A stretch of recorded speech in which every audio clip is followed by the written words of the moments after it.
All right, we're gonna Yeah. rock and roll. Yeah, in the back. Two for item number 2. Bobby. It's all right, thank you. Help my tooth. I'm stupid. All right, let's go ahead and get the show on the road. If you could, please rise for the Pledge of Allegiance.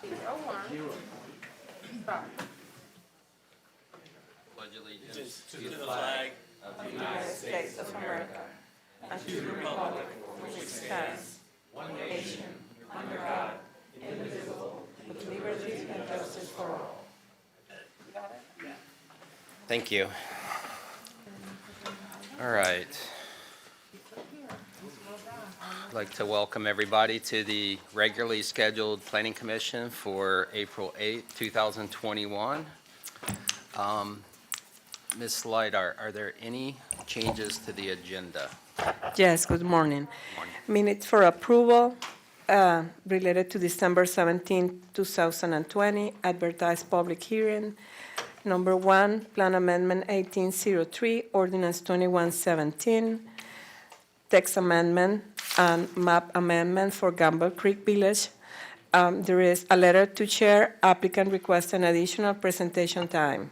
Item number 2, PDMU 2021, CP, Moccasin Wallow Holding Rezone, Wutos Moccasin Wallow, public comment letter. And item number 4, PDR 2015, CP, the cottage of village of, the cottage at Avignon Village, William Gale owner, and it's a neighborhood workshop summary.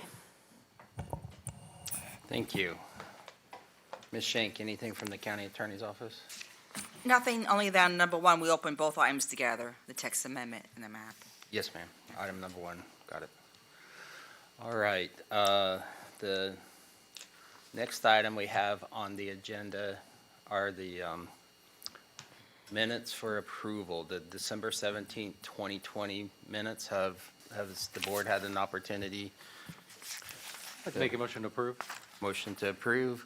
Second. Mr. Delezline, second. Any discussion or deliberation? Okay, hearing none, Chair will call the matter to vote. All those in favor say aye. Aye. Chair votes aye. Motion passes 1, 2, 3, 4, 5 to 0 with 2 of the planning commissioners being absent. So, thank you. All right, the next item we have on the agenda is citizen comments.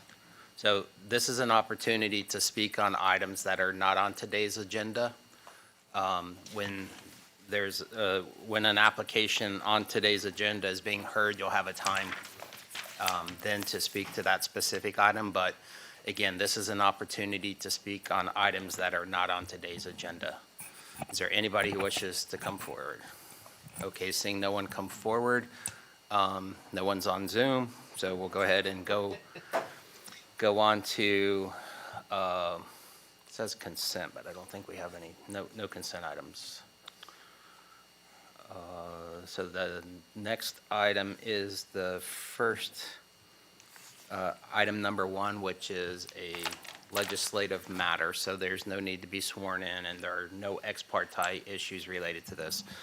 So Ms. Leiter, or is it Ms. Barrett who's running point? Ms. Leiter? Ms. Leiter, can you please read item number 1 into the record? Yes, item number 1, L3 Partnership, Gumpel Creek Village Plan Amendment. PA 1803, Ordinance 2117, Text Amendment, a text amendment to the future land use element to create a new future land use overlay district known as Planet Village, PV Overlay, new policy 2.2.2.10, and sub-policies 2.2.2.10.1, definition, policy 2.2.2.10.2, purpose. Mr. Chair? Yes, ma'am. Oh, excuse me. It's not necessary to read all the title Okay. legislative. So legislative, just text amendment, And and, there is the plan amendment for the same, is PA 1804, Ordinance 2118, map amendment. 21, okay, so we're opening the text amendment and the map amendment at the same time, so. Mr. Rutledge. You did not ask yet for conversations we want to have about this. Ex parte? It's legislative, so they're not covered by the ex parte I concerns. don't need to tell you that somebody called me on that, No, No. no. but I put it on the record, see how it's But, and just for understanding and clarification, if it's legislative, it applies to everybody within the county, so it's not specific to an application, even though many times the things we hear are directed at properties. But if it's a legislative matter, anybody could take advantage of it, so. All right, so we've got the items read into the record, and Ms. Barrett, are you opening this up, or is it the applicant? Yeah. Okay, so who do we have for the applicant? Mr. Barnaby, good morning. If you could, please come forward and introduce your application for text amendment and the map amendment, please. We will do that. Thank you. Good morning, Commissioners. I am Mark Barnaby, and I think this will work. Let's see if this works. Hey, there we go. This is a request for a text amendment and a map amendment. By the way, we had requested some additional time, and Yes. has that been granted? Granted. Thank Yes. you. Thank you. I don't know that we'll need all the time that we requested, but just in case. We are requesting a text amendment. There are several text amendments. One is to allow a planned rural village outside of the future development area boundary. One is some amendments to the, and we'll go into these in more detail, amendments to the, the corridor plan to add 2 additional roadways, a new future land use category, ag open space to allow a much lower density development and protect agricultural and open space areas, and some map amendments that we'll talk about in a little more detail. With me today are, of course, myself. I have a master's in urban planning from Florida State University, and I'm past president of the Florida Planning and Zoning Association. Carol Clark, who is a planner, and I'll let her describe her expertise at that time. Bob Lombardo, who is an engineer, and Alex Anaya with ESRP, who is our traffic engineer. And I'm going to, because it has been a little while since we have been with you, pre-COVID, November of 2019, hard to believe, we wanted to let you know that, that we may go over a couple things that we did before, just to remind everybody, because frankly, even I forget stuff over that period of time. Manatee County has historically looked to the future and embraced visionary projects. Lake Manatee, the wastewater system, land preservation. And this is one of those rare and unique opportunities that you will not, that you have not seen before. And if you do not move on it, I think you may miss that opportunity forever. Gamble Creek Village is innovative. It is visionary. It is planning for the future, an opportunity to set the stage for what you might want to see in the rural area. And it is unique for Manatee County. Now, Planning Commission, November 2019, as I mentioned, we had many favorable comments, which we appreciated. There were some questions as well. We listened also to staff comments. There were a number of those, as you might recall. And we amended our request to try to address those concerns. And I think we've done a very good job in doing that. We thought the request was very good to start with. We think it's even better now. And it will provide an opportunity both to further protect the county and provide for a good development. Key changes. I want to quickly go through the key changes. We'll go over these in a little more detail later. First of all, the overlay district the ordinance will take effect immediately, but the overlay district will take effect upon adoption, and the text amendments will as well. But the future land use categories will not. They will not take effect until the village master plan is approved by the county commission. And why is that important? Because if we can't get the village master plan, and we'll talk about the things we've added to that to make sure that it addresses concerns that have been raised by staff, we'll only be able to continue to develop with the ag rural designation we have now. And so the county is protected in that way. We think that is a opportunity and a protection that is very important. We've also strengthened the village master plan. We've put a cap on external trips, which was one of the major concerns of the transportation staff. Require significant multimodal avenues, require substantial inter-neighborhood connections, and require financing detail for both internal and external improvements. And that's going to require us to look at what needs to be done and what sort of additional costs and expenses would be incurred and how those are going to be financed. And keep in mind, this is a long-term build-out. This is the first step in a series of steps. As proposed, it would be your comprehensive plan, which is by nature a very broad approval. This is probably the most detailed comprehensive plan provisions you've ever seen, and one of the most detailed I've ever seen in the state. And it is a long-term process. This is build-out on this is probably 2050 to 2060. As you saw, for instance, with Lakewood Ranch, it was approved back in the 80s, and they took them 25 years, and they had a very aggressive building schedule. So it's a good opportunity. This is a 1,000-acre parcel. It's approximately 3 miles wide by 3 miles long. It is the largest single undeveloped tract remaining in Manatee County, and it is on State Road 62 south of the FP&L plant. I'll show you a picture of that in a second. The Lindsays have owned this property for over 30 years, and they are a long-time residents of this area. This is the area, our project is in red, which is a little hard to see at times with this graphic, but State Road 62 is to the north. The FP&L plant is just to the north. Now, to the north of that is Hillsborough County, and there is significant development going up Saffold Road as you go closer, further to the north. Sun City Center is almost due north of the site, and Waimama, and there's development being proposed along that corridor heading north. So this is not totally in a vacuum that we're talking about this project. Further, things are moving east to the south of us with Lakewood Ranch and some other projects in those areas. So we looked at what we could do currently with this property. The current comprehensive plan and zoning provides, and as is noted in your staff report, we could put approximately 1,000 separate 5-acre parcels on this land. Or we could also put smaller clustered tracts, but that's not required, and so that would be up to us to do that. We did come up with a kind of a conceptual plan, very conceptual, as to what that might look like. You can see that to the right on this slide.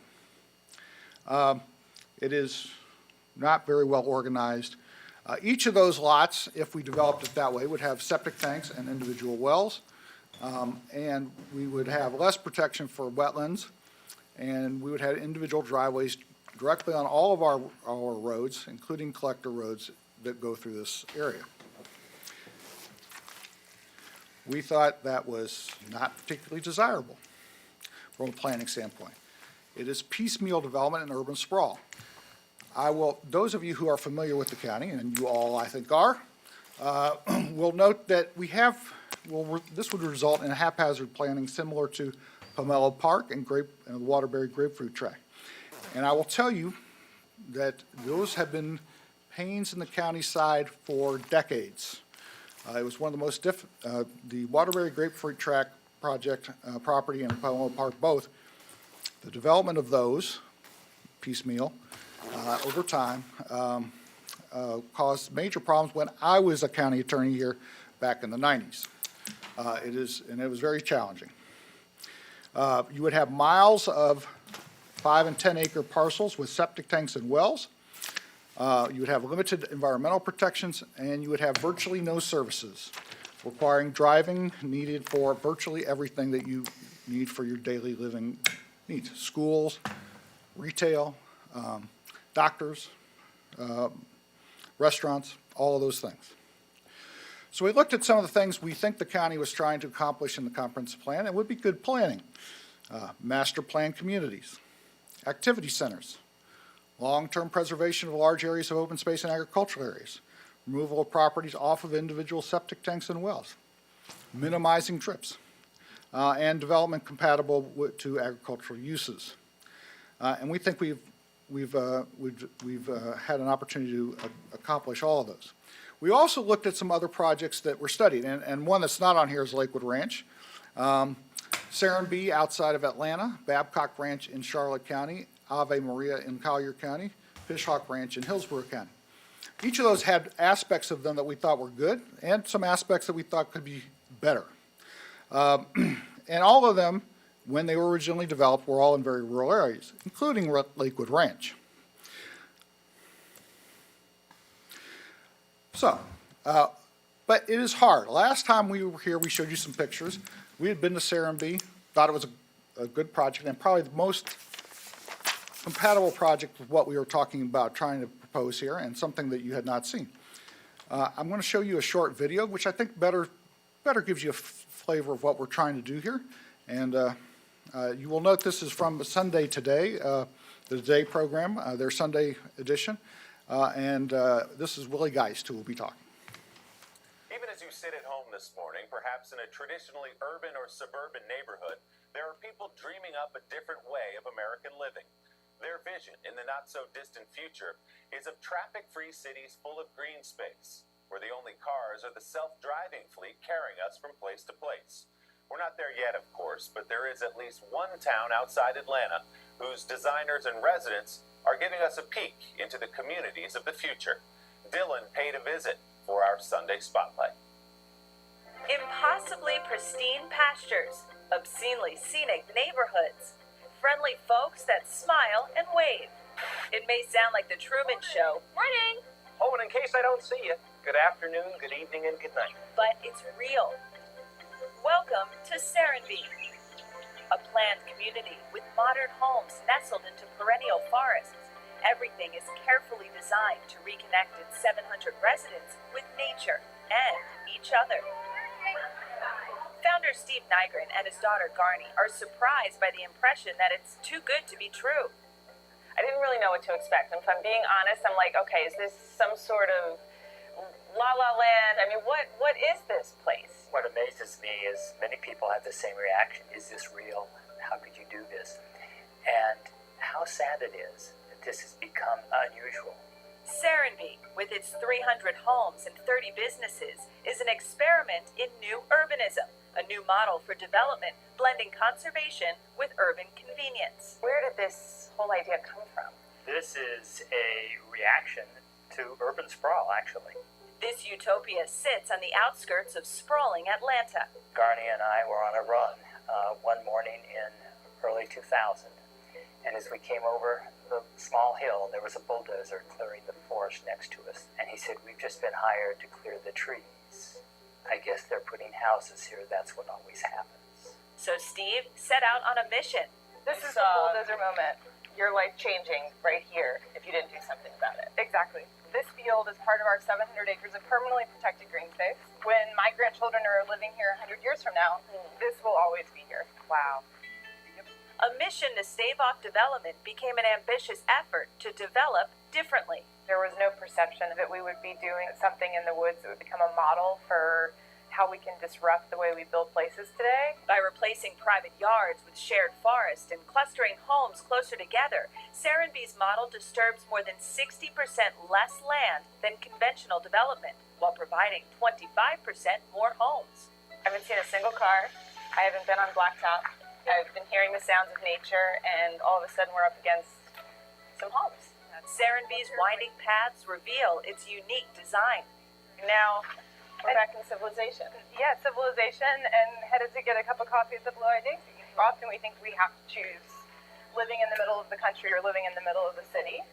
And so important to us that you can have a little bit of both. Right. Cheers. Cheers. Cappuccinos and yoga classes are a stone's throw from hay rides and a 25-acre farm. We all need to be closer to where we're growing the food and the farmers growing it. Eggplant, kale. Awesome. The landscape is appetizing. So 70% of what we've planted in grain is edible. Okay, so yes. And the scenery transportive. I feel like I'm in like a German courtyard of some kind. But in the end, the purpose is the people. I've described before to friends that in our former life, we were more human doings, where it was do, go, in the car. Here, we are human beings. Just walking in the woods and getting lost in the woods that I haven't done since I was a little girl. We didn't know what we were missing because there wasn't anything like this. The Nygrens hope there will be more places like this, that Serenbe will inspire others. Our hope is that the way that we're living in Serenbe is the way everybody can live everywhere, and it just takes a little bit of thought and intention. Many mornings I walk out our front door and I look at this village in the woods and I think, I was crazy. How could I have ever possibly imagined that we could pull this off? And here we are. So when are you moving down? Oh, I'm obsessed with this place. So there isn't another Serenbe planned, but they're hoping that now that they've proven this is a viable model, they can teach other people how to build like this outside of major cities. Scale it up a little bit. That is really cool. I loved it. So that's what we think is probably the most similar project to what we're trying to do here. We think this is an opportunity, and if you noticed, if you looked at the map, and as you look at our map moving forward, you'll notice the green area on the outside, significant green area on the outside. In fact, in our case, we'll have over 3.7 square miles of green area surrounding that's either going to be agriculture or open space surrounding our property before you get to the internal center. But so that's kind of what we looked at. By the way, when I was there, somebody walked up and started eating blueberries off of one of their street trees, which I thought was, or I guess bushes in that case, which I thought was odd at first, and then I thought, oh, that's pretty cool. Gamble Creek Village is a planned rural village and agri-hood for Manatee County. What is an agri-hood? Just to remind you, we went through this last time, but just to remind you, it's a movement growing throughout the country. You saw the comments that there are approximately 60 agri-hoods nationwide.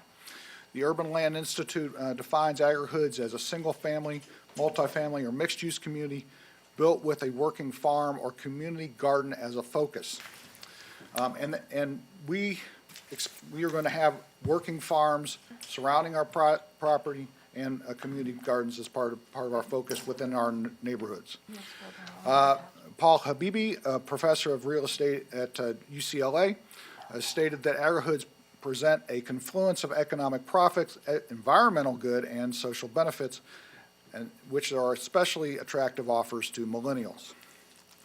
All right, so what makes up a successful AgriHood and plan, or what we call a planned rural village, because I think AgriHood's a funny name. Mixed use, we think we need residential development, commercial development, and some employment center. Sufficient rooftops to sustain commercial usage. One of the things that would concern me about Serenbe is there are not enough rooftops to sustain their commercial usage, so we've proposed a few more than that. We also have a larger area too. Large areas of agricultural and open space uses, and a mix of other amenities such as a school and other public service sites, park sites, and trails. We recognize that this is not currently addressed in any way, shape, or form in our current comprehensive plan. Staff acknowledges this in the staff report. And we understand that with proposed changes, there are always questions. But that's the purpose of why we're here, and this is the purpose for looking at this type of use in a comprehensive plan amendment.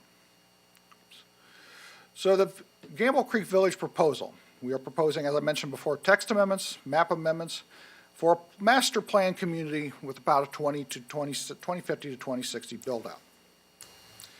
Our goals, as part of this, a compact agriculturally oriented rural community, preservation of large areas of agricultural open space uses, a neo-traditional community center surrounded by lower density development, an employment center allowing residents to work where they live, a large central school and park site with neighborhood parks and trails, and centralized sewer and water treatment likely being provided through a CDD or stewardship district, although we're open to have the county involved if they wish to be.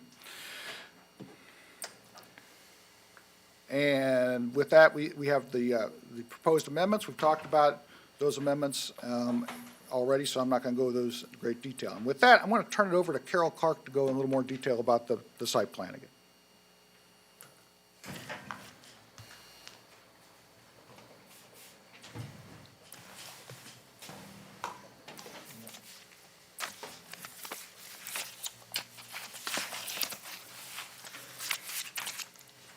Good morning, Commissioners. I'm Carol Clark.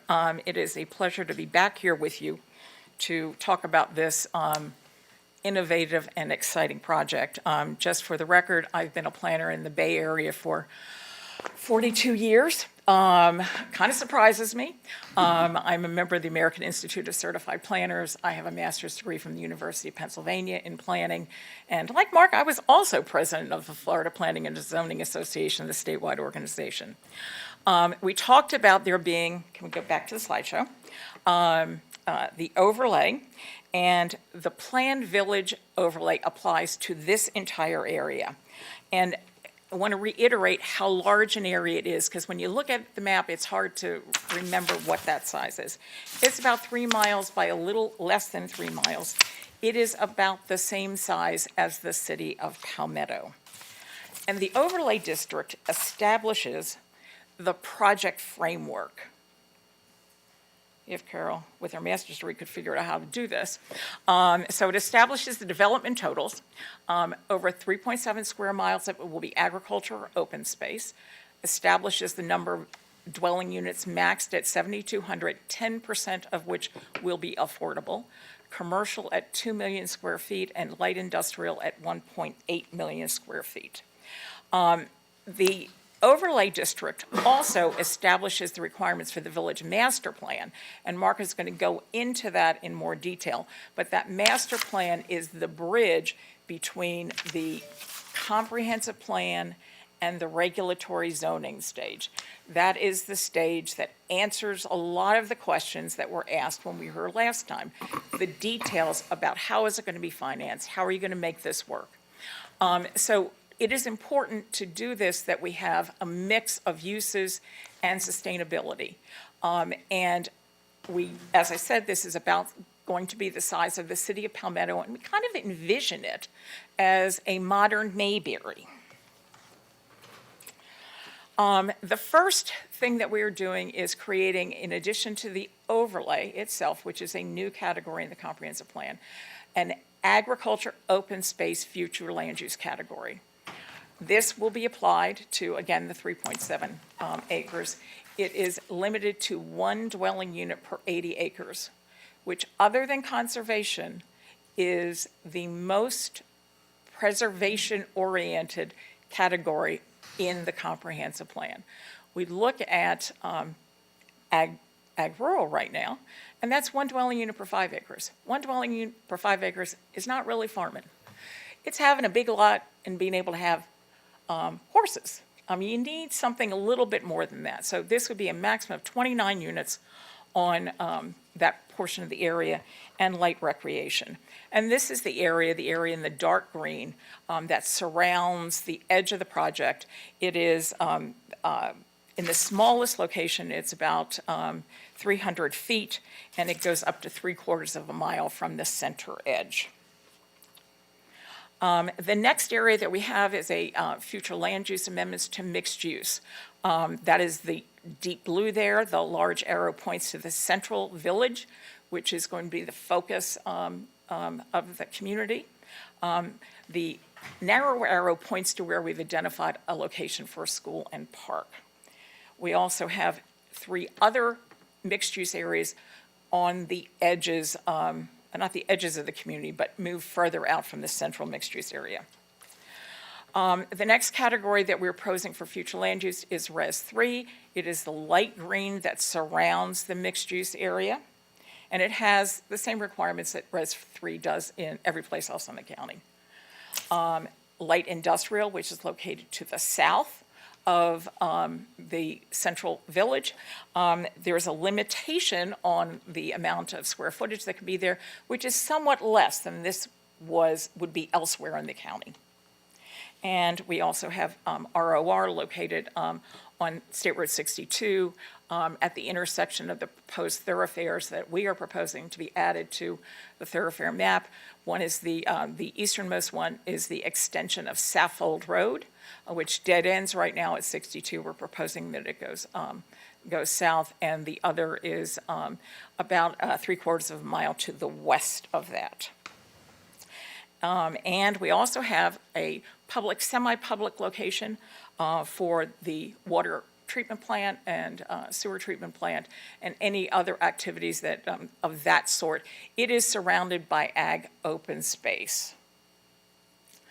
Now, as we're looking at this, and looking forward to the future, and I think doing the comprehensive plan is the most important thing that the Planning Commission does and the county does. It is setting out the future for the county.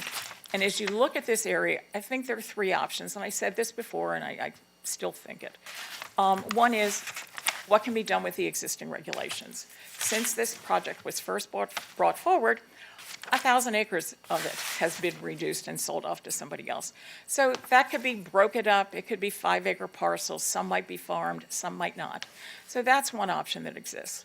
The other option that exists is incremental expansion, waiting till the future development boundary is moved. And I would posit that what would be the likely option there is you would see Res 3 applied to this area. And there would be a continuation of the pattern that you see in many other places of the county. Or there's the option to do Gamble Creek Village, which is a master planned community that has unique aspects to it that are an opportunity for the county to take advantage of it. And with this, I'm going to turn it over to Bob Lombardo.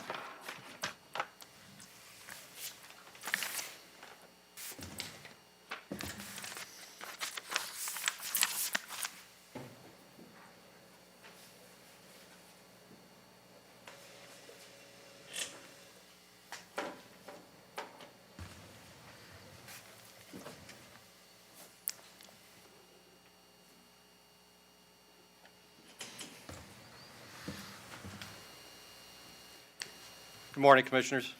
I hope everybody's doing okay. I'm Bob Lombardo. I'm a consulting engineer, and I have been vaccinated. What's the HIPAA rule on that? I just had to do that, I'm sorry, but it's a whole new world out there. My background has been in civil engineering, and since 1974, I've been in Manatee County designing land development projects of all different sizes and shapes. I get to now talk to you about all the exciting stuff.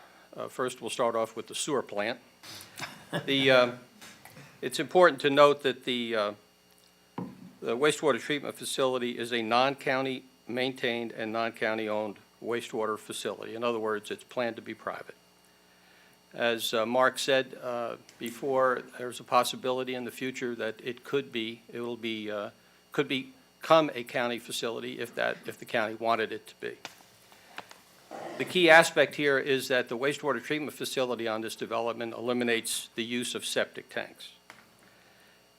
Also important is that the reclaimed water from the facility will be used for irrigation on the property. An example of a large project utilizing an incremental non-county maintained facility is Babcock Ranch in Charlotte and Lee County. It was mentioned previously. Babcock Ranch started development in 2015. This is all from their website, by the way. It has built approximately 1,000 residences, a school, and some commercial square footage. It's approved for 19,500 residences and 6 million square feet. Again, that is Babcock Ranch, which is now developing mostly in Charlotte County.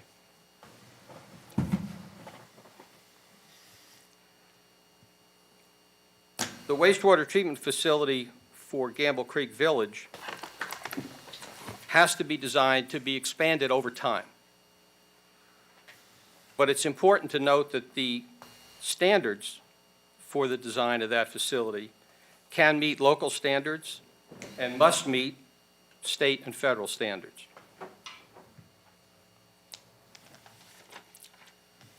I wanted to note that in the How We Grow document, under good ideas, no matter what alternative is chosen, page 175 states, consider allowing interim wastewater treatment plants in select areas on a case-by-case basis. We're also proposing a water treatment facility, potable water treatment. Again, it would be a non-county maintained, non-county owned facility. It would utilize existing on-site, currently permitted agricultural wells as a source. In other words, we've already got the water. It's in the ag wells. We've got more than we need. It would eliminate any new private non-agricultural wells on the site. That's also important.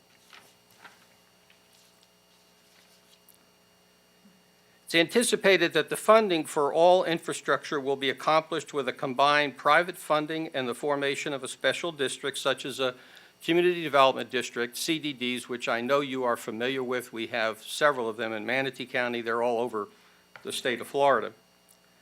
A CDD has been a proven method for infrastructure funding, including wastewater treatment facilities and potable wastewater treatment plants.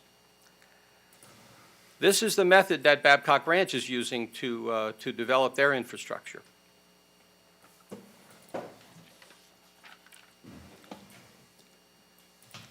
With regard to drainage and the watersheds that we are talking about for this development, it's important to mention that we are in the Gamble Creek watershed. We are not in the Lake Manatee watershed.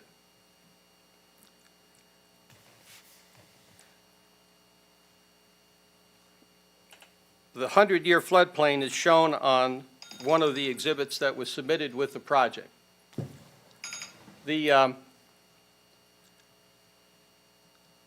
I was advised that the county this is a 2014 FEMA mapping that is put on the GIS site in the county. The development shown in red surrounding this area. And so we do have areas that are in the 100-year floodplain. There is a county mapping that's proposed for 2019. It'll change some of these lines somewhat, but it's not a significant change. And my understanding is that that map has not been approved yet, but I'm sure it will be at some point.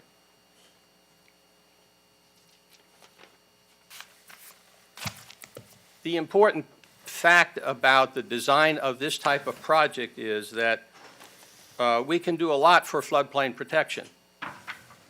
When you are preserving as much land as you've heard that will be preserved here, you can accordingly protect many of the 100-year floodplains.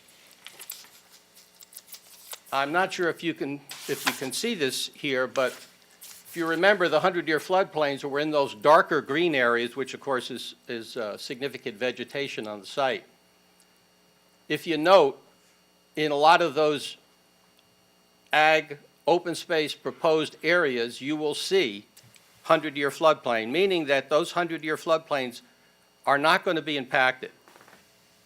I can tell you from designing a lot of projects, that's an excellent tool for floodplain protection. We don't normally get that in a typical project. We usually are developing most of the project with open space pockets. This has such a large expanse that we now can protect those floodplains. I think it's very important. Under hurricane evacuation, site is not located in a designated evacuation zone. Site is not in a coastal planning area.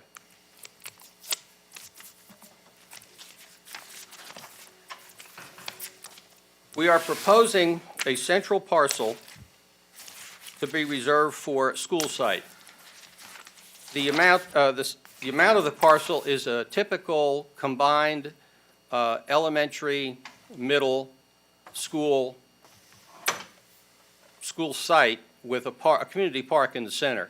So it's approximately a 70-acre area that is being proposed. And again, the schools may or may not be county facilities, but they're planned to be public. And lastly, under other public facilities that are not necessarily shown on the graphics, we are proposing to reserve land for law enforcement, fire, EMS, and transit. I'm now going to turn it over to Mark. Thank you. And the same thing's true with the park. It will be a public park, but it may or may not be owned by the county.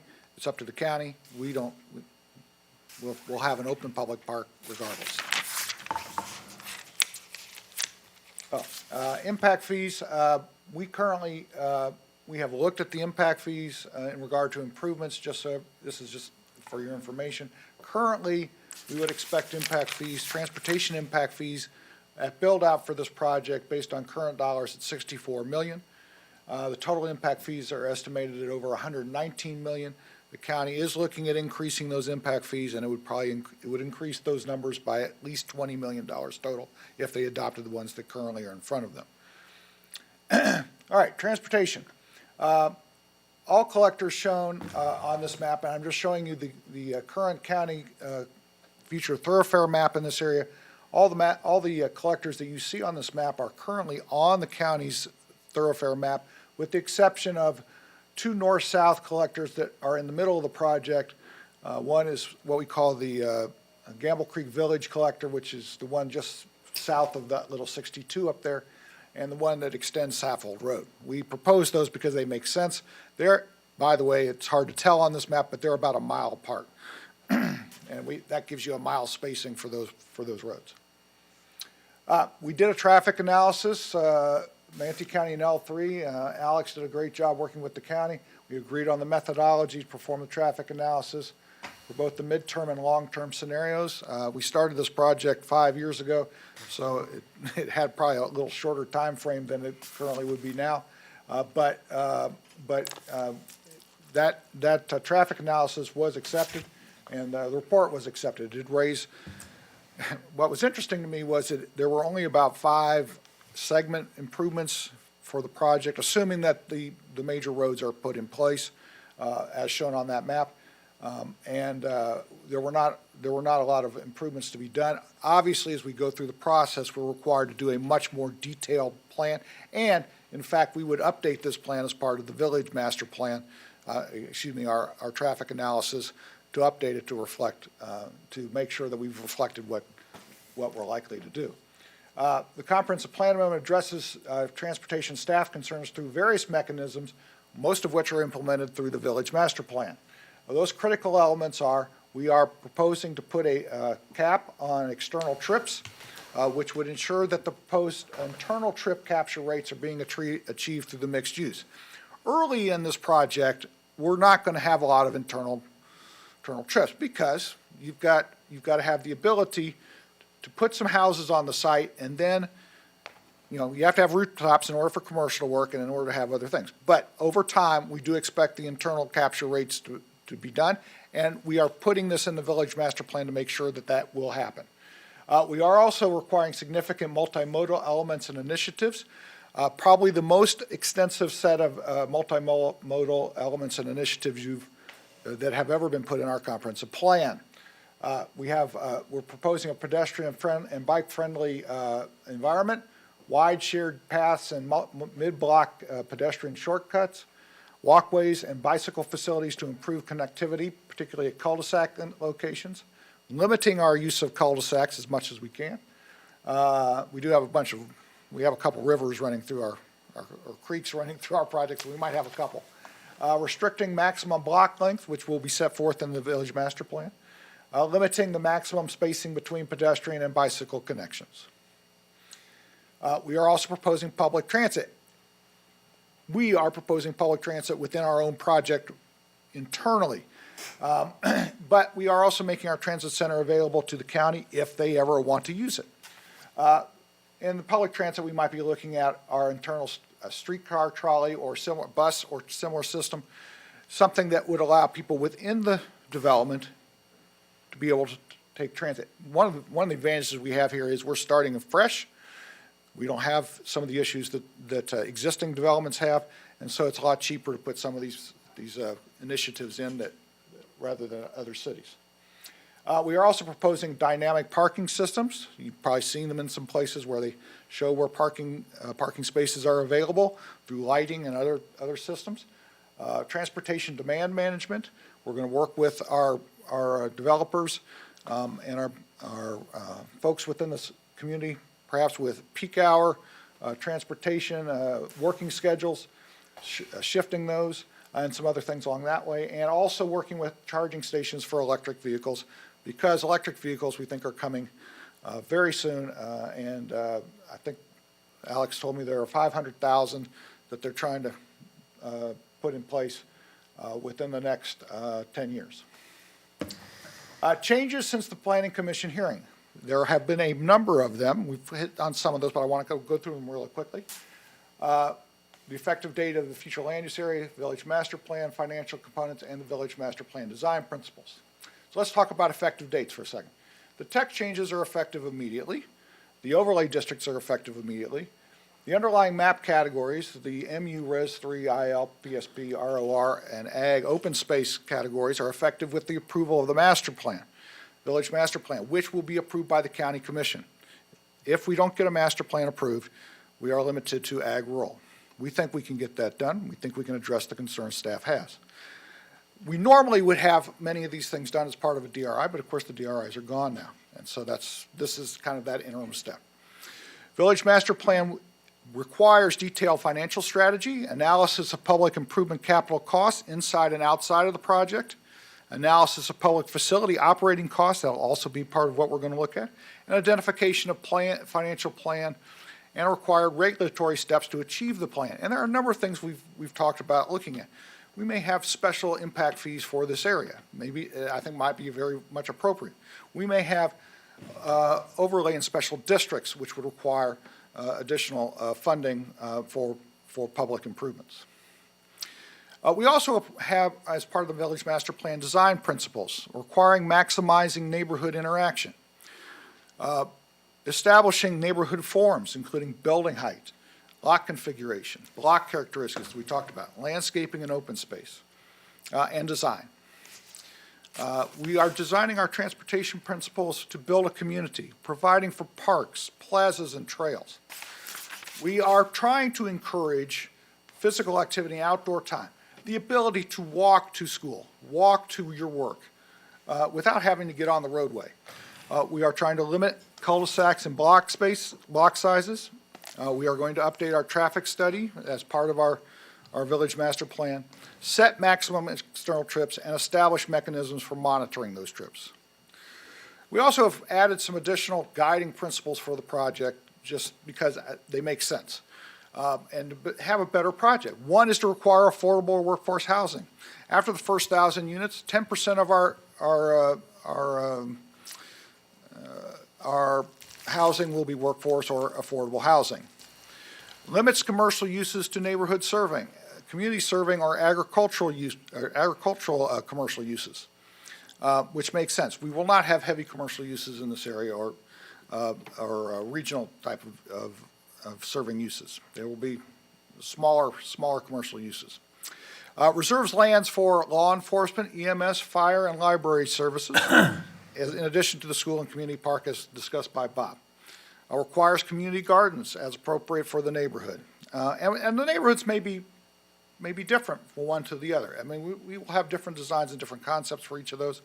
I think in Serenbe, as Carol calls it, they have what she calls the IKEA neighborhood. As you saw, there's a German-style neighborhood, so they use different types to give some distinction. And require at least 500 acres of conservation protection. All right, so that's kind of what we've proposed to change to address the concerns that were raised at the last Planning Commission meeting. The key objections of the staff: timing and sprawl. It is outside the urban services area boundary or the urban services area boundary. Public service costs and other entitlements are available already in the county. I want to talk briefly about each of those comments. Timing. There is increasing development in Eastern County. I know there was a report in October to the County Commission that showed that there is increasing development of those eastern areas of the county on smaller lots. As Carol pointed out, you have a very small, with a 5-acre lot or a 10-acre lot, you can't have real farming. You really need the large area, and that's one of the reasons we proposed the agricultural open space areas. We are not proposing expansion of the utility service area or the future development area boundary. This is an exception for a project of this type. And I will note, this is the only property in the county, to my knowledge at this point, that would qualify for the size to have the village overlay. We're talking about a 30-year plus build-out, so this is all going to take time, and things are going to be incrementally added as appropriate. The county, as we noted, does already include planned collector roads in this area. And so I would assume, expect some development in this area. That would make sense to me. And if no master plan is approved, then we'll develop at the ag rural density. We are designated, right now, FDOB is designated, is designed for preserving large areas of agricultural uses, and we are going to do that. We have designated 3.7 acres, square miles, I think Carol said acres too, square miles of land to be used solely for agricultural open space uses. And again, these have to be very large tracts in order to make this to be allowed in those areas, at least 80 acres in size. We've talked about public service costs. I'll wrap up pretty quickly here, if that's all right. Village master plan requires financial strategies, non-county water and sewer facilities. We've talked about road construction. At least 10 miles of collector roads will be built on site, and over $119 million in impact fees. And we're providing for park and school sites as well as reserving sites for other things. And we've got other ways to finance that, and we've talked about those already, so I'll skip over that. Timing of other projects. There are other projects in the county. There are other places you can live. There are places that haven't been developed yet.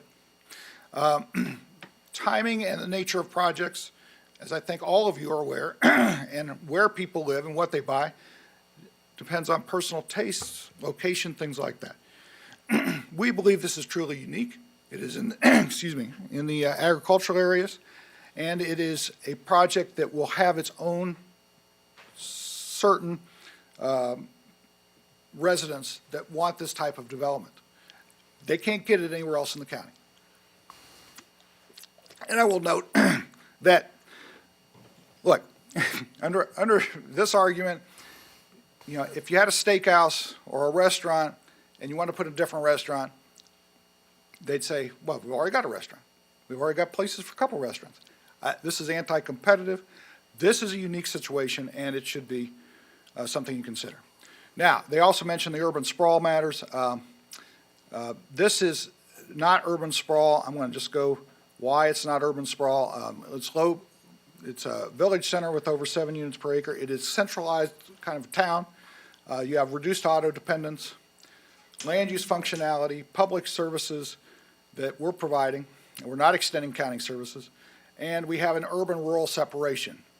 You want this project in an agricultural area. It's designed to be an agrihood or an agriculturally oriented community. It is more like a new town, which we think is consistent with the statutes. And you have the section there. It basically is an urban activity center with a community designated for the future land use of sufficient size, population, and land use composition to support a variety of economics and social activities consistent with an urban designation. It's approximately the size of Palmetto. It is sufficient for that. This meets clearly the definition of new town. We did have community outreach with 3 meetings with the Perry Civic Association. We got very favorable responses. Many of our neighbors we've met with. And we have met with members of the press. And there's been national interest on this project with over 60 media outlets picking up those stories. In conclusion, this is a master plan community, great opportunity, new town agrihood concept. We do not have this in this county. For that matter, to my knowledge, we don't have one similar to this in this area of the state. Exciting, new, unique development, agricultural focus with over 3.7 miles of protected ag and open space. And as a practical matter, the timing on this is now.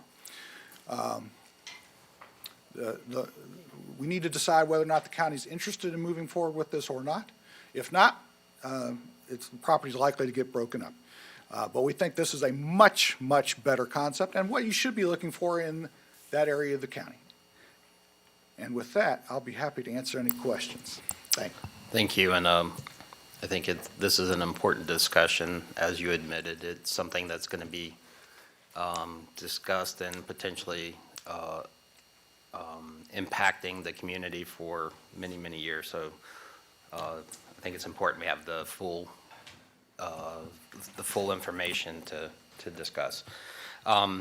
Just a couple questions on this. I have some that might be more appropriate after staff does their presentation, but just a couple initial questions.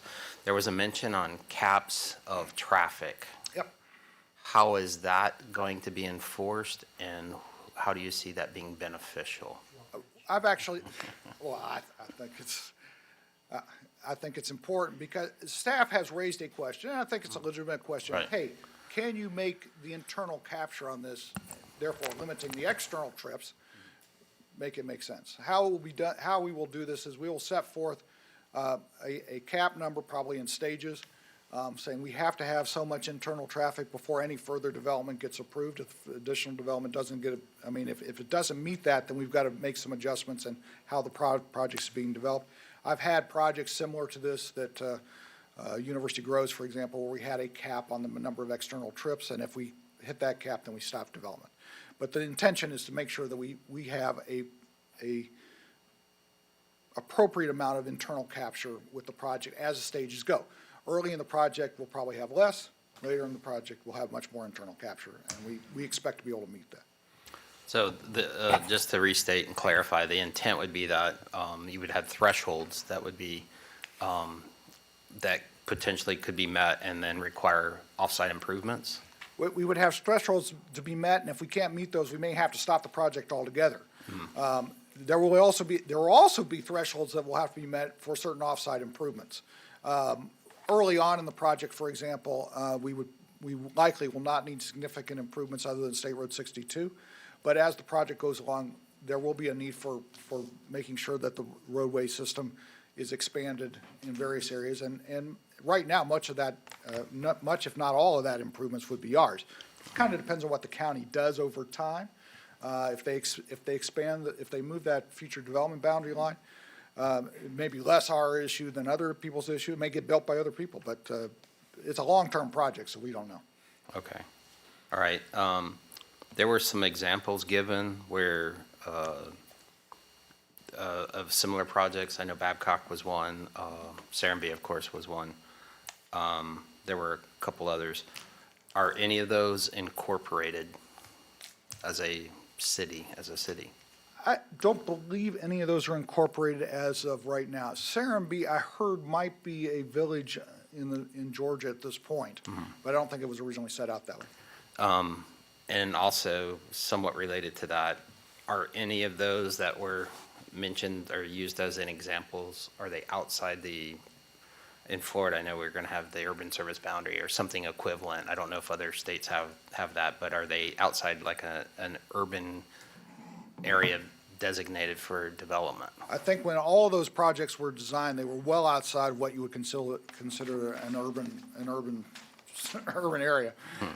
Babcock Ranch is on the very eastern end of Lee and Charlotte County. Serenbe is about 40 miles outside of Atlanta and in the middle of, frankly, a bunch of farms. There's not any development anywhere around that project. The one in Hillsborough County was, and that project, one of the things we thought was relevant was it was outside of what I would consider the urban area of Hillsborough County, but it did not provide for much commercial, and I think that's a limiting factor. So that's one of the reasons we've added both the commercial and employment. And I do remember Mr. Rutledge's comment that we might have too much. That could be more than what we need. I will say that I had a request by someone to put in heavy industrial in that area, but I thought that would be, I'm not sure that's appropriate at this time. And so we didn't propose that. But there is a need, and in talking with the folks in the know, I'll just put it that way, we think that will be enough to make it work. And can you remind me which one of those examples was in Hillsborough? Fishhawk Ranch. Oh, I'm sorry, Fishhawk, thank you. okay, all right. All right, any other questions for the applicant? I have a couple. Mr. Rutledge? Thanks, Mr. Barnaby. I appreciate this. I love the concept of this. I think, I grew up in South Florida when it was really all farms.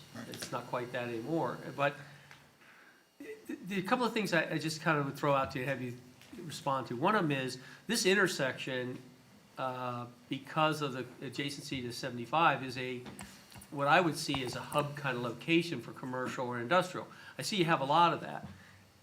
I'm curious if this design maximizes that opportunity. In other words, if we're trying to do things that are cohesive and planned and integrated, the farming concept, which I think you brought other locations for that kind of same concept, is this really an agro intersection?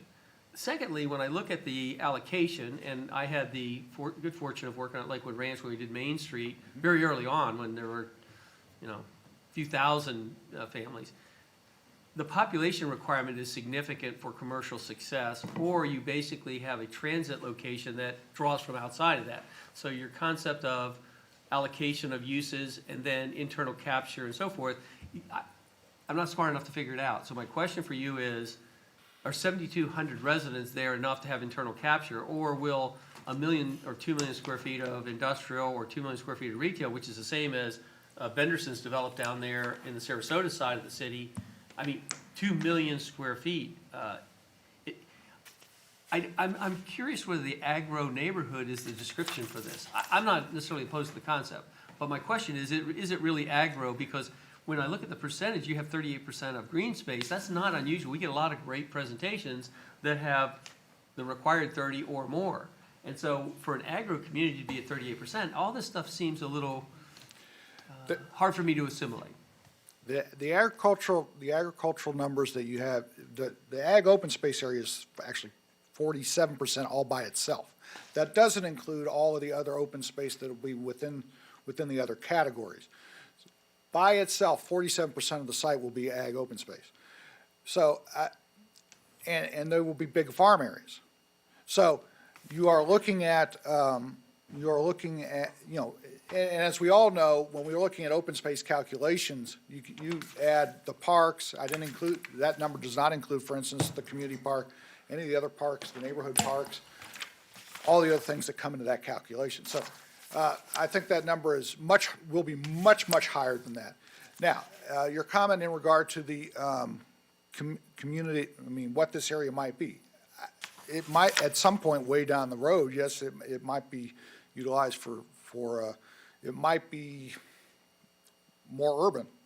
I don't know, right now, nothing out there is urban. So I don't know how long that time frame is before we get to that point. I do think this project is what, frankly, if we could have done it on this side of the future development boundary, I think it would have been a great project. Back 20, 30 years ago, because it does provide a large swaths of open space that you don't have anywhere in any other community in this area. Now, I'm not sure I answered all those questions, but you might have a thought on I guess that too. if you could tell me the exact amount of open space, farming space, stuff that's not asphalted and building, Here's, okay, some number. no, well, it's a comp plan level thing, so that's hard. I will say this, the ag open space area is over 2,300 acres, which is 3.7 square miles. Within the other categories that you see on that drawing, there's going to be open space. There's going to be neighborhood parks. There's going to be the community park. There's going to be trails, all sorts of things like that. So when we get done, I can't tell you that number exactly for sure. I would put it somewhere in probably the 55 to 60% range. That makes a big difference, you know, so I was fortunate enough to work with some people in the community on Lake Flores. And one of the exciting things is they used a lot of the multimodal, and so we've seen it done very well. Right. And so I like that idea, I agree with you 100%. I just am trying to get my hands on some of the numbers where I see 2 million square feet of retail and 1.8 million of industrial and 7,200 homes. The numbers don't sound like an agro community. Well, I think it depends on what you consider a town like Mayberry. Is that an agricultural community? Mulberry I've been to. Mulberry's No a offense, my great friends. town, by the way. The design of the project is to preserve the agricultural areas, have both, within the center part, we're going to have the community gardens as well as the exterior agricultural, which will be a combination of farming operations and trails and open space. Over time, if the agriculture doesn't work, it has to be open space. There are no other alternatives here. So that's kind of the concept. The size of the town, I think, is appropriate to make it viable. It is essentially, when we get done, the estimated population will be about the same as the city of Palmetto. Is that a viable town? I think it probably is, by anybody's definition. So I think we have designed it with the numbers to make it work. And so that's where we got some of And those do you have numbers. a convertible table, I didn't see it, for changing, because 2 million square feet of retail in Palmetto would still be a lot, and so do you have conversions to make that more residential if that's what the demand is, because you have 20 years? Those are all caps. So they're all the maximums. And All right. Carol, did you have something to add to that? Yes, just sort of to reiterate, if you have a project in the Res 3 area, do a subdivision like you see very often, it would need to meet the open space requirements for that category, for planned development, because this is going to be planned development. So 30% required, 25 to 30% required.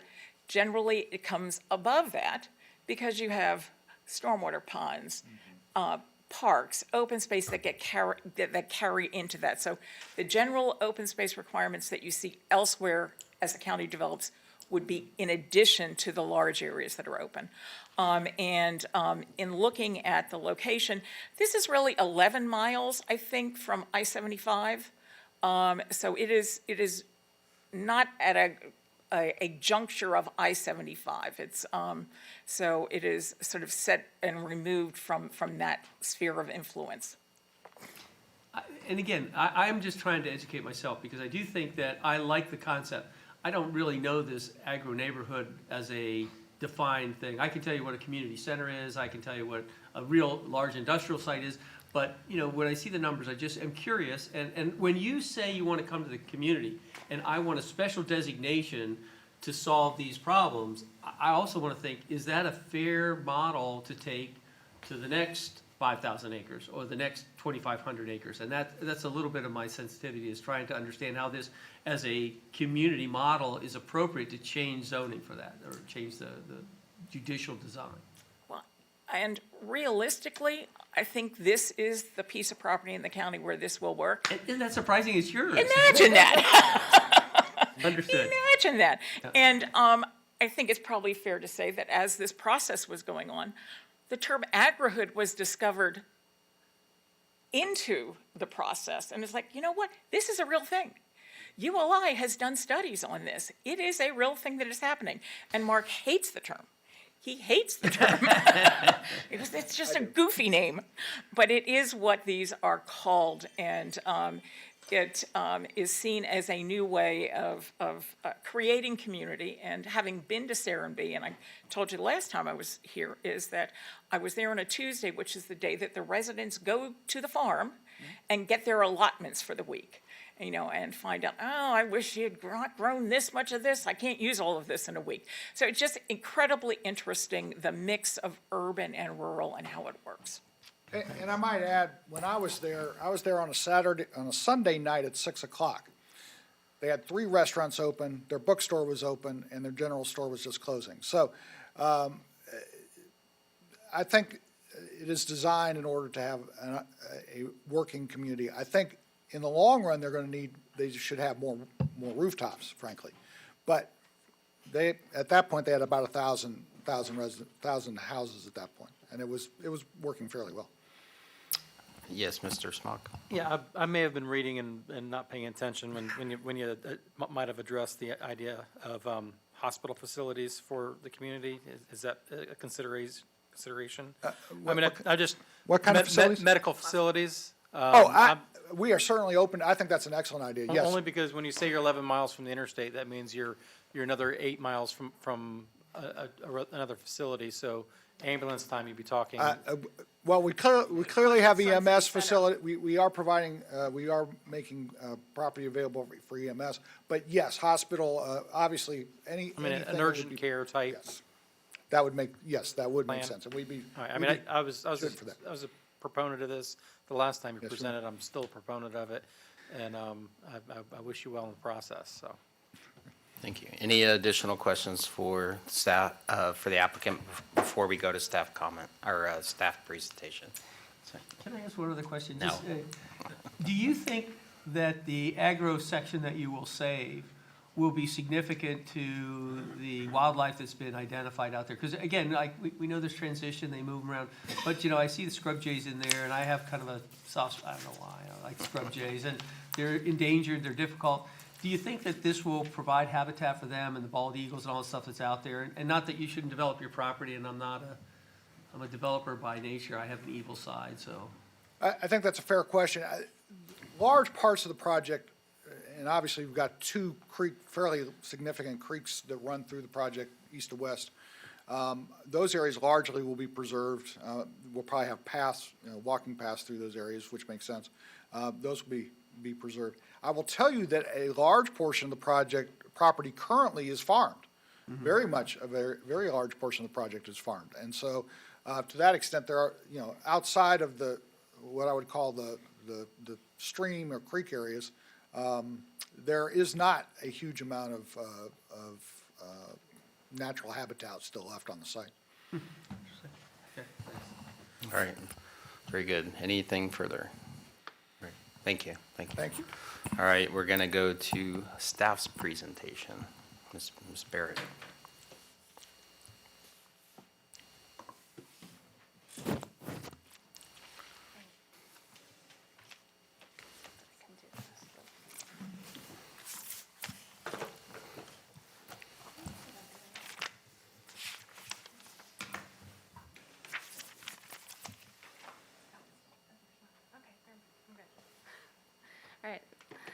sorry. Okay, Lisa Wenzel with staff, and again, this is a legislative item, so I do not need to be sworn. I do feel obligated to provide my background too for the record. I do have 25 years of planning experience in the state of Florida. I also have a master's degree in public administration with a BS in environmental resource management and planning. I too was a past president of FPZA and a current board member of FPZA, Florida Planning and Zoning Association. I also have been qualified as the land use planner expert and the designated county representative for various legal challenges within Manatee County. And congratulations. Glad to have you. Thank you. I was a local chapter president of FPZA, if that counts. Yeah. Well, local, I was also the local Okay. president. So. I'd like to go through this slide presentation first. Okay, and some will be repetitive, but I think it's necessary to go over. This is, again, the location of the property. The red line on the aerial shows the future development area boundary line, which we often refer to as the FDAB line. In general, it is consistent with the county's water supply and wastewater supply service area adopted by the board. It also shows the boundary of the urban-suburban development west of the line and primarily ag and low-density east of the line. And I'll go further into that and the related comprehensive plan and policies in a moment. The site is approximately 2 miles east of that FDAB line to the closest point, and the site is just over 5,000 acres. The site is currently accessed by one road, State Road 62, which is on the northern portion of the property, which is designated today as a two-lane rural minor arterial. The site is south of the Lake Parish and the FP&L power plant, which is the lighter blue. The future land use is public, semi-public. The surrounding area is primarily ag. Since the November 29th hearing, when this went before you, there was a trap shooting, skeet, and outdoor firing range, which is approved further to the east of the project. But primarily it is within the ag rural, which allows for one dwelling unit per 5 acres. The existing ag rural future land use category has a range of potential uses, which include agriculturally compatible low residential 1 unit per 5 acres, which for this site would allow for a potential of 1,008 units today. Mining and mining-related uses, support neighborhood commercial, public and semi-public uses, recreation, and school uses. And again, the request before you is 2 components. One, first is the text amendment, which is not site-specific, but the language proposed will be placed, if approved, in the comprehensive plan and addresses policy that can potentially be utilized for future map amendments. And then you have the map amendment, which is site-specific, using that proposed policy language if approved.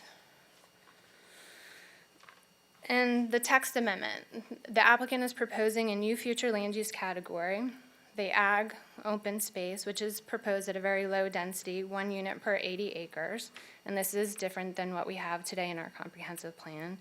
They are proposing a new overlay district called the Planned Village Overlay, which really puts a cap on the overall development of 7,200 residential units, 2 million square feet of commercial, and 1.8 million of industrial. And this is similar to what we have in the comprehensive plan today. Some comprehensive plans come forward with a cap, but instead of an overlay, it's called a D5 provision, which we have in our future land use element. So other comprehensive plans have had caps on their total density proposed. So it's similar to that. They're requesting to amend policy 2.1.2.2 to allow for an exception to urban sprawl. That policy today, as it's written, prohibits future development east of the FDAB line except for residential at 2.2 dwelling units per acre or 1.5.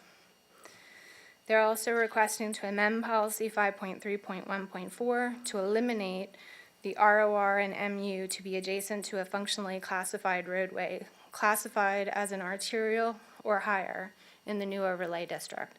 That would allow the MU to be further within the development. They're also requesting to amend Table 5.1 or 5.1 of the future traffic circulation map to include the new 2 new thoroughfares.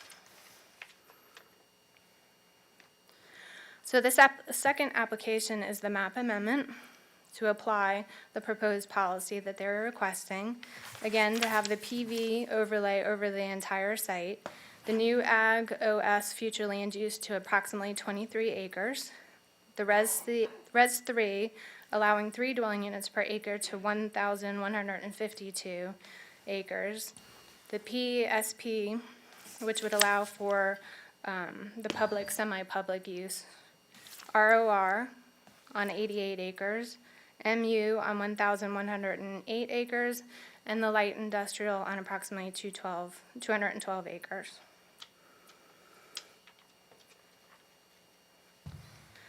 So some of the changes that have occurred since this was last brought before this Planning Commission.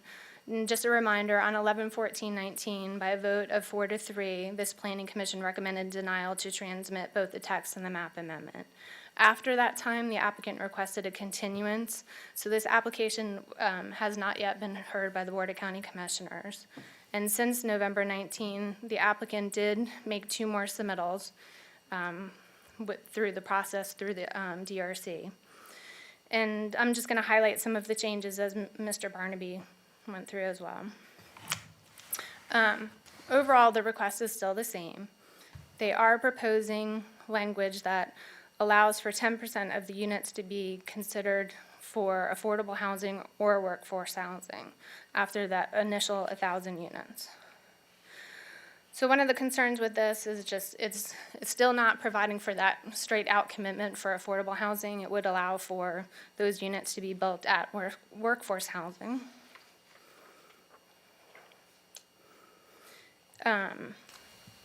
The second, they are proposing conservation over 10% of the site.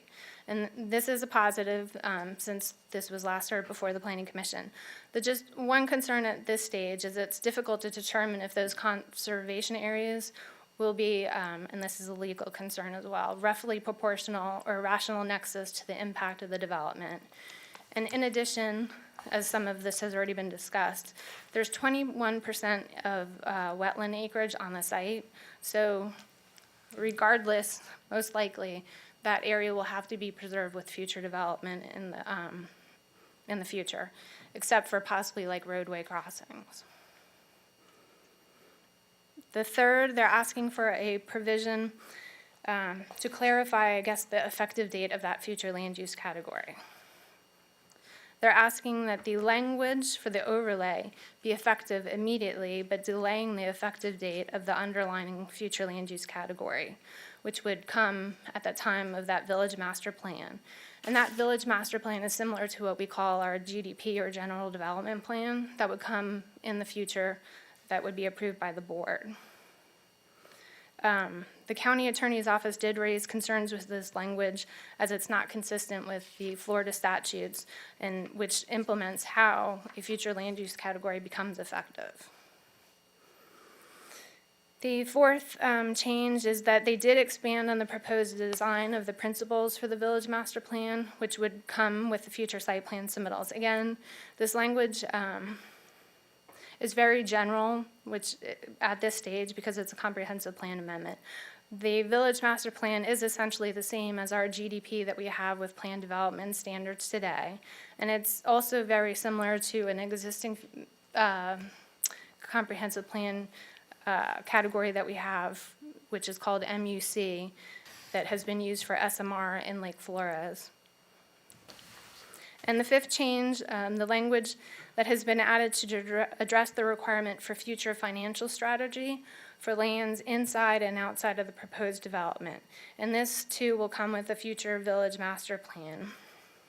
Really, the way it's worded now, if this does get approved by the board, we'd have to tweak that language because it really can't reference, we cannot condition a future site plan on financial strategies. It would have to be done through a separate agreement similar to a local development agreement. And I also have concerns with how that the applicant would provide a financial strategy for property that's outside of their control. How will they analyze those public facility costs outside of their development boundaries? And more importantly, how would they take away those identified costs from the public's responsibility? So again, this is a legislative decision. The request before you, and then ultimately goes to the board, is to determine whether the proposed amendment is in the best interest of the public. Is it compatible with the development trends in the area? Compatible with the surrounding uses and densities or intensities? And is it the appropriate time? And again, that has been the biggest issue since this application has been submitted, is the location of the site and the timing of the request. Has a change in circumstances been demonstrated by the applicant, which is required by the Manatee County Comprehensive Plan? And it is staff's opinion through the review of the application materials that the answer is no. The applicant has not demonstrated a change in circumstance. The comprehensive plan states that amendment to the future land use map shall only occur where it is determined that growth and development patterns initially sought by Manatee County are no longer appropriate. And to date, there really has been no data and analysis that has been provided by the applicants to support this request.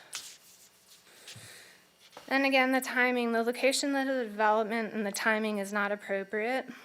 The request does not promote efficient and cost-effective provisions for extension of public infrastructure and services.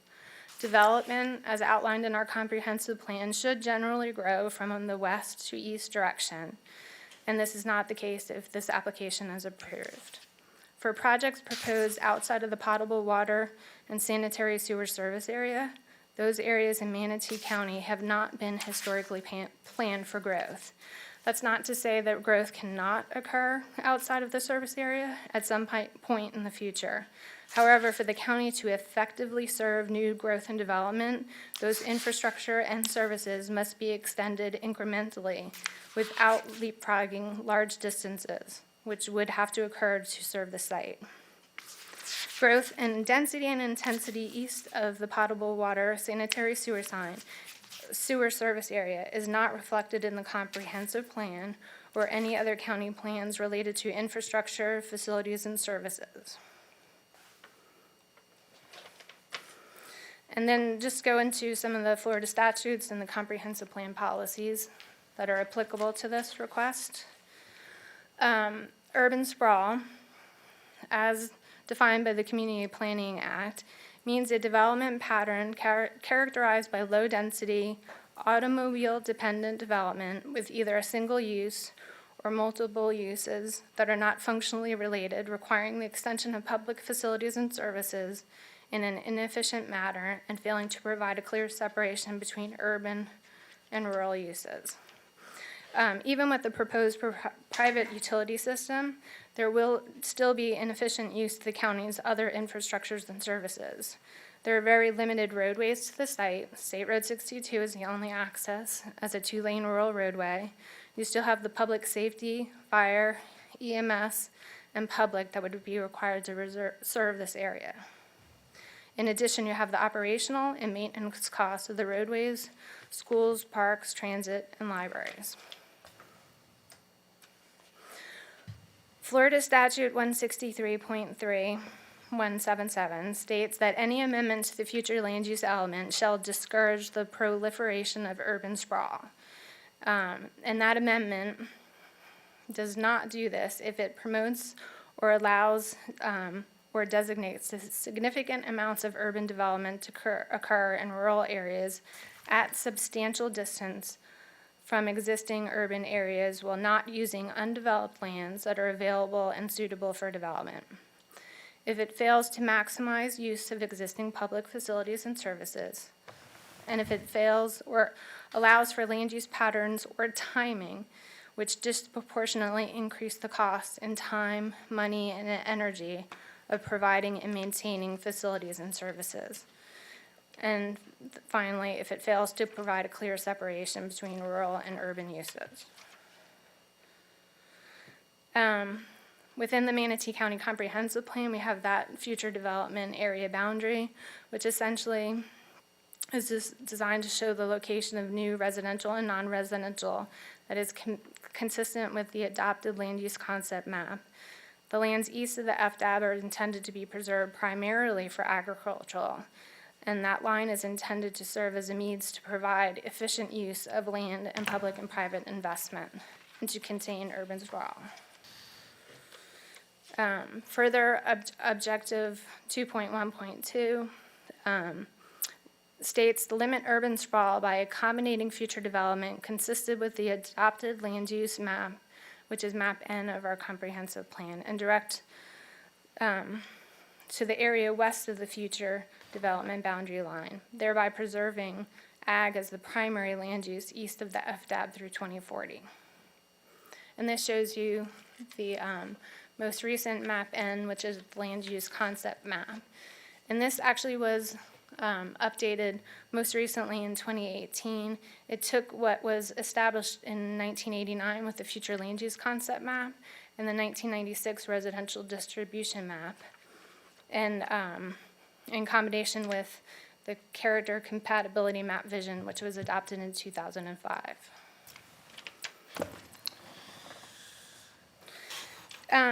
Also, the request appears to be inconsistent with planning concepts and recent planning studies that have been completed over the last few years.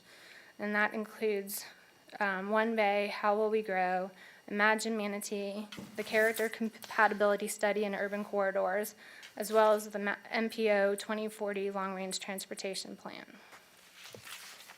Collectively, the studies discuss the need to focus development in the areas where you have the largest potential to increase density and intensity to support transit and other services, and provide a higher level of return on our investment.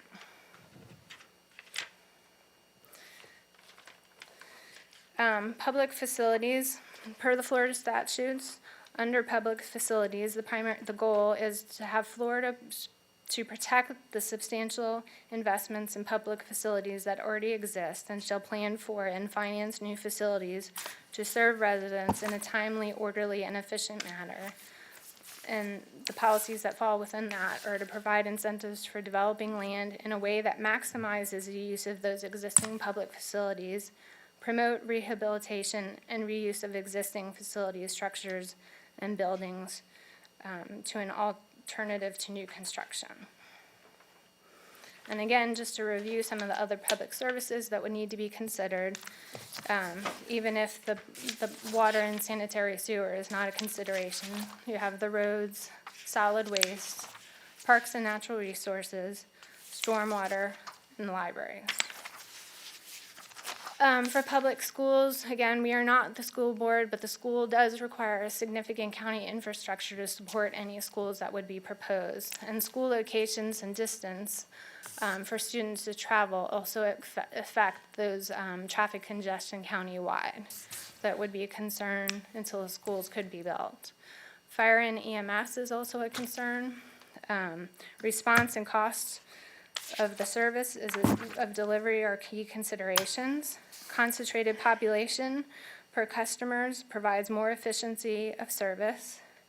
It is approximately 11 miles to the closest fire EMS within parish, approximately, which would provide about a 12-minute response time, which is below the county average of 7.2.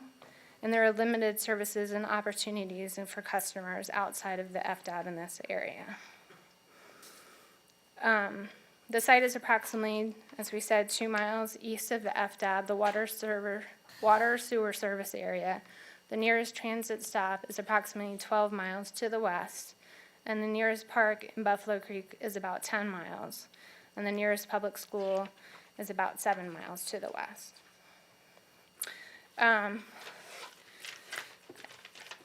With that, before I turn it over to transportation, I just wanted to hit on a couple of other things that came up in the applicant's presentation.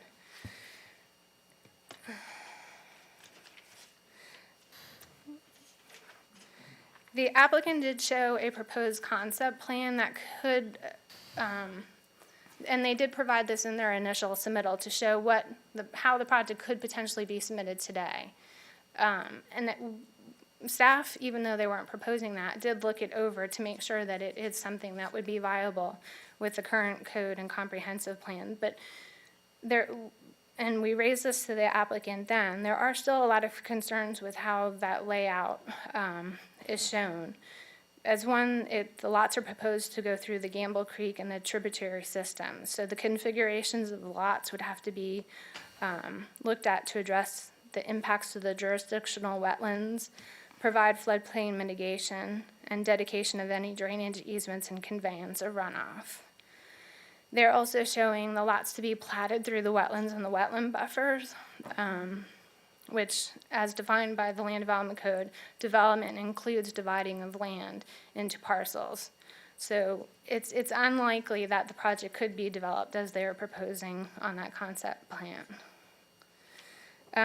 Again, they still would have to take in stormwater attenuation, water quality treatment, in addition to the floodplain mitigation. The cul-de-sac lengths as well, they're showing over 800 feet. In order to do that by code requirements, they would have to be rezoned to plan development and obtain specific approval from the board. And again, just the number of roadways, number of miles that would have to be built to accommodate the lots as proposed on that concept plan. I think it's questionable if that would be financially feasible for the developer. They would also have to go through preliminary site plan and construction plan approval for that concept plan. And then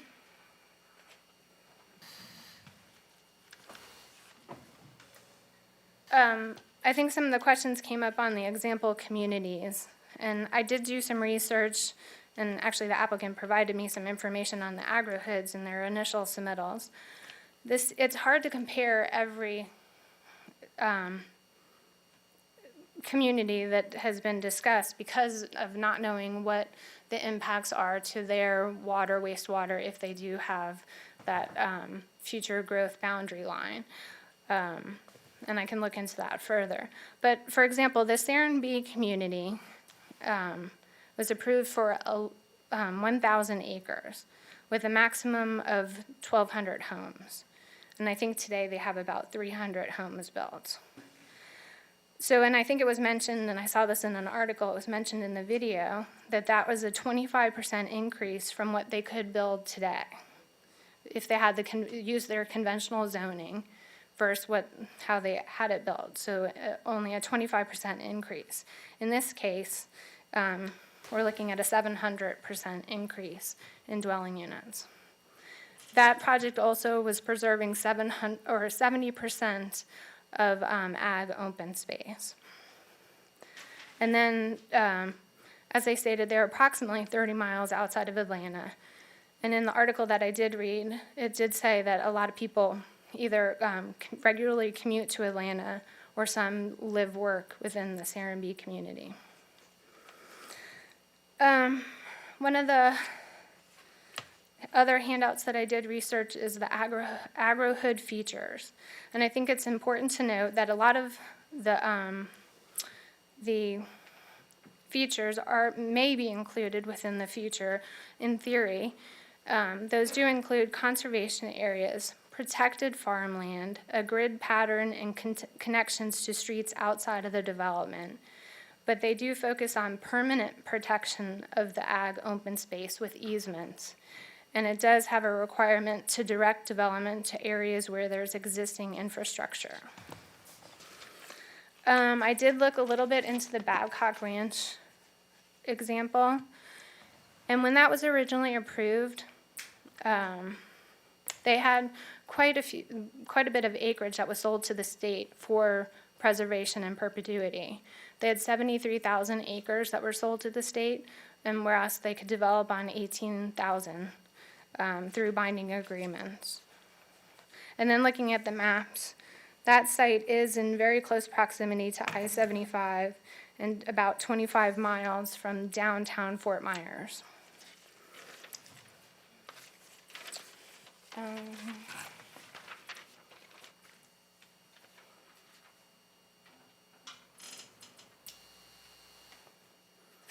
I think that concludes what I had to hit on, and I will turn it over to transportation. Unless you have any questions for me now.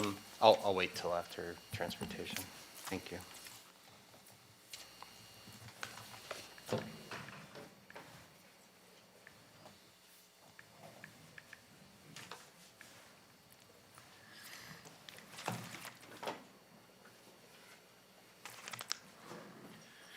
Good morning. For the record, my name is Clark Davis. I'm Deputy Director of Traffic Management for Public Works, and I'm here to speak briefly about the transportation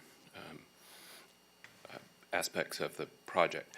The project is styled as a planned village. A planned village is supposed to be an independent or semi-independent community.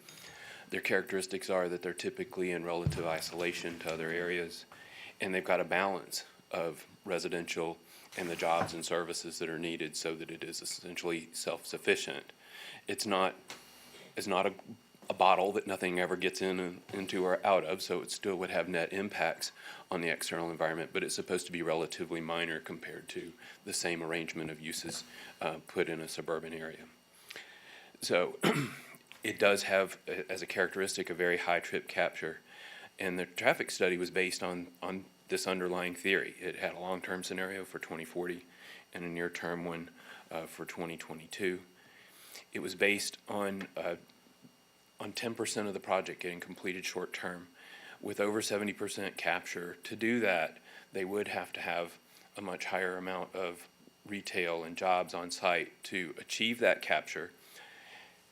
In a way, that's okay. It's because if it works at maturity, if it doesn't quite function at the beginning, it's all right because the external impacts will be relatively low because the development's small. But as it gets bigger and bigger, it does need to become more self-sufficient for the theory behind all of that to work.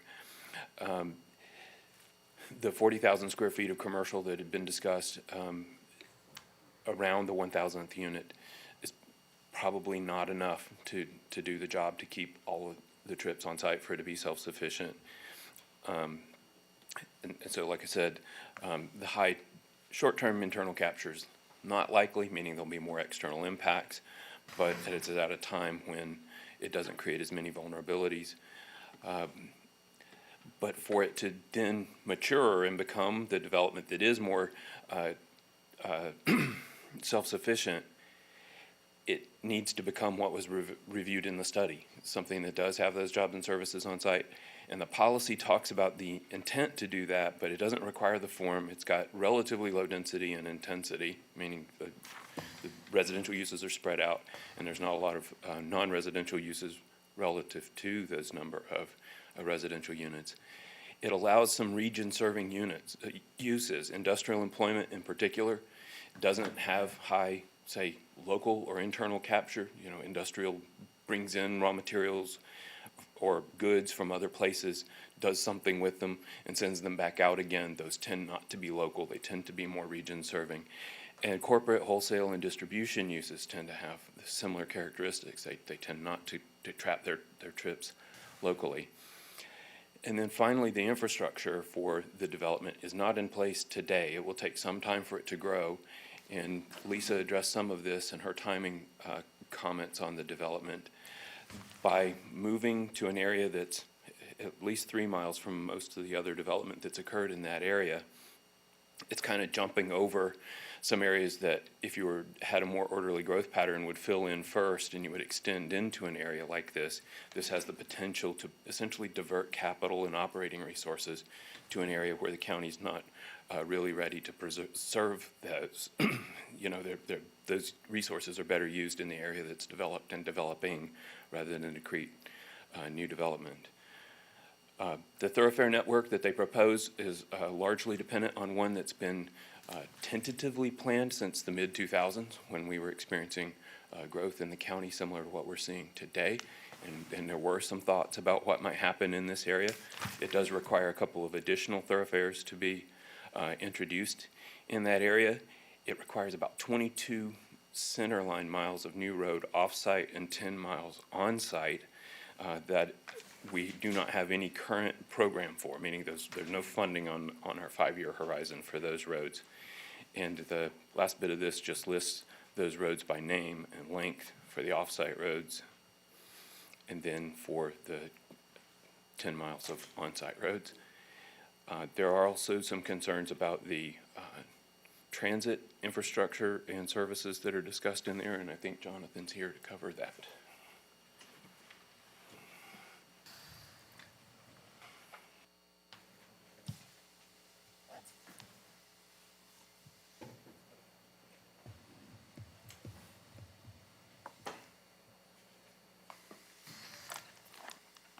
Thank you, Chair, Commissioners. I'm Jonathan Roberson, Transit Planning Manager with the Public Works Transit Division. As was mentioned before by a couple other colleagues, it's a development proposal that kind of jumps ahead of the current transit service area, and therefore kind of jumps ahead of our existing transit development plan.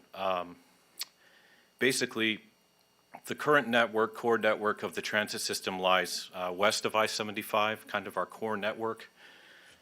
That's where most of our ridership is concentrated, both for commuter type of riders or disadvantaged populations. The proposed transit services, or the idea in the development that the county might be able to come out and serve it, it basically redirects operating funds away from priorities identified in our adopted transit development plan, such as corridors like Cortez, Manatee, US 41, the islands, and so forth. What the proposal doesn't really indicate is how that would be paid for. I mean, once a development kind of jumps out east like this, if the public transit system were to serve it, those are additional costs to the system and to the county's budget. And that's not really mentioned in the development. So if it was the county connected to it, that is new cost to us. The other thing I think was kind of mentioned for other sectors here was, since the development it's out where there's not a lot of other interactive uses where transit works the best, medical uses, doctors, jobs, schools, and so on. So it's a longer trip for us to get out there, and it's less productive because there's not a lot of other connected trips related to more productive land uses. So it's out there, so we kind of have to platoon a vehicle, and it's an extra cost that we don't have budgeted at this time. For transit systems such as ours, there's an annual operating cost for at least one vehicle to serve an area like this, and a new bus every 5 years is about the time. So there's an ongoing capital and operating cost that would occur if you were to serve this area. So real quickly, that's kind of the dilemma for public transportation and a proposal like this. Thank you. Ms. Wenzel, were there any other staff? Yes. Well,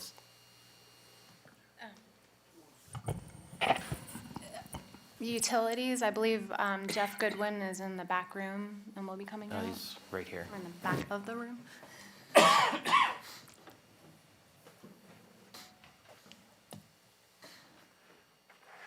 Good morning, Commission. Let me take this off. Good morning, Commission. Jeff Goodwin, Deputy Director of Utilities. Give some thoughts about the possibility of the development connecting to our system, since the applicant did mention that they'd be open to that if we were. First and foremost, the plan development is outside of the utilities service area, and thus it's not part of our master planning effort. So we have no idea on the impacts. We've not considered those, any type of upgrades in plant capacity, et cetera. The plan development is located a significant distance from existing or planned future Manatee County infrastructure, and thus making connection to those systems operationally and financially a burden on existing ratepayers. And then as far as the private systems, the package plants, if you will, as we mentioned back in 2019, these are our historical policy of centralizing water and wastewater treatment. For us that have been in this business as long or longer than I have, it's kind of counterintuitive to go backwards from having taken package plants offline and centralizing the treatment process. So most of our neighbors look for opportunities to get out of those situations. We fortunately, on the wastewater side, got out of that business shortly after 1988 when we built our last water reclamation facility. As far as what we've been able to observe when these private systems do get constructed, our observations have been over the years that the O&M needs are often underfunded.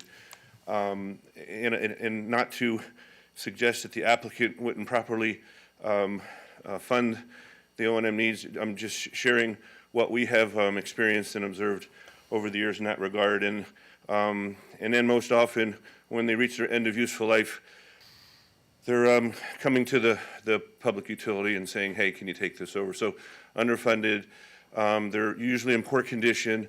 It takes a big investment then to take them on for the county. And they are, again, our observation has been they will come and ask the county to take those assets over at some point. So from a utilities perspective, those are our thoughts. Very good. Is there anything additional? There is Tom Gerstenberger who will come up and talk about stormwater, and then Scott Browning, water quality. Thank you.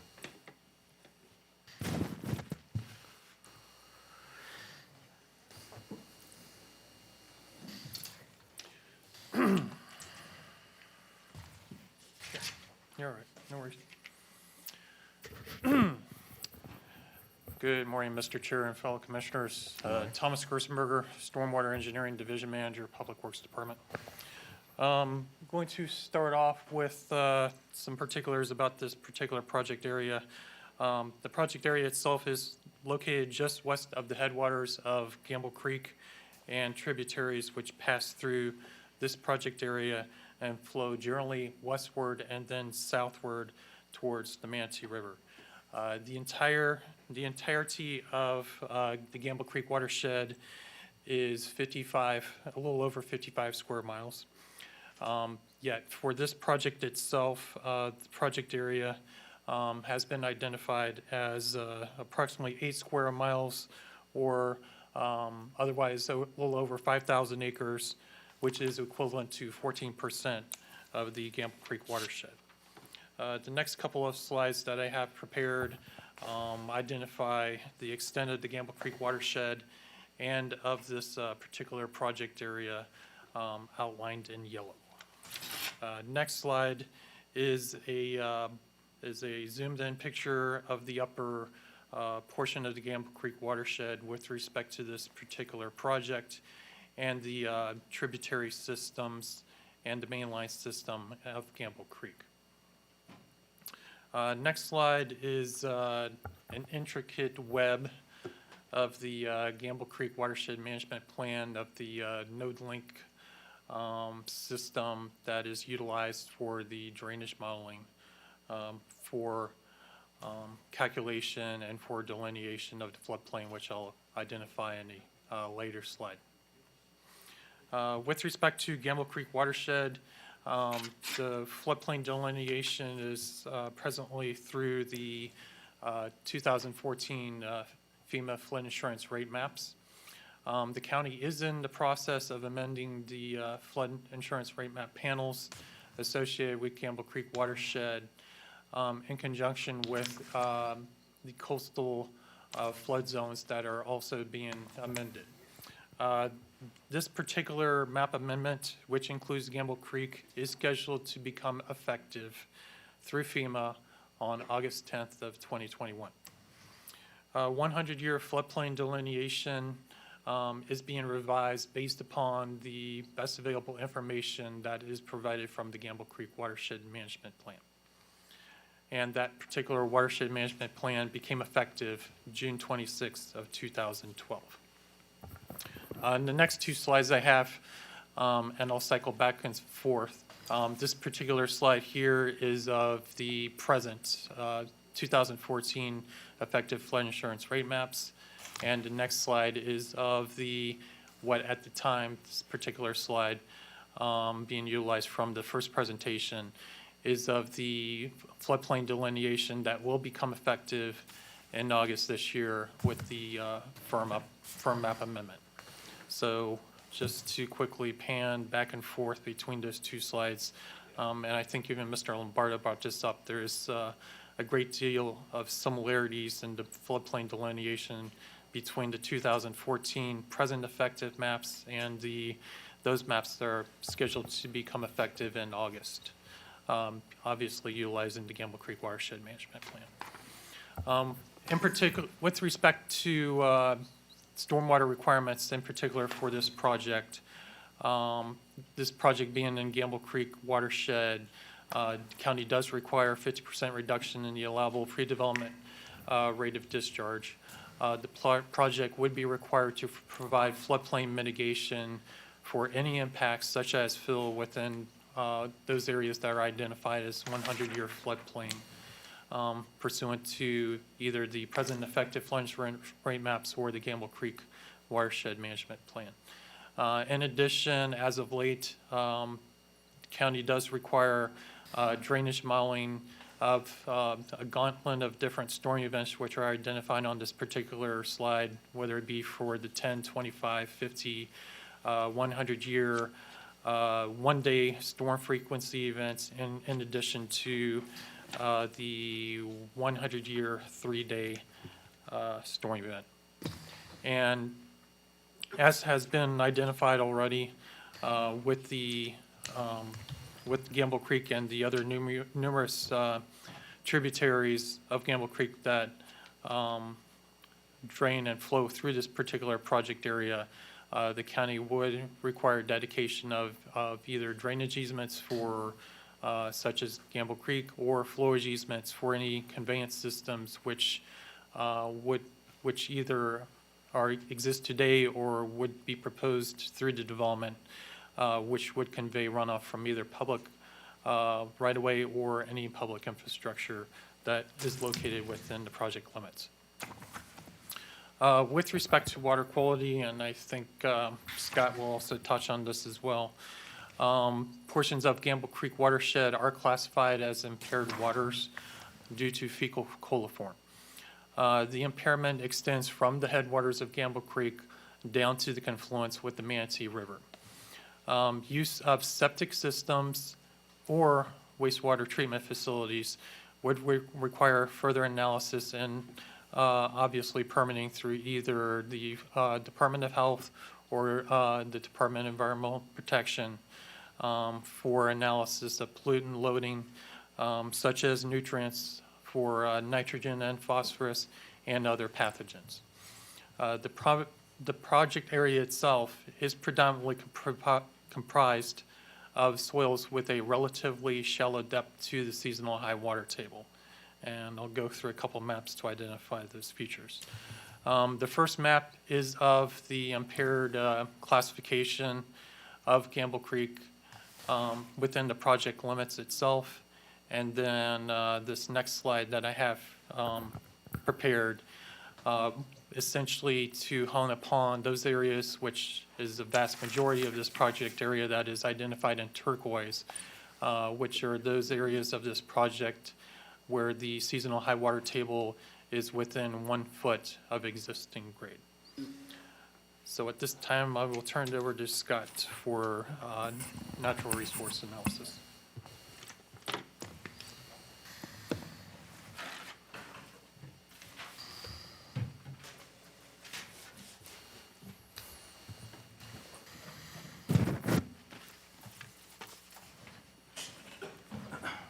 Morning, Commissioners. Scott Browning, Senior Environmental Specialist with Parks and Natural Resources Department, Environmental Protection Division.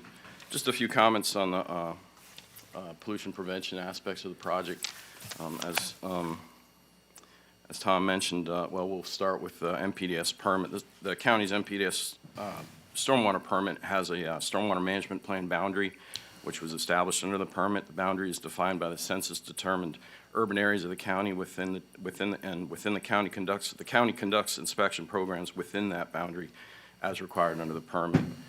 The boundary will expand as urbanized areas grow, but again, this project lies outside of that current boundary. The project is within the Tampa Bay Estuary Program's Reasonable Assurance Plan area, which addresses nitrogen pollution within Tampa Bay. Post-development nutrient loads, including both point and non-point pollution sources from the development, will need to be accounted for, and they will need to demonstrate no net increases in nitrogen loading without corresponding offsets. And as Tom mentioned just a minute ago, the project does lie within the Gamble Creek watershed, which is currently impaired for fecal coliform. The watershed may result, that impairment may result in a total maximum daily load assigned to the watershed for fecal coliform. And the TMDL defines the amount of a pollutant that can discharge to a water body and still meet its designated use. The developer and all subsequent responsible parties for the development shall be required to participate as a stakeholder in any basin management action plan that may be required under the TMDL for that watershed. And again, that BMAP may require the stakeholders to implement BMPs, additional stormwater treatment devices, or other technologies to ensure compliance with the TMDL. So that's all we have for environmental protection.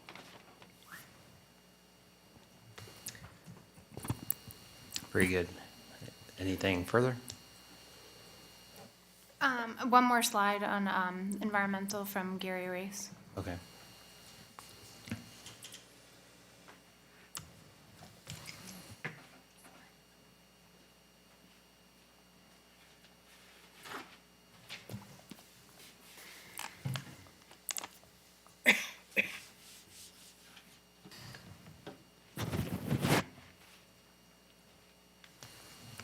Gary Race, Environmental Section Planning.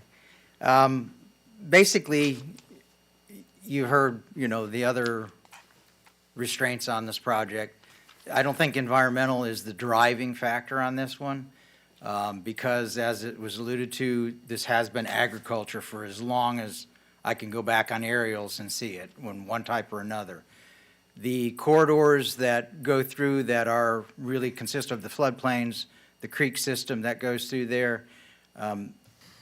Typically the farmers didn't get into those areas. They left them because it wasn't worth their trouble. There are some isolated wetlands that you can see within the field areas that were grown crops on.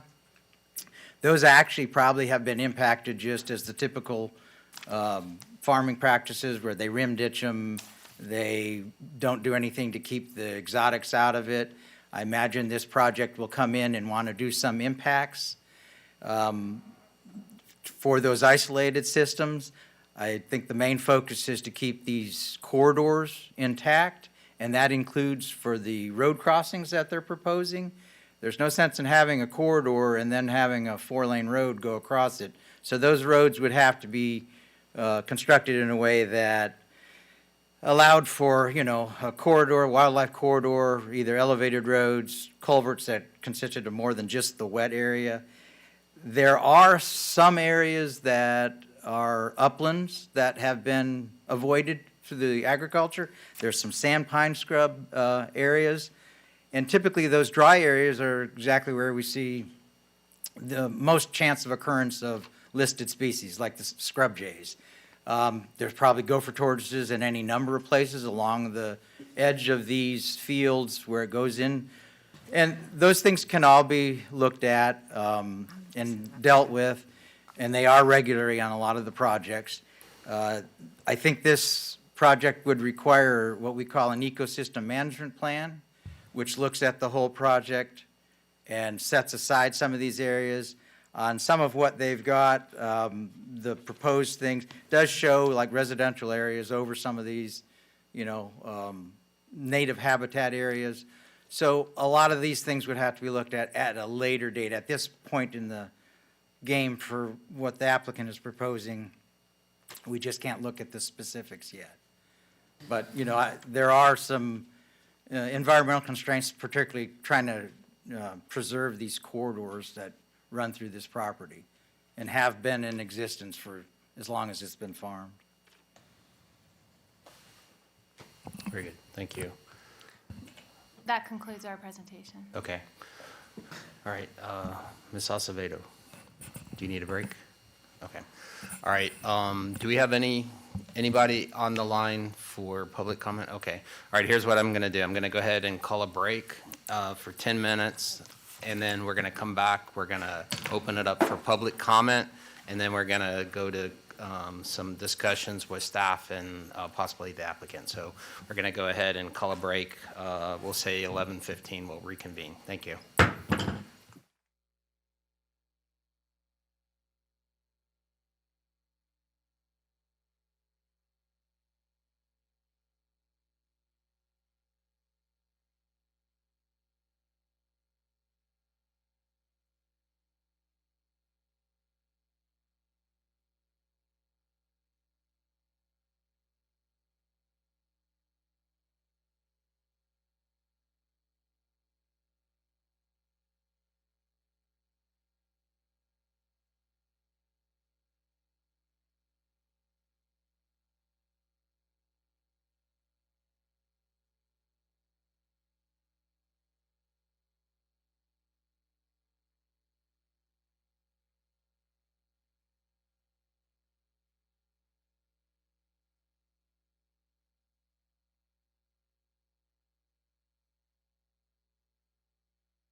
right.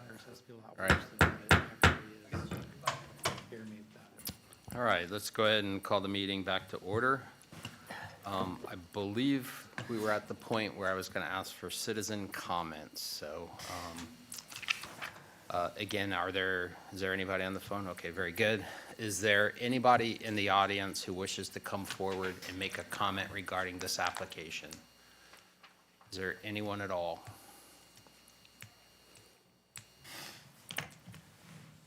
All right. All right, seeing no one come forward, we're going to go ahead and close the public comment portion of this hearing. And I do have a couple questions I'd like to ask, just get some clarification of staff. One of the things is related to urban sprawl. That seems to be a term that is it's pretty flexible. People use it for whatever suits their argument, and I'm glad to see an actual definition of it. It's helpful, although the definition seems pretty flexible also. But so the question of urban sprawl is always comes up related to these matters, and it's again very good to see a definition. But there is a property adjacent to it. Ms. Barrett, are you aware how? I'm sorry, Ms. Wenzel, are you? It's too many years of habit. Foxbrook, how did Foxbrook come about? It's outside the FDAB, and it seems like a relatively dense property. What mechanism was that to? It is, and I'm hoping Tom Gerstenberger can help me as well. When that originally came before the board, staff was recommending denial. The board ultimately approved it. A portion is within the FDAB, a portion is outside the FDAB. I believe the lots that are outside are a bit larger, but, and Tom needs to correct me if I'm wrong, that they are on county water. So it was a matter of adjacency that allowed the interpretation of the suitability? Yes. Mr. Chair, to dovetail onto what Lisa just brought up as far as the Foxbrook project, what Lisa just brought up is correct. There is essentially a tributary. It actually was on corner of one of my map exhibits. It's a system called Waterhole Creek, and essentially is the dividing line between the southern portion of Foxbrook, which is, I believe, 1 acre tracts to the south of Waterhole Creek from the larger tracts, the 5 acre tracts and larger that are located to the north of the creek. And the creek itself, essentially, as is shown through the FDAP line, is essentially the dividing line through that particular project area of those properties that are smaller 1 acre tracts from those that are the larger 5 acre tracts to the north. That particular project itself, does utilize county water, but it is not connected into the county sanitary sewer system. All the residential units located within Foxbrook utilize septic. Very good, thank you. And since you're at the mic, on the floodplain graphic you showed, the adopted maps, are the delineations in this area, are they Zone A, or do they have a elevation associated with it? Mr. Chair, they would compromise predominantly of Zone AE of floodplain coverage that has an identified base flood elevation based upon the Gamble Creek Watershed Management Plan. However, there are some other areas that were identified through the FEMA mapping process that were either identified through the hydric soils or through wetland jurisdiction that were not necessarily identified through Gamble Creek Watershed that would be identified as Zone A without an established base flood elevation. However, those areas wouldn't need to be, and base flood elevation wouldn't need to be identified through any subsequent permitting process through the county to delineate and to identify base flood for the entirety of the project. Thank you. And then related to the relationship between the Gamble and the Lake Manatee watersheds? Is there any significant hydraulic connection between the two sheds? No, Mr. Chair, there is not. Essentially, it's, would be any type of out of the ordinary storm event that would cause any hydraulic connection between those two watersheds from Gamble Creek to Lake Manatee. It's actually more, contrary, it's actually more of a hydraulic connection between Gamble Creek and Little Manatee River to the north than it would be to Lake Manatee to the south or to the east. Okay, very good. And then also the 50% reduction, we're talking about 5,000 acres that potentially could be developed, and a 50% reduction would have possibly a significant impact on the total flows in the area. Has that been a topic of discussion of reducing flow, holding so much water on one property, what it might do to the Gamble Creek watershed and the hydrology of the overall watershed? Mr. Chair, you probably know this as well as I do, but the flow reduction would only apply to those areas that are developed within the project limits. So any of those areas that at the end of the day become residential, commercial, or industrial, those areas would be subject to the flow reduction requirement. That flow reduction requirement would not necessarily refer to those areas that are held in conservation, either as jurisdictional areas or floodplain delineated areas. It would only be those areas within the project limits that are developed that would be subject and would be actually collected within stormwater facilities, and those areas that would be subject to the flow reduction requirement. So there are areas that were identified as agriculture, but they're part of a larger development. So if those areas are part of a larger development, are they going to be subject to the flow reductions? Not necessarily for agricultural uses themselves. Okay, they're exempt by. Right, we can certainly bring this back up on the overhead if we need to, but certainly when you take a look at this particular project, and there was the one mapping that generalized for the comprehensive plan mapping as far as like essentially an urbanized center as compared to the outer fringes being agricultural, things of that sort.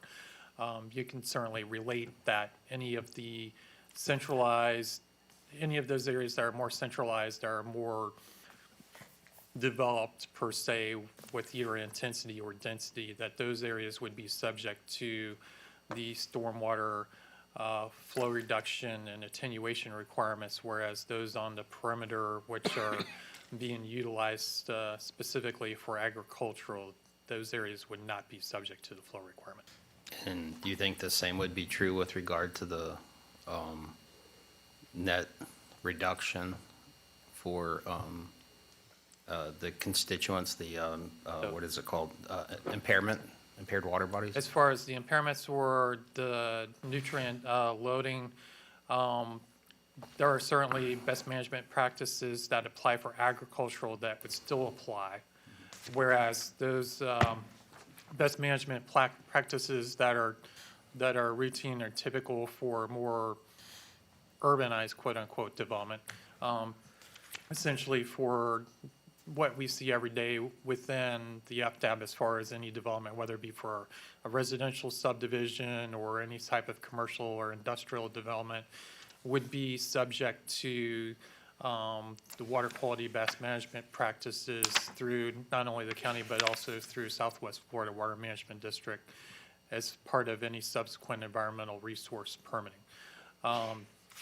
That being said, and I think Scott had alluded to this as well, as far as our MS4 permit through the National Pollutant Discharge Elimination System, or even through the classification of impairments through either SWIFMA, DEP, or EPA, or the like, the project would have to meet those compliance standards with respect to water quality, and whether or not there is any requirements for net improvement or reduction or of any pollutants such as nutrients, nitrogen, phosphorus, or any other impairments that have been identified within Gamble Creek watershed, such as fecal coliform. Very good, thank you.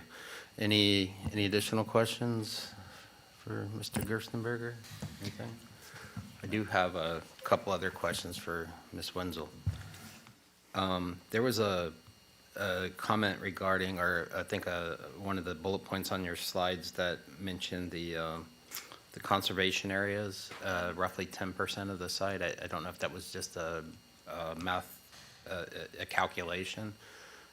And you mentioned something regarding the rational nexus of that statement, or the validity of the statement based on the, I guess, the need or the existence. Is that what you were saying?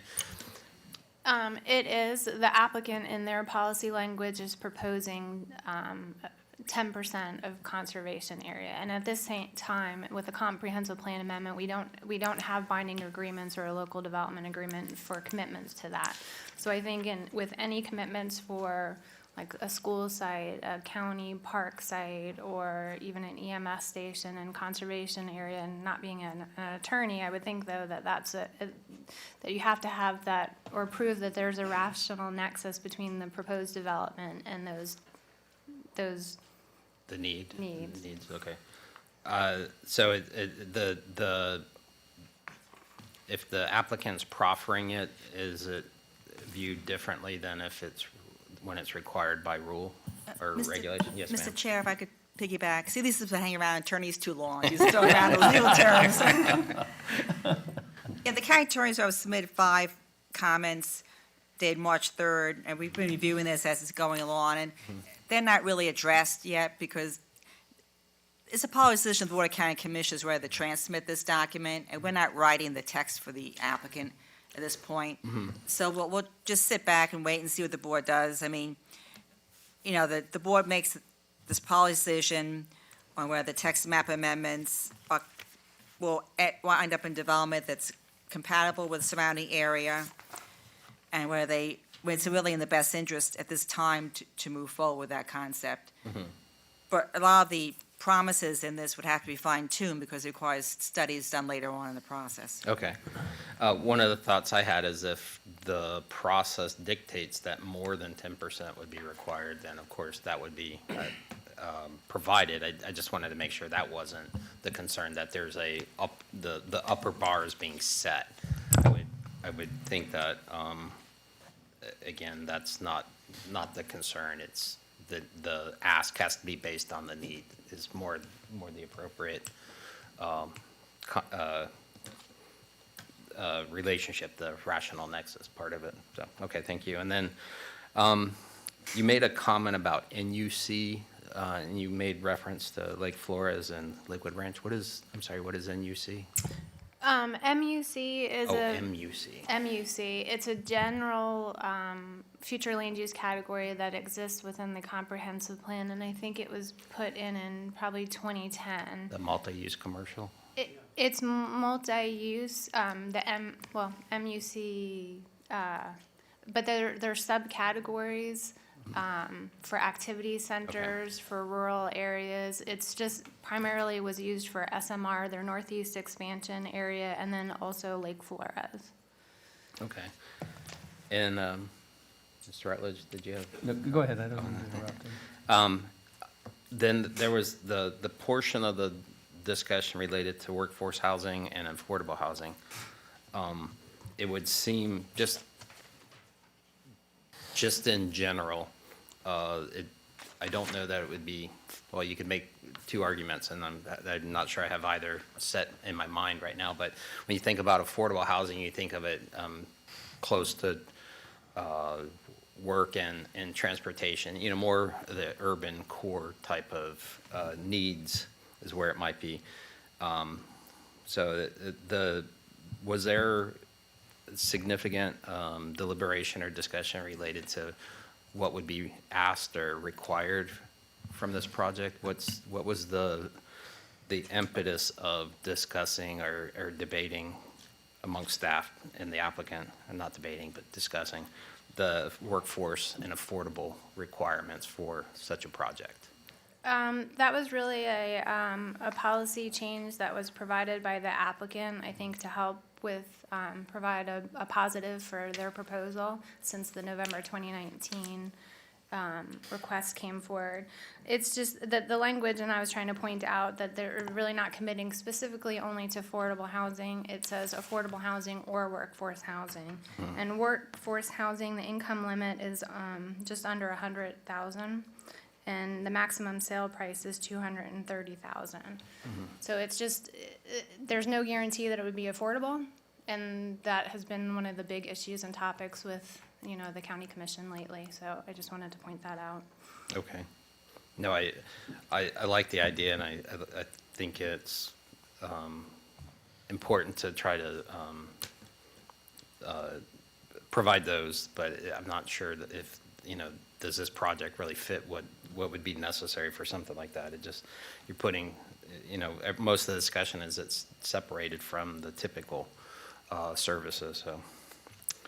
All right, I think those were the questions I had related to staff's presentation. Is there anything further? I have a question. Mr. Rutledge? It seems to me, and please help me, but I understand that they have this desire and need and creative concept.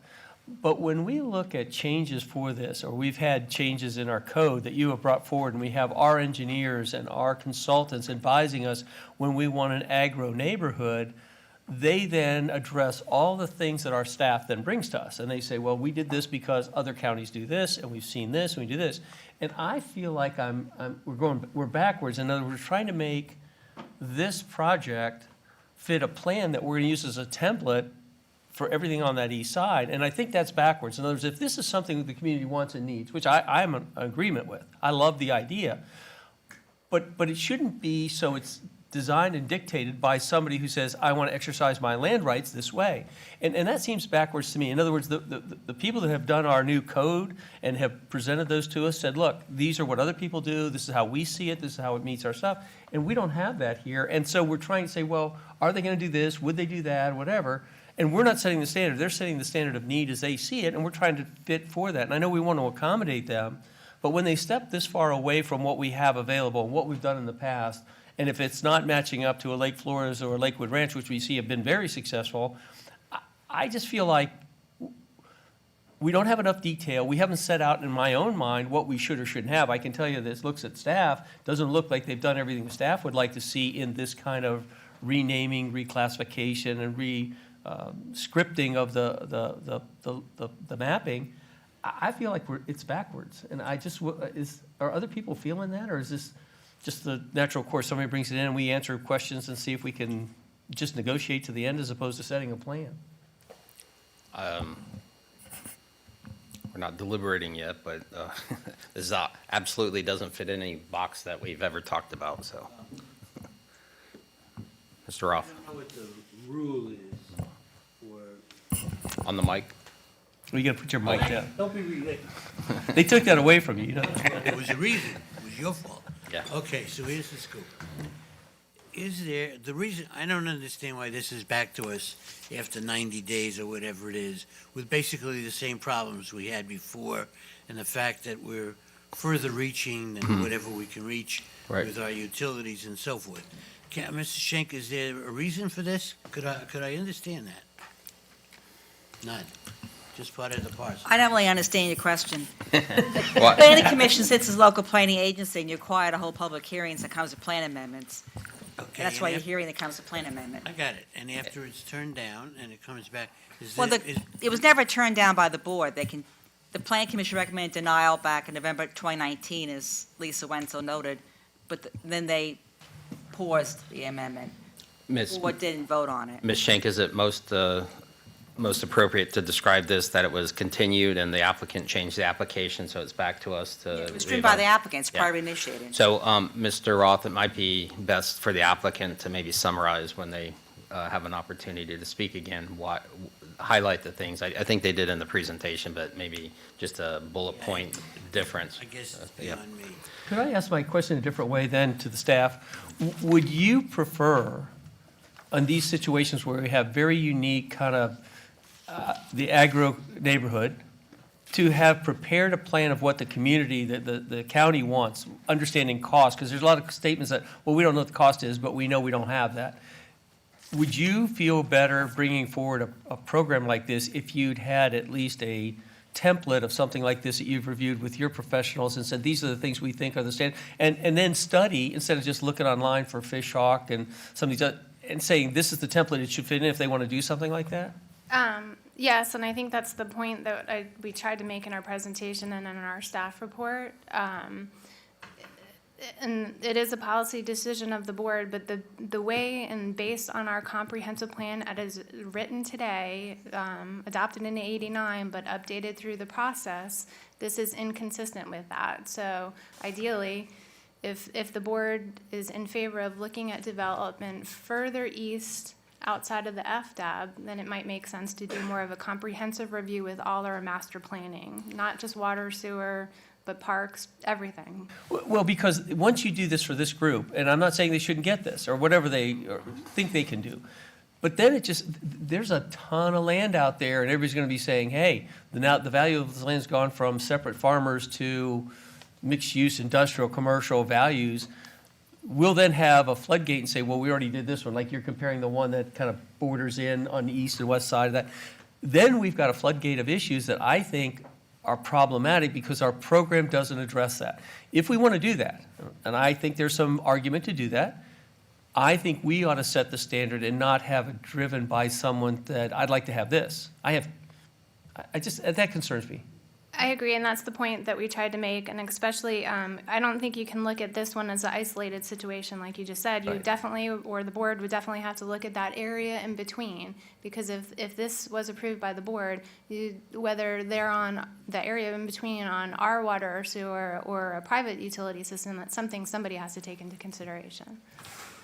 And so that's my sensitivity with asking a bunch of questions. I don't think I have enough information to have diligent questions because I'm not sure I buy the premise. So. And Ms. Barrett, there was a comment. I don't think it's Ms. Barrett anymore. Ah, man, I'm. Either one. Sorry, you're gonna have to change. Did you change it? Yeah, that's the problem. Yeah, that's my excuse. Yeah, Ms. Wenzel, there was a comment in the staff report that the board has not directed the intent or conveyed the intent. Are there current discussions ongoing related to what we're talking about here?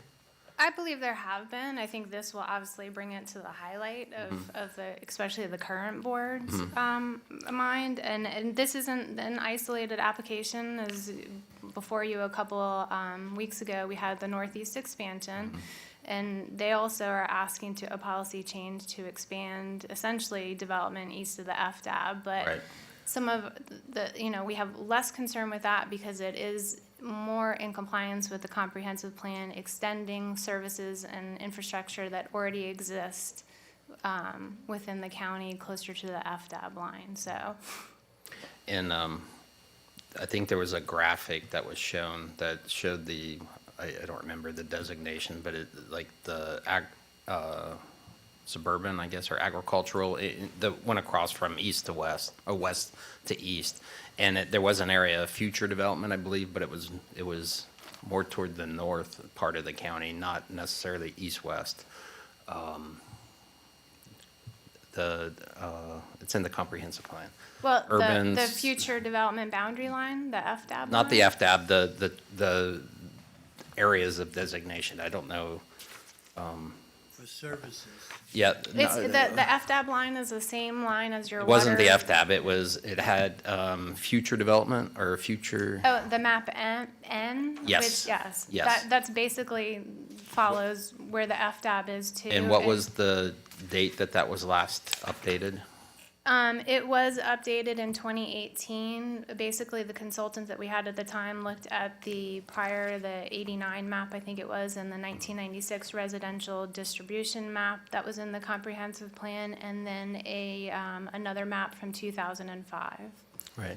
It seems to me that at the time, the trends were north-south not necessarily any pressure to the east. So I think that might be something that needs to be included in discussions with the board. And as we are here to advise, it's a little difficult not understanding exactly what the Can I what say the one other policy thing too? And I know we're not supposed to be intellectualize the economics of this, but when I hear everybody come up and say, well, we don't know what the cost of this is, or we don't have service, and we have to, my sense is that as a compatible to your neighbors, people who are paying taxes, and we had the whole discussion about impact fees, and I can tell you that the change in impact fees is not going to make up for the demand it's going to put on the community. You know, when you start to think of, you know, I'm here, I'm paying taxes, I don't mean me, but my constituents, that it's pretty hard to go ahead and say, yeah, they can go ahead and do whatever they want in their land, and by the way, emergency medical, schools, water, that all those things are not to be at least marginally understood. To vote for this and say, I have no idea what it's going to cost, but I'm just going to do it, I'll have to move to Washington. Don't make me do that. Mr. Roth? As a Realtor, as a citizen, and as a taxpayer, this is a great idea of what they want to do. Expanding out into the county is inevitable, but it needs to be controlled. Sometimes you have good citizens, like some of the larger ones I will not mention, and great attorneys who understand that and understand what the county wants.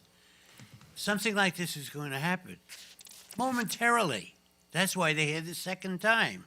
Somebody said, come back and try it again, because it's a great idea. The only thing that doesn't work in my mind right now is who's going to pay for the infrastructure, for the police, the fire, the roads, etc. Oh, that's not a new problem. It's an old problem. You want to fix the old problem and you want to move on, somebody's got to pay for it. And the answer is, if this group is going to make money selling the property, I'm going to stop momentarily, wants to make money, then they need to pay money. It's time that the county stops giving everybody a free ride. Thank you. So taking that as a cue for my next question, but it's for the applicant. Are there any additional questions for staff? So I do have a question for the applicant, and it's a little bit related to what Mr. Roth had brought up. So whoever might be the best person to answer the question, has there been any significant analysis related to the cost of the infrastructure that would be necessary for the improvements? So I know we've talked about water, sewer, things like that. Just related to that, if you could maybe speak to, again, something that's been brought up a couple of times, the cost of the improvements and how the project might accommodate those concerns. Oops. And I don't know if we're in rebuttal or not. No, this is just a question. Just a question. We'll have a couple of questions. I just know there has been a lot of discussion, so we're going to have a discussion, then we're going to go to staff closing comments, and then we'll go to rebuttal, and that'll be very clear when we do that. Okay. We have looked at that very conceptually. Part of the issue here is that this is the first stage in a much longer process, and a many-level process, much like, and things can change over time. When we're talking about a 40, 50-year development plan. And the county can change their plans over time. They haven't, in this case, in the 5 years that we've been in this process, but they can change. And so if they change, that the shift to those costs and how those things are done is going to shift with them.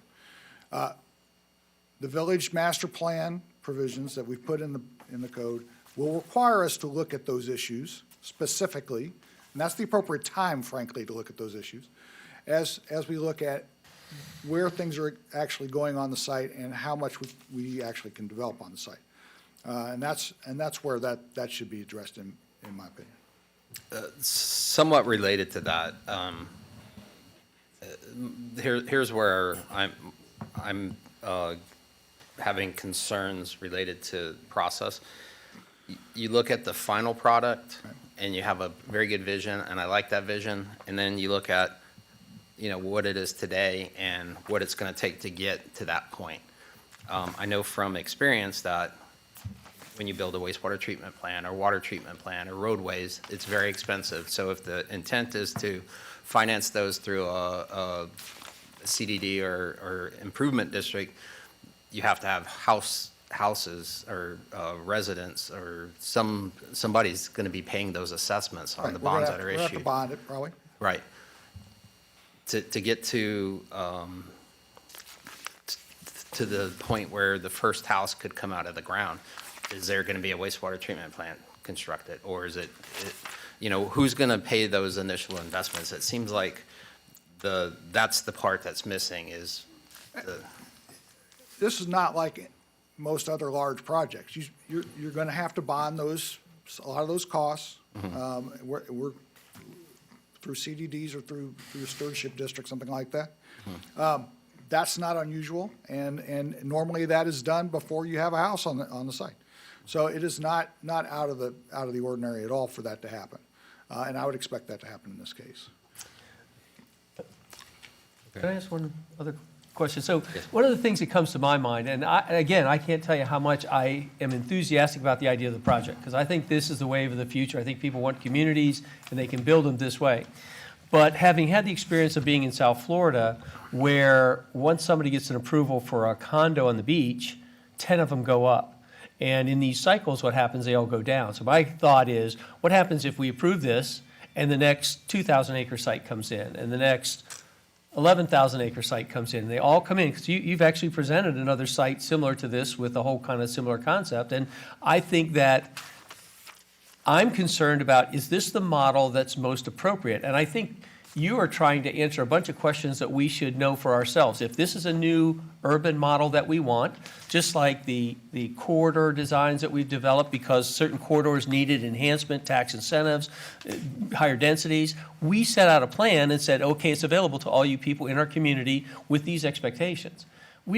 I feel it's backwards. I feel like you're trying to answer every question that we can imagine because the staff has only been able to say so far, gee, I don't know about that. And that doesn't seem fair to you because you want an answer, and yet I don't think we have the structure to answer I don't feel like I have the structure to answer the question. Let me answer that question a couple ways, with a couple comments. First of all, there have been proposals by developers for categories. The MUC category, for example, was one that was proposed by developers, and it got approved. It wasn't something that the staff came up with per se. We've been in this process for 5 years.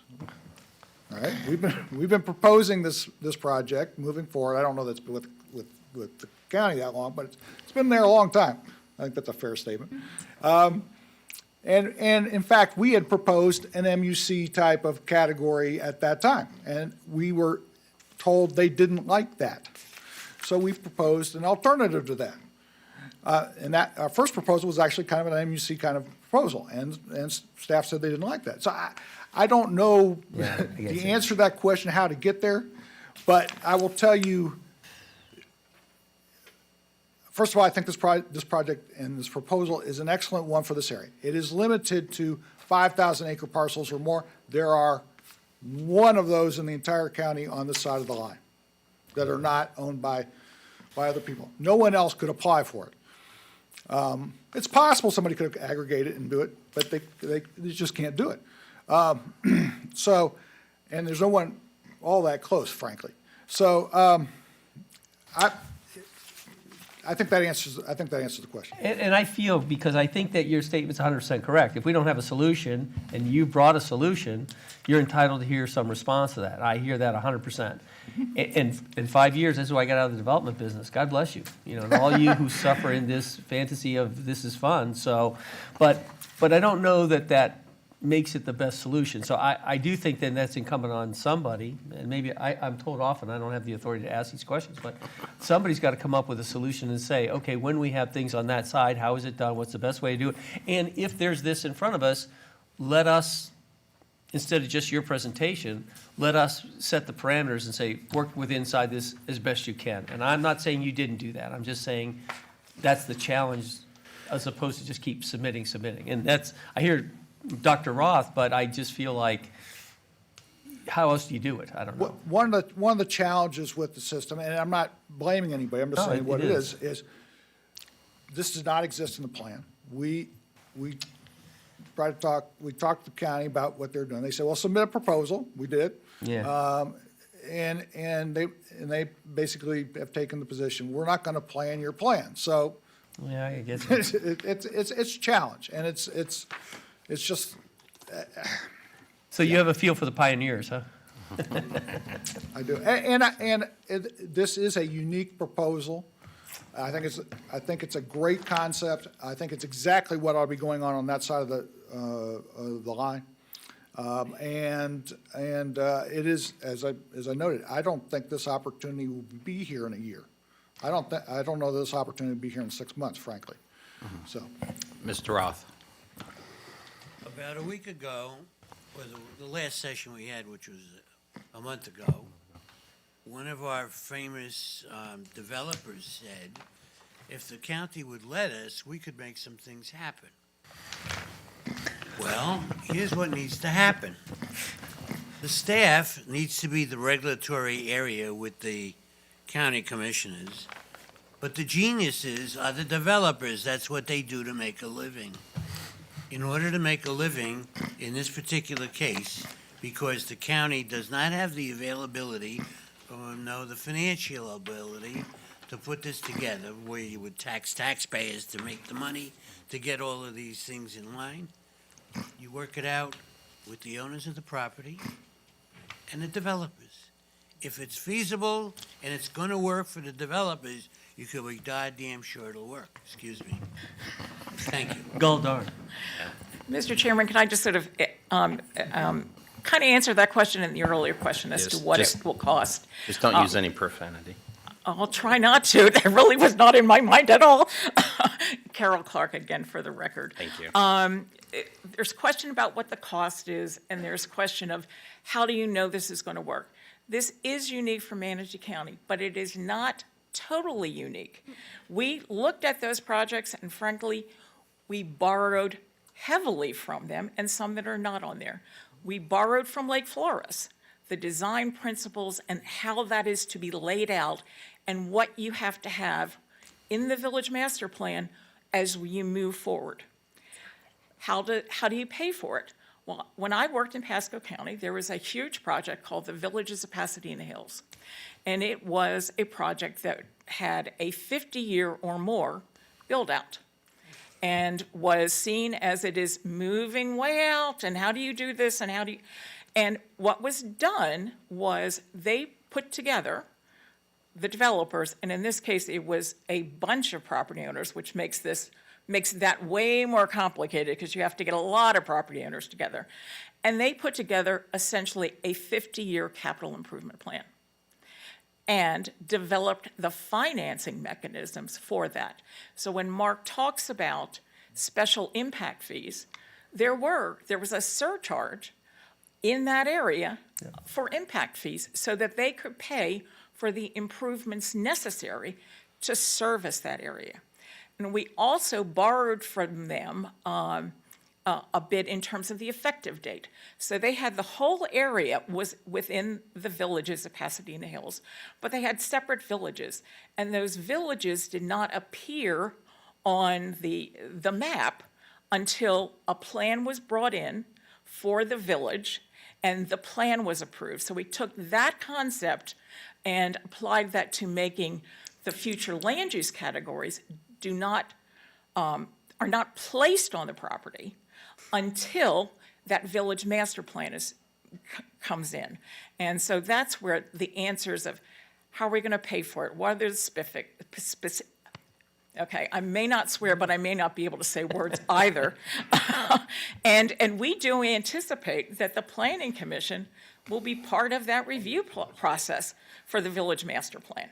And let me say this, I had the opportunity to work with all the CDC bond holders for I-4 and 27, Posner. It was several hundred acres. and we acquired the property for a client, and then they came back after they defaulted, because that happens too, they didn't have enough money, and that does happen. And you have the right to go broke, it's America, it's great. And so I'm not concerned that you'll get initial approval for the thing. I think the question for us is not whether you can finance it or make a living or how much profit you can make. I don't really care about that. What I don't want to do is say you're entitled to do all that at the expense of other community members who are here, paid for infrastructure, whatever. And I don't think you intend to. But I can't determine that today as a good neighbor. Like, if I let my grass go terrible, my neighbor hates it because I'm declining in improvements, not improving. So I just think that's my question. I think it's a great use, and I have no doubt tomorrow morning you could have 10 investors to do it. So that, to me, is not the issue. It's really about what's the fair allocation to let you exercise your rights. And that's always what community is. When you move in next to somebody, you then can't play your music as loud as you want. You can't park your car in front with a boat, and that's what your decision. And that, in my opinion, is compatibility. That's what we're allowed to decide. And that's all I see here. Everything else I love about it. And I think that's what we see as the Village Master Plan, answering those questions. Yeah. And I hear until those questions are answered to your satisfaction, or actually the board's satisfaction not after me, your right? recommendation. That's what I said. We don't have entitlements. We have the entitlements of ag rural. Yeah. And if I can just follow up on that, the question becomes chicken or egg, and I think you noted that last time. I get it. You don't want to, and there's a lot of detail, a lot of information that has to go into that, and yet, to do what you're suggesting, is you have to plan out the thing in much more detail. That's right. I get you. So, we thought this system was the best way to handle that, given that you have a comp plan level decision to start with. Right. But we can't move forward until we get those other details get in here. All right, very good, thank you. So we're gonna go to, so we're closing the interactive part of the process, and we're gonna go to staff closing comments. Ms. Wenzel. Ms. Wenzel. I'm sorry, I just have a lot of thoughts in my head, but I'm going to try to answer some of the questions. Just too. let them out. I'll just let it flow. So for Mr. Rutledge's question about I guess if this is appropriate timing, if we should do the planning and then have the application, or the application can come before the planning. There has been extensive planning with the comprehensive plan that we have today. And then above and beyond that, how will we grow, which essentially was a evaluation of the growth within Manatee County. Then that was carried through with the urban corridors. You have the long-range MPO plan, and that's what I've tried to say in my presentation, that those policy directions are to place development within the urban service area to try to control growth and make it cost efficient for the county. So again, that will be a policy decision for the board. I think that proof that county staff has to take an application, bring it to the board. We do our best job to do an analysis of that application, but the burden is on the applicant to provide that information. And we've asked for it, frankly, for the last 5 years. The traffic study, too, as Clark pointed out, was accepted, but has some flaws to it on what they submitted. And in theory, it's a good project, but again, the location, the timing is a concern. If it was closer to the FDAB, within the FDAB, I think it's something that we can consider. And whether you call it MUC or the future land use categories with the overlay that they're proposing, to me, it's all the same. Who cares? The biggest significant difference with this application is that ag, open space, future land use category that they're proposing. Otherwise, it's not that different. They do have a cap on the potential that they can do, but those underlying future land use categories have a significantly higher potential for density and non-residential. And one thing I think Clark pointed on too is the traffic study. For this to function as proposed by that traffic study, the policy language is not necessarily matching the two. And their short-term plan, which when they originally submitted this was 2022, and even if you add a couple years on that, they're proposing that with 10% of the project to be developed, that they would have about 72% internal capture. I'm not a transportation planner, but I have a hard time wrapping my head around that. So based on that alone would put a significant cost on the county.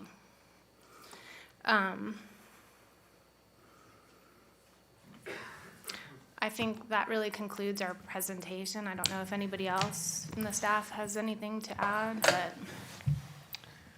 Okay, thank you. All right, we're going to go to the applicant rebuttal, and then we'll go to deliberation, discussion, and consideration.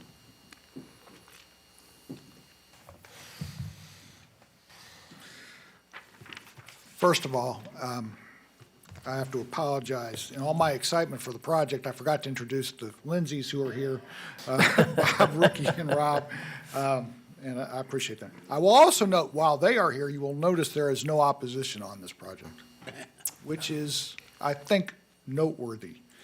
Want to make a comment about Lake Flores, which is a great project, by the way. I will note Lake Forest has 6,500 units, 2 million square feet of commercial, and 1 million square feet of office. I don't think we need, I think we're more isolated, so we're going to have some additional need there. We may not need all of that. Like many DRIs, they don't get totally built out, but want to have that opportunity if it becomes available. Workforce are affordable. We want a balanced community. We know we're going to have people working in that facility, working in the new town, the rural village, and we're going to have a need for probably a mix of those two. And so we wanted to make a commitment that we were going to do that because I think that's important. One of the comments, all I'll say about this is. The comprehensive plan and that line was largely developed in the mid-'80s. It's moved a little bit, not much. I was in my 20s when we started on that project, and I was the lead land use attorney for the county at the time. Much has happened during that period, including my hair turning white at this point. School board has been contacted. School board loved this project. And we actually moved the school site because of one of their requests. They thought this was a great opportunity. We've talked with the fire department, and they are also looking forward to the fact that we're reserving space for them, and we thought it was appropriate for EMS as well. Lisa has indicated, I think in her original presentation, that this area has not been planned for growth. This is your opportunity to do that, and that is why we are here. We believe this is consistent with the statutes. There's an exception under the urban sprawl provisions for Newtown. It's kind of a quirky little provision, but we believe this clearly fits in the Newtown category, and it is not urban sprawl. We've talked quite a bit about the financial planning issues. As Carol noted, we did look at Pasadena Hills for some of those things, and we think there's a great opportunity to address this, either through, which we would have to finance, I haven't told my clients this yet, the additional studies necessary for appropriate impact fees that would be appropriate based on dual rational nexus. That's for Sarah's benefit, and other types of financing mechanisms. But we have to get a sense, a feeling that the county wants to move forward with this, and I think we've set up the mechanism to make that work. You're not going to have a lot of these roads in your financing plan because your planning time frame for those projects is 5 years under the current comprehensive plan. This is probably a 40 or 50-year project. So. And I know we initially did this with a study, but which was 22 and I think 40, right? But that was partly because we started early, and we recognized that some of this is going to get spread out. On the environmental side, I didn't hear a lot about the benefits that taking people off of sewer, taking them off wells. I will note that stormwater should actually improve where we actually develop, as should any flooding issues downstream, because obviously any impact. Because there's no stormwater treatment at all right now, and certainly in the developed areas, there would be stormwater treatment.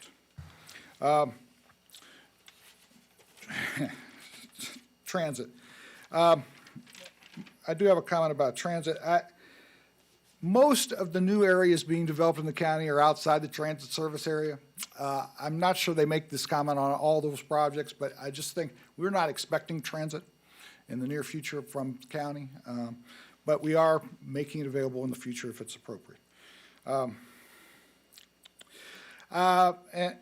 finally, you saw the video on Serenbe. I think Serenbe is an appropriate analogy here. Babcock Ranch, both of those are well outside. Babcock Ranch, by the way, I think is well off of I-75, having been there. Ave Maria as well. And so I think they are similar situated communities that are doing very well. And Serenbe is also well off the beaten track, as they say. Carol, do you have anything to say? I think that's about it. We appreciate your consideration. We would like a recommendation to transmit this, because we think this is the step that has to be taken in order to move it forward. Very good, thank you, thank you. All right, we're going to close the public testimony portion of the hearing and open it up for discussion, deliberation, just thoughts, and then we'll consider a motion. All right, just the initial thought, again, I like the idea. The financial part of it seems to be, again, I think I might have made the comment previously, the wild card in the discussion. I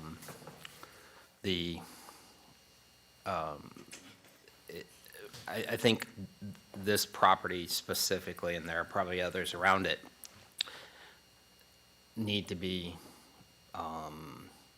considered with regard to development. One of the opportunities that we have when there's a single owner who owns a large tract of land is to master plan it. And what happens many times is the properties get carved up and you end up with disconnected or disjointed properties or projects or a community where it's not consistent. So this is a significant opportunity with regard to the size of the land. I think we need to figure out how it can be done as a master plan type of improvement.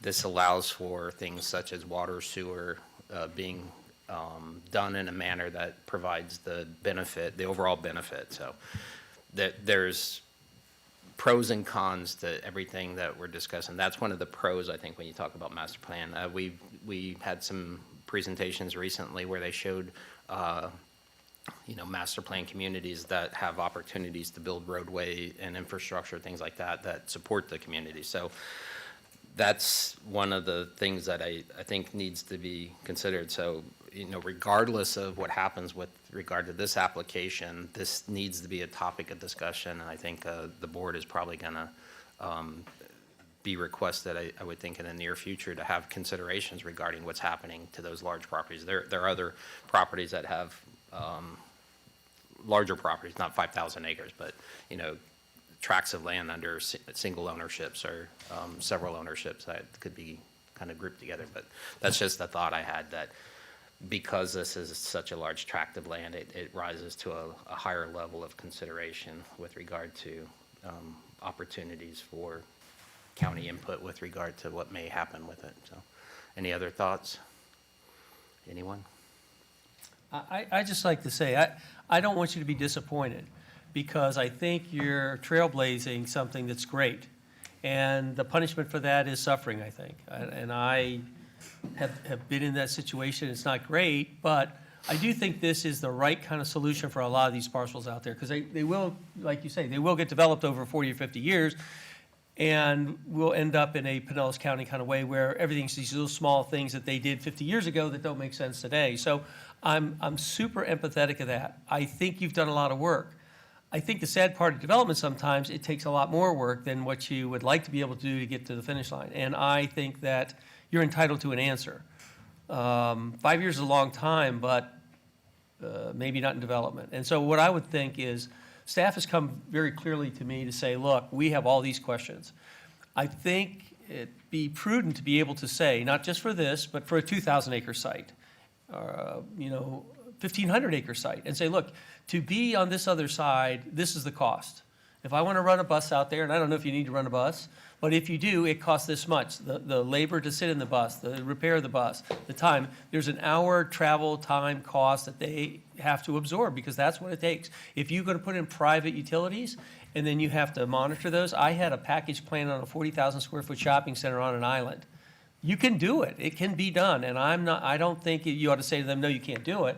But if you're going to do it, you got to tell us how you're going to keep us from having to be the defaulting bondholders on the CDC and try to figure out how to make it work after that, which I did. And it's 100 pages of trying to explain how you could maybe get out of this. So I don't think the community ought to take that. But I like the idea. I would love to see this in our community. I think it would put us as a high standard within the community as to how to do residential farming. This is an agro state. I've been here long enough to know that, farms are what made Florida great for a long time. And so I'm all for all that. But I don't think there's enough information, and I think if it's been 5 years, it's not quite enough. That's a terrible answer, but that's my sense. So I like it. I want you to continue to do it. I think you've answered a lot of questions. I have no problem thinking the financing's there. There's as much money to come into Florida as you want. And you can find a partner, and then you can have 2 of them or 10 of them, and you can get as much money as you want, because this is a good plan, and people will see that. We used to do investment in New York, and I can tell you, this is the kind of thing somebody's going to jump on and say, we should invest in this. But you got to answer the questions for the community that you're going to be a neighbor to. I don't have that. Yeah. Any other thoughts?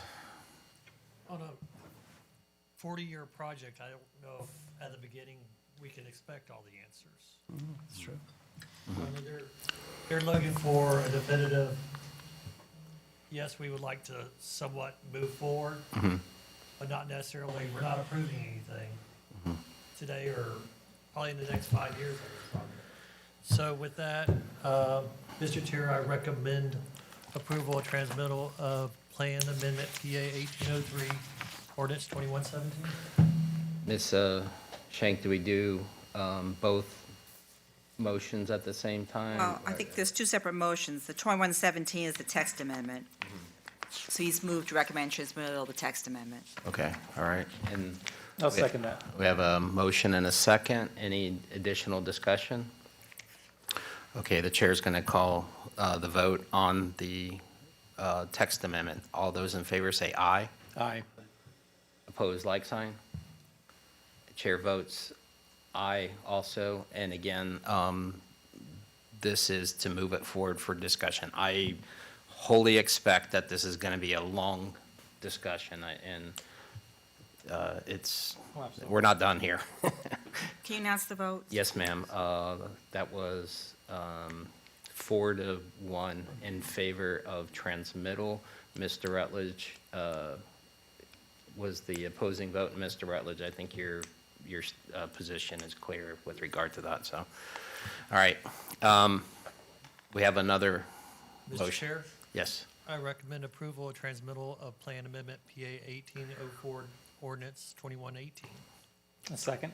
Second by, motion by Mr. DeLesline, second by Mr. Ron. Any additional discussion? Oh, I'm sorry. You all look alike, yeah. You brothers are all alike, right? Jarhead. Motion by Mr. Barrett, no. Motion by Mr. Smock. Chair will call the matter to vote. All those in favor say aye. Aye. Opposed, like sign. Mr. Rutledge opposed. I'm sorry, motion passes, the motion for the map amendment passes 4-1. Any closing thoughts? And again, Mr. Rutledge, shoot. Mr. Ron's getting called on more and he's not even here. Call me, guys. I said, hey, you. So, hey, Again, I think your position's stated, and not to, this isn't, and for me personally, this isn't like I'm far on one side or another. I think this is a vote to allow for additional discussion. I have a very, very significant concern that financially it's feasible.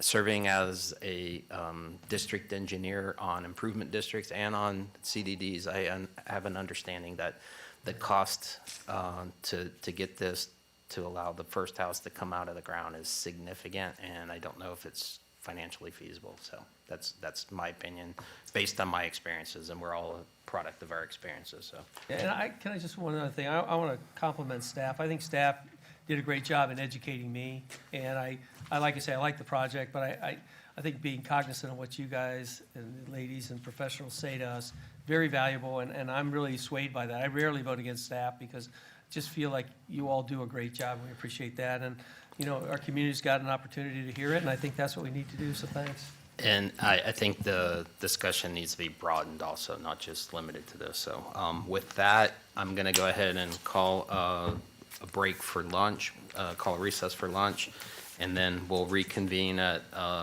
around, let's say, 1:30. Thank you.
Good afternoon, everyone, and welcome to our afternoon press conference on the Piney Point wastewater release. First, I'd like to introduce the folks that we have here, the members of the Manatee Board of County Commissioners. We have Chairwoman Vanessa Baugh, Manatee Public Safety Director Jake Sauer, Deputy Secretary, DEP Secretary Noah Valenstein, and Deputy Director, soon-to-be Director of the Florida Department of Emergency Management, Kevin Guthrie, and I am Dr. Scott Hopes, the County Administrator for Manatee County, Florida. With that, you're going to be the first to hear the update, which is a very positive update. I'll allow Chair Baugh to open the press conference with her comments. Thank you, Dr. Hopes.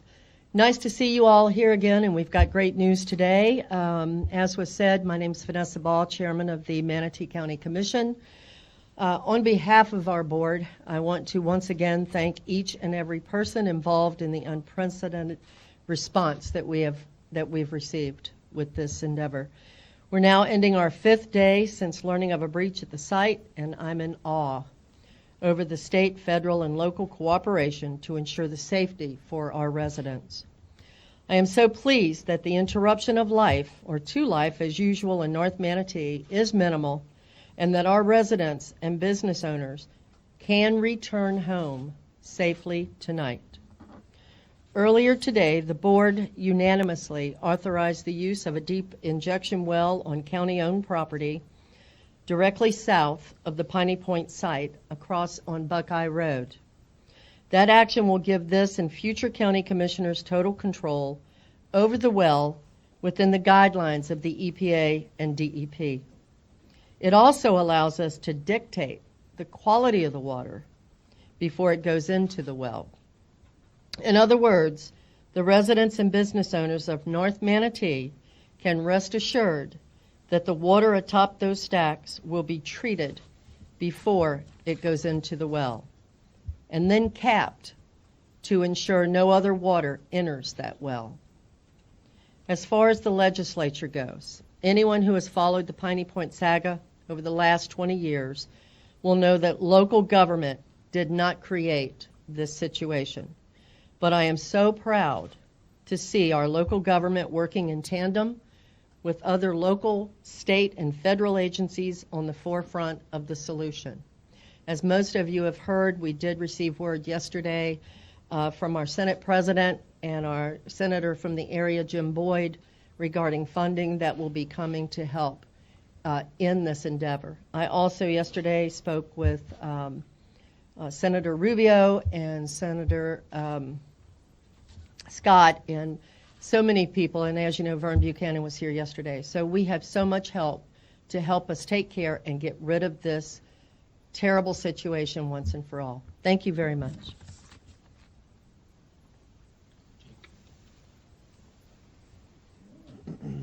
Good afternoon. Jake Sauer, Director of Public Safety for Manatee County.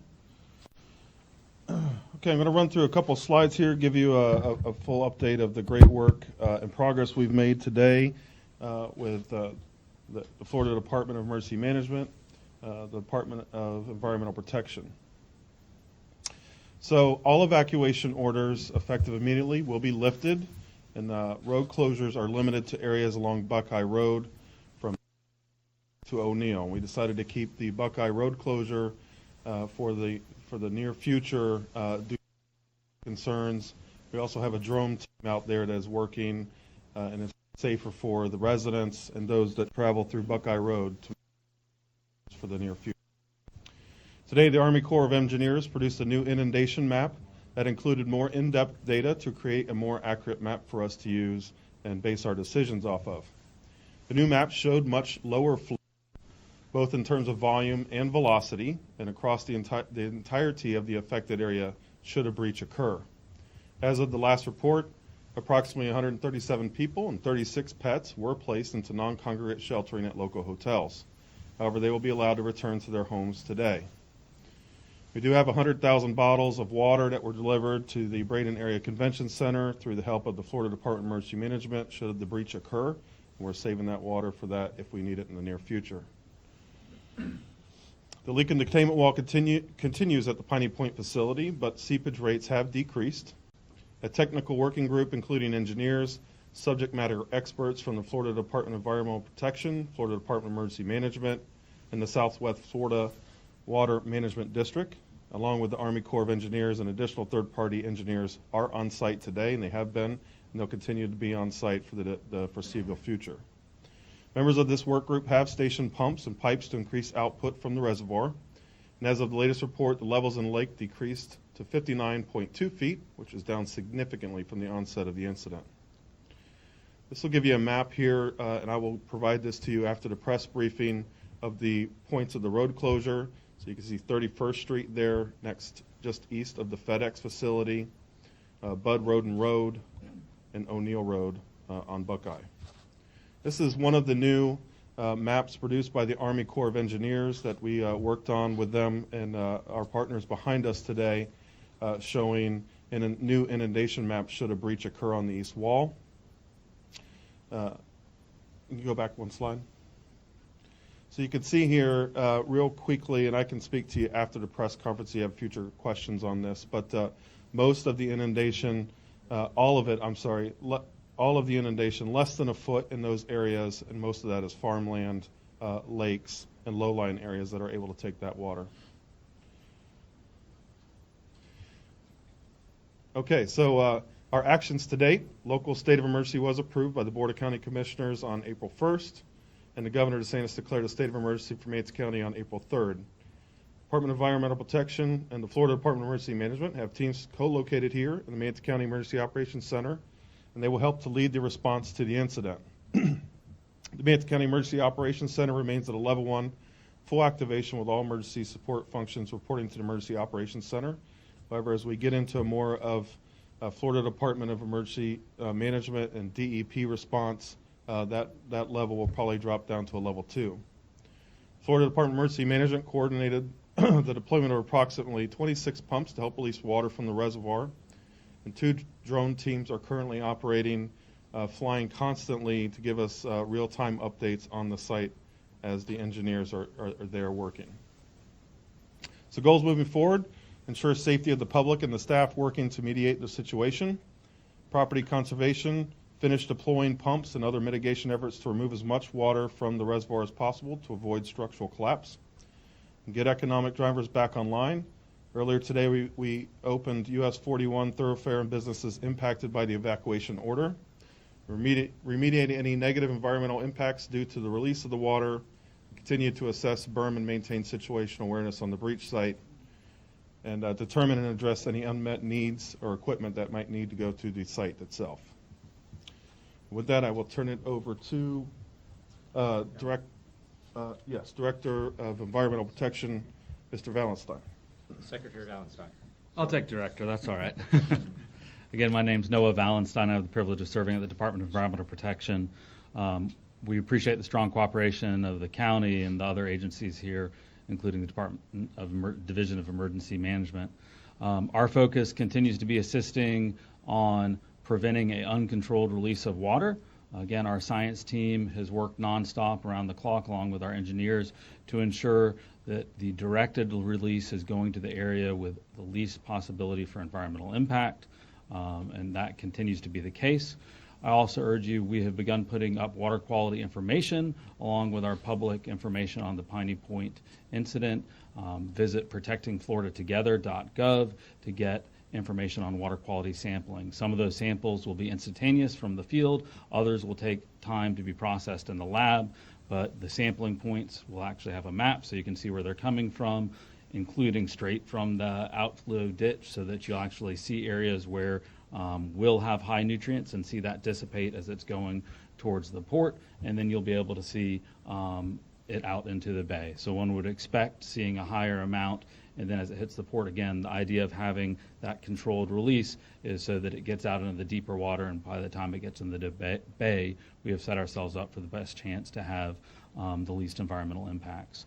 Again, our point is to make sure we're monitoring all impacts to hold HRK fully accountable for this incident, and we will remain mobilized for as long as that is necessary. Thank you.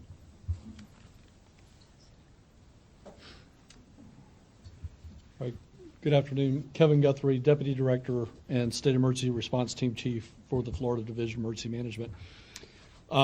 We continue to support local emergency management and also coordinate with the state and federal agencies that are on scene. That is our primary job. We have secured some additional resources in addition to those 26 pumps that are already on site. We do have approximately 75 state employees and/or contractors on site.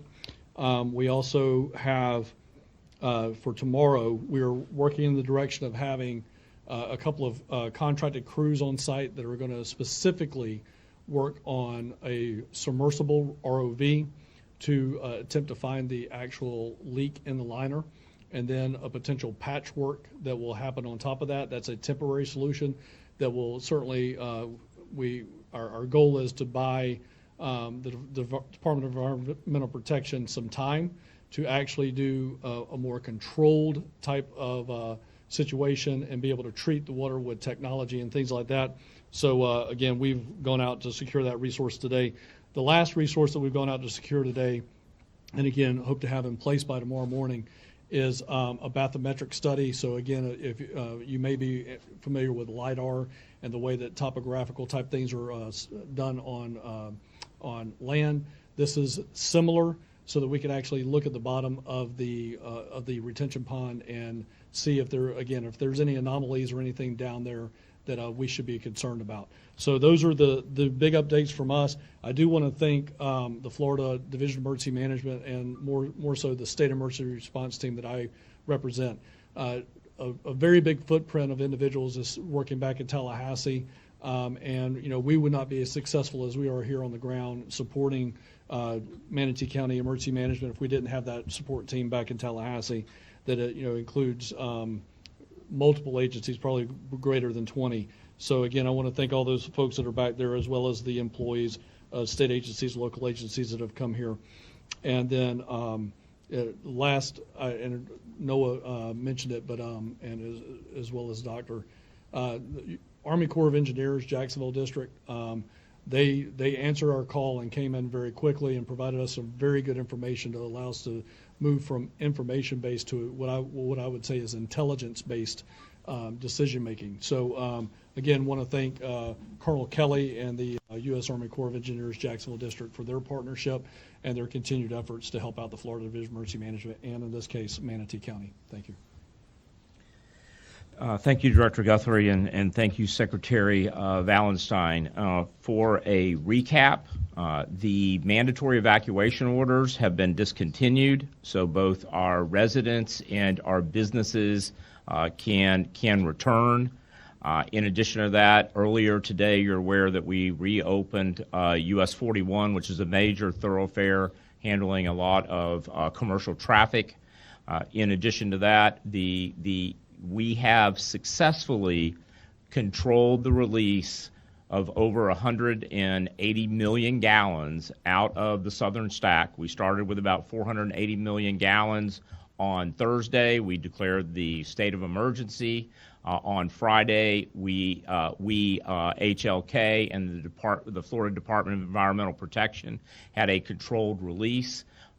Then we had that breach. The water leaving in the uncontrolled breach is staying on the site. They have successfully routed it, and with all the pumps that came in from the governor's orders, that water is going into, I believe, an unused retention pond that has a liner in it. In addition to that, there are additional resources that continue to be deployed. But the good news is that we believe that risk has been successfully mitigated and lessened so that we could cancel that evacuation order.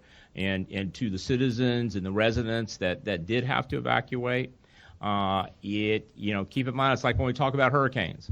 Just because we did not have that major breach, it was necessary to ensure that we ensured the safety of our residents. With that, before we close, we'll take a few questions. Is the water still going into the bay at this point, or is it just, as you said, staying all right there? The controlled release, they are releasing, I believe, around 33 to 34,000 gallons a day. If they, with successfully stopping the uncontrolled leak or breach, that gives DEP more time. As the Secretary mentioned, they have brought in a multitude of contractors to do everything from reverse osmosis. I was just going to mention, and I'll let you No, finish. come on.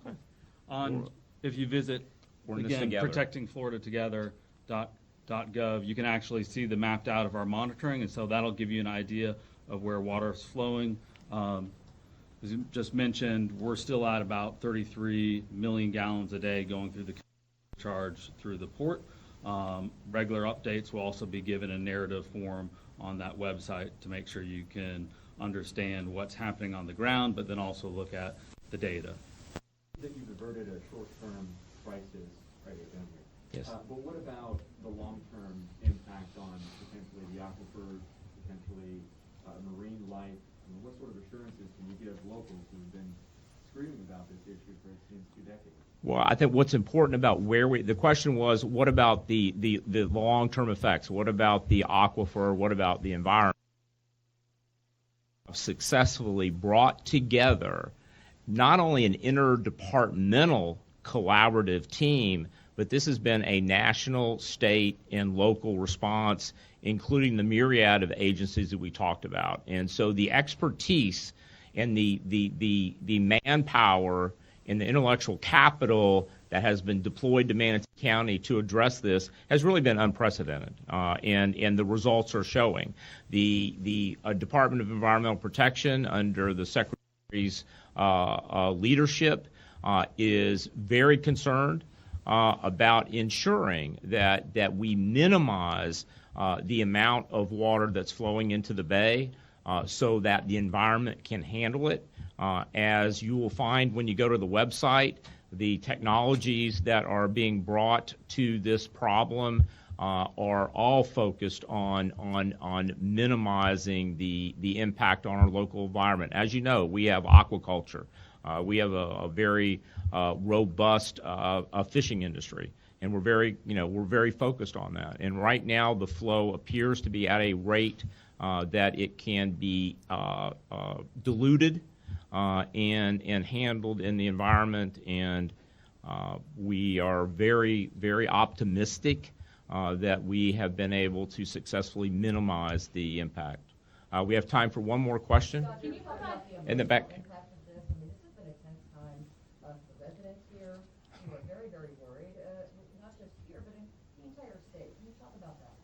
Repeat. The emotional impact. No, it has been. I mean, it has been. It's been hard on everybody involved. It's been stressful for the residents of Manatee County, but seen with national attention. But I do believe that we have demonstrated a case for how local government, state government, and federal government can rapidly respond to a situation like this. Remember, this is private land. This was a private company that had been managing this, and it was under regulation with DEP. They were reporting to DEP. DEP was responding. But at the earliest indication of a threat, the Board of County Commissioners took immediate action, and that created a cascade effect that resulted in all the resources that have been deployed today. And the issue of emotional impact, I hope that tonight many of us, I know I'm going to sleep better. I may actually sleep, and I'm sure the others that have been involved and those residents that were displaced. And but this has been short-lived. We have dramatically reduced the risk in a very controlled way. So that hopefully, all of us have time to recover both physically and emotionally. But I think everybody should be rest assured that this is very much under control now. The risk has been lessened to the point that people will be able to return to their homes. Well water, drinking water is safe. The environment is being protected as much as possible. All right, thank you. One more.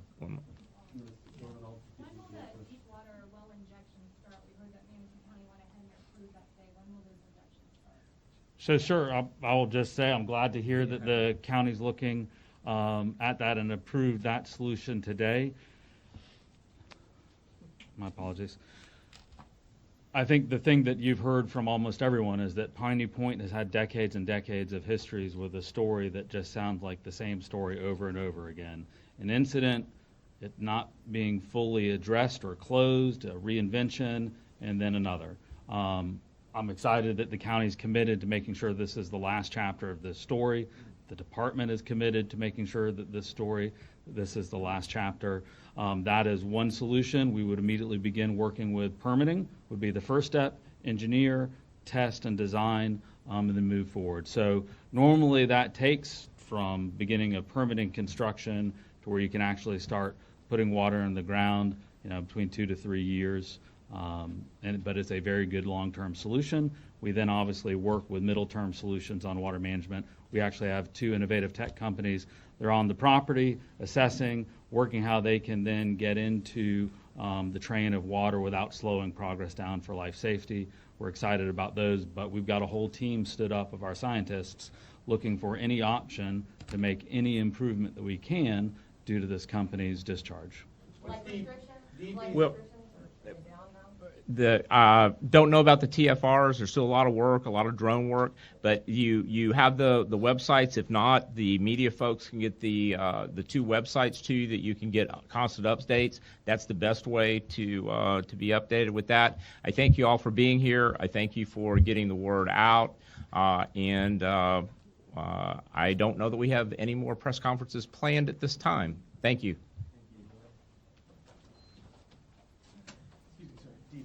We get one with you real quick. We have an important question that I think should have been asked. Do you mind?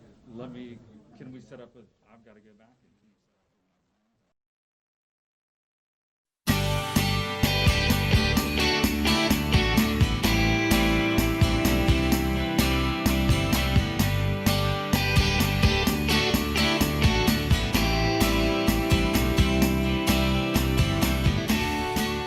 Here off the beautiful sun coast of Manatee County, both residents and tourists could agree that just about any day is a perfect day for the beach. And while the water may look inviting, it's important to know that there can be dangers below the surface. 95% of Manatee County's water rescues are related to rip currents. When you're caught in a rip current, if you're not saved by a lifeguard or saved by somebody else, statistics show that it usually ends in a tragedy. Florida ranks #1 for rip current deaths, and rip currents can happen anywhere. They're extremely common. We have them on our beaches many days of the year. Most misconceptions about rip currents is that they're wide and they're huge. Most of them aren't. Most of them are 10 yards wide to 20 yards wide, and that's it. And then they're 50 yards long. You'll feel a rip current as it pulls you offshore. You'll feel it pick up speed as it's closer to shore, the strength. As it goes further away from shore, you'll feel that rip current start to weaken. And all of a sudden, you'll see yourself to where you're not traversing further away from the shoreline. At that point, it's safe not to swim back into the rip current, but swim either at a 45-degree angle or a 90-degree angle parallel to the beach, 15, 20 yards, and then swim in. Never try to fight that rip current back to shore. When you do, you're swimming against a current that is 5 to 10 knots. It's hard for anyone to keep up any kind of a swimming capability against that current. But before you even enter the water, here are some things you can look out for on your local beach. Always swim on a lifeguarded beach. We have lifeguards at Manatee Beach as well as Coquina Beach. It's important for safety. It's important for the fact that there's someone that sits in that tower every day and knows the conditions that exist. There's someone there that can help you with directions. There's someone there that can help you with first aid. All of our staff are trained EMTs. We're all rescue divers. On each and every tower, we have a flag flying every day, and there is a chart that is posted on the base of each tower so that they can come up and reference that to know the conditions of the day. Know your ability, know how strong of a swimmer you might be, know the water conditions, make sure you're aware of what the conditions are of the day, and take a good look at the surf. If the surf is rough, there are going to be rip currents. If it's a calm, flat day, chances are there are no rip currents. So remember, When you're visiting Manatee County's beautiful beaches, always swim near a lifeguarded station. And parents should always be nearby when children are in the water. For more information on how to keep you and your family safe while visiting the beach, log on to mymanatee.org/beach-safety. And to find out about current beach conditions, including if there's rip currents at your beach, go to colgate.mode.org/beach-conditions.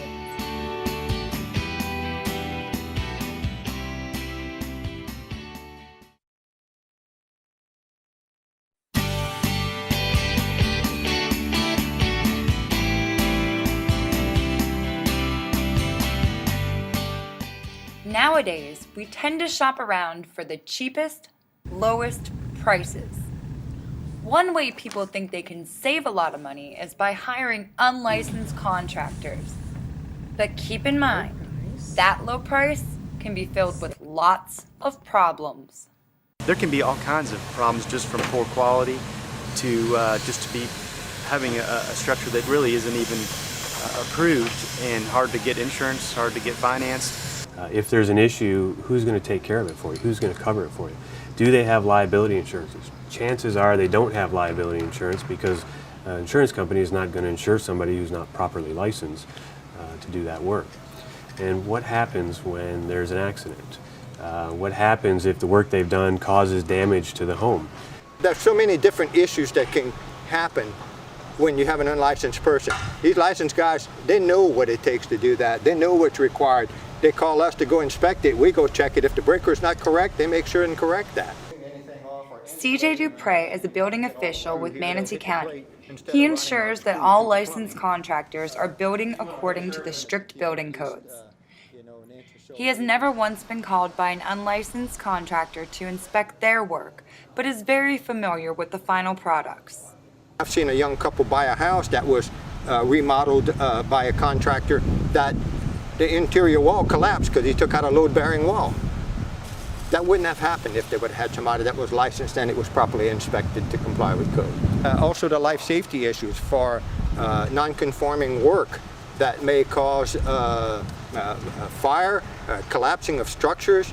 Licensed contractors every 2 years have to take continuing education. They're up to date on all new building code revisions and adoptions. There's codes that we follow to make sure that the life and safety of the homeowners are kept in mind, that everybody's protected, that there's no damage to the property would occur, and making sure that the liability always falls on my shoulders. Even though unlicensed contracting doesn't follow codes and holds homeowners liable, is it really breaking any laws? It is technically a misdemeanor to do unlicensed contracting. Most of the times we do hand out citations. If they are caught a second time, it is a felony in the 3rd degree, and they can be processed through the state attorney's office. Facing fines up to $5,000 and the possibility of being arrested, but unlicensed contractors can also hold you liable.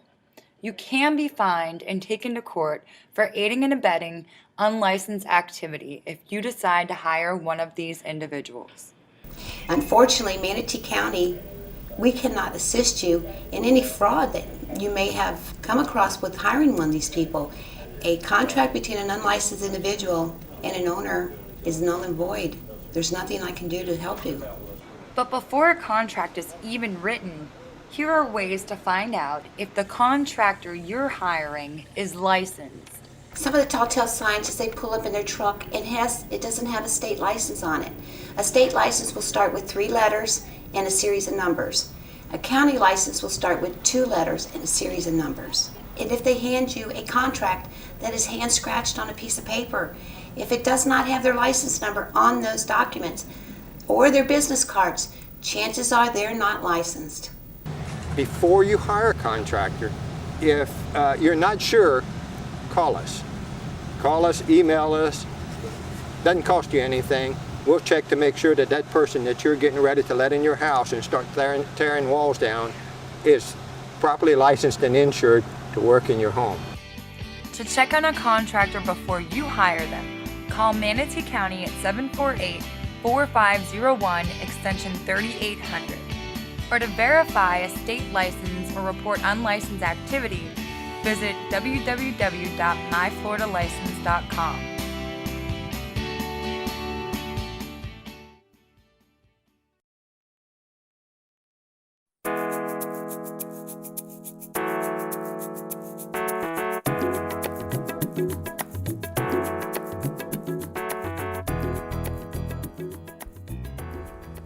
FEMA's nationwide effort to update flood maps means changes are on the horizon for property owners of Manatee County. Flood maps are designed to protect lives and properties by identifying flood hazards and assessing risks. With new flood maps, owners of thousands of properties in Manatee County will learn that their risk is higher or lower than before. And as the risk changes, so do the insurance rates. A lot of people's insurance is going to be going up. The idea is to make everybody that has flood insurance pay true risk rate instead of having the federal government subsidize part of their insurance. This area here is Cascade. Sandy Tudor is the floodplain investigator from Manatee County. She says even though FEMA's maps are more accurate than ever, they don't take into account where your home is on your property. If a floodplain is not affecting your home directly, you may have options to avoid paying higher premiums. Well, if it's just across the back end of your lot and not impacting your structure, technically you don't need flood insurance. They do have an option of applying for what is known as a letter or map revision. They would have to provide data to FEMA to say, hey, my ground is actually higher than what you're saying base flood is, and I don't think I should be in a flood zone. And the higher you are above base flood, the better your rates are going to be. Manatee County also participates in a voluntary program called the Community Rating System. The community earns points resulting in flood insurance discounts. It's important to know how the new flood maps will be affecting you. Flood insurance is mandatory and federally required for most mortgage holders. To find out more information about flood protection and to locate your home or business on the new flood maps, go to mymanatee.org/flood protection.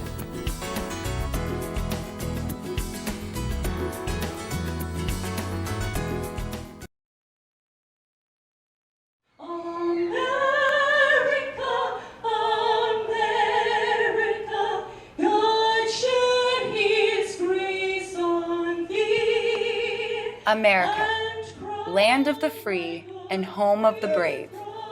Every year we celebrate those who fought for our country, those men and women, both young and old, who answered the call to protect the freedom of this great land.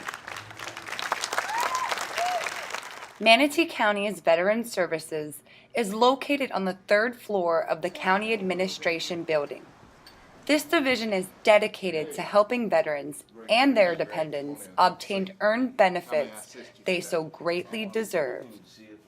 Manatee County full-time has a little bit over 40,000 veterans. Oftentimes there's benefits out there available to them that they have no idea that they even exist. There's a lot of confusion regarding what the VA tells you, what Medicare tells you, and what some of the other people tell you regarding VA medical services, benefits, how one affects the other.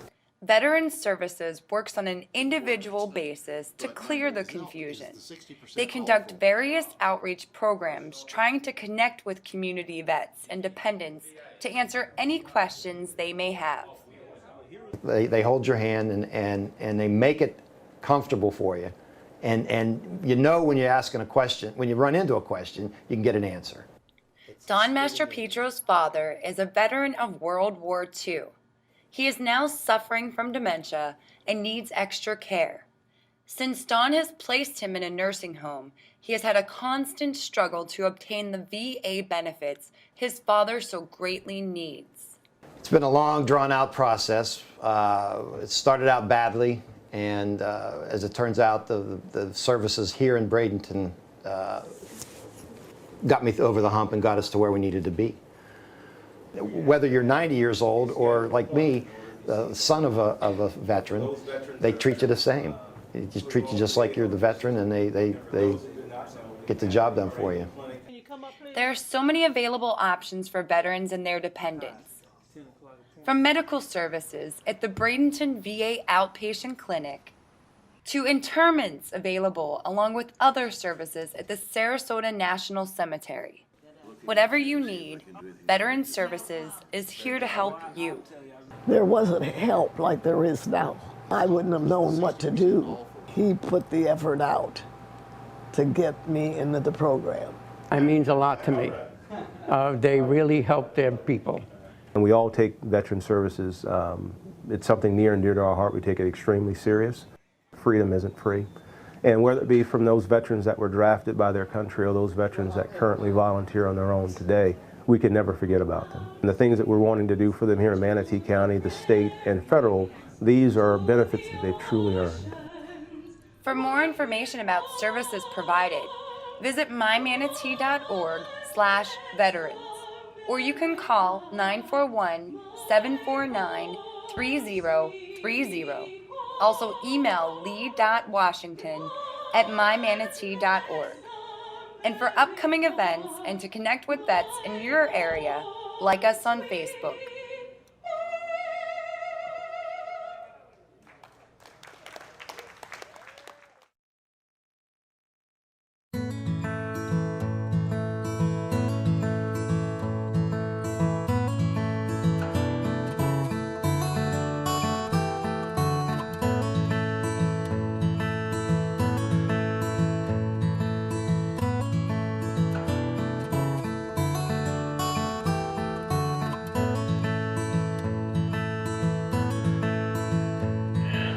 Very hard trying to get everybody together to take a comprehensive look at Manatee County agriculture.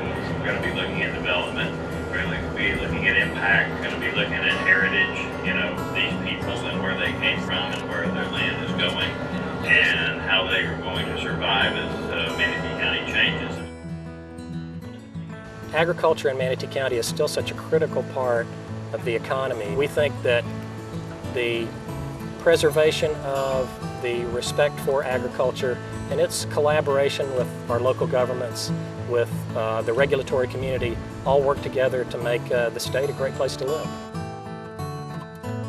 We had a chance to show folks, what it's like to actually take care of a farm, kind of from beginning to end, which is something a lot of people don't get a chance to see.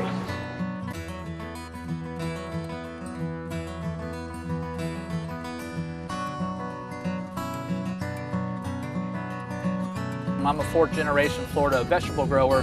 As a county, I think that we are huge ag, and anything we can do to promote that to our seasonal residents and getting a better product to them so when they come here, they're excited about our produce and what we do, because we're an exporter. We don't keep enough in here and promote ourselves enough, and I think that as a whole, I think we all have a role to play in that.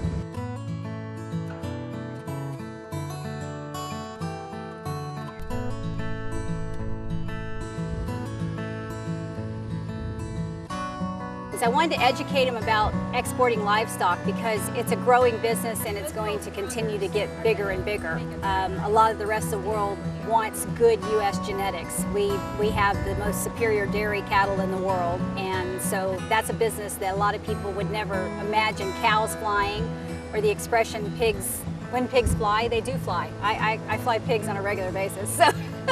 So that's something that I wanted to educate your audience about.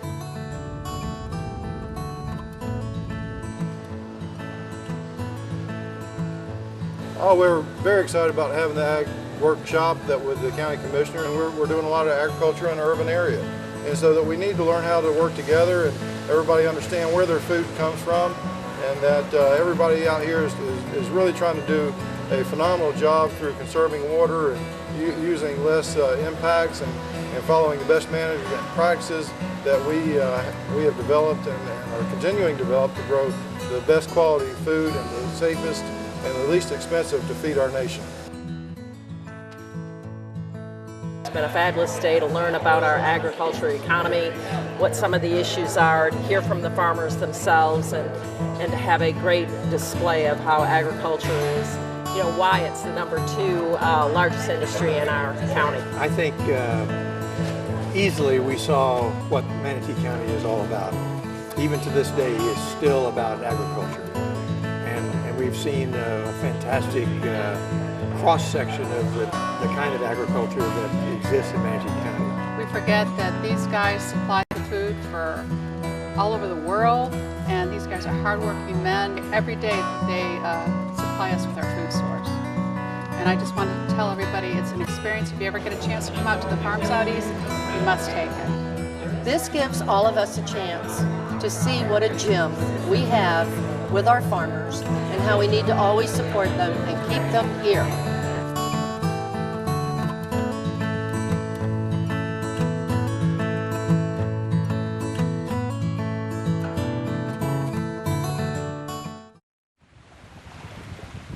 Hi, I'm Charlie Hunsaker, your Director of Manatee County Parks and Natural Resources. You know, Manatee County has over 30,000 acres of natural areas that we maintain and protect. One such area is out here at Emerson Point, where you can see much of the water, the land, and the natural history that is part of this island. Come on out and watch this video for some of the things that you might be missing.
As you get out and about to visit our preserves, please share your photos and experiences with us on Facebook.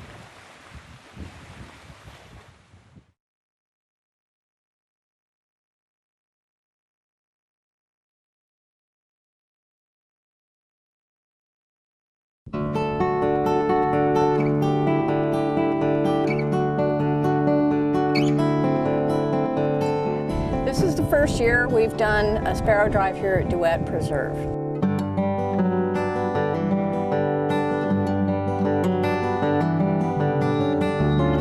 We want to know which species of sparrows spend their winter in Florida in places like Duet Preserve. Part of it is identifying which species are out here.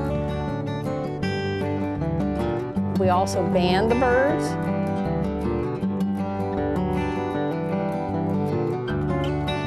From year to year, birds that will migrate south 1,000 miles or more and return to exactly the same field, winter after winter after winter.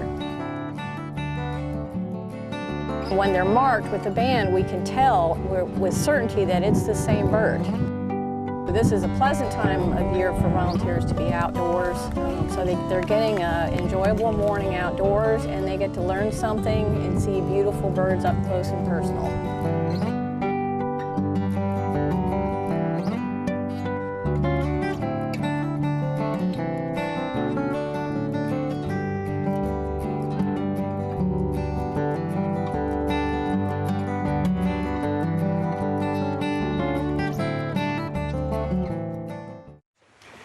Hi, I'm Charlie Hunsaker, your Director of Parks and Natural Resources. I'd like to invite you to the opening of Neal Preserve, a great place along coastal Manatee County with hiking trails, an observation tower, and a great boardwalk through the mangroves. Come out and enjoy it.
As you get out and about to visit our preserves, please share your photos and experiences with us on Facebook.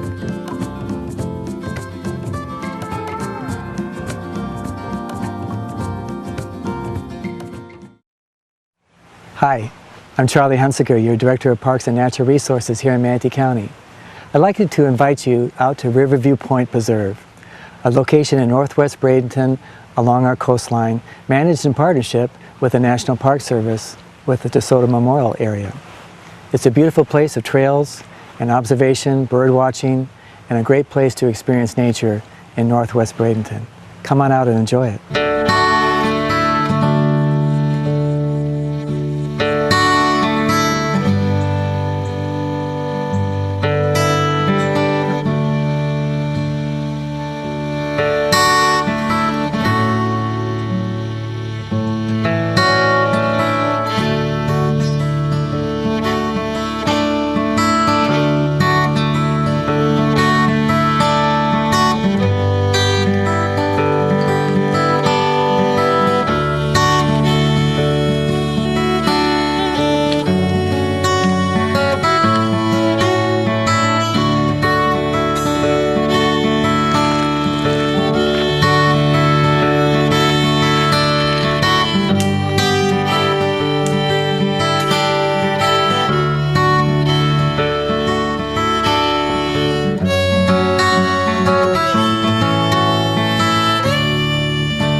As you get out and about to visit our preserves, please share your photos and experiences with us on Facebook.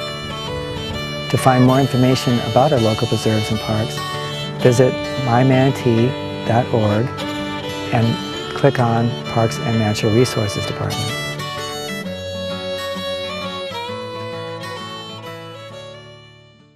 Get to your destination with Manatee County Area Transit, where it's easy to ride. MCAT is Manatee County's premier public transportation provider.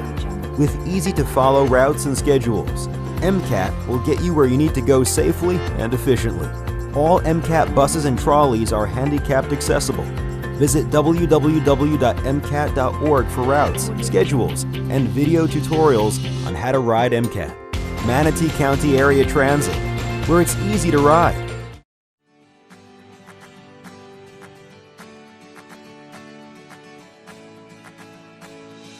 Thank you for choosing Manatee County Area Transit. Every day we get thousands of people where they need to go.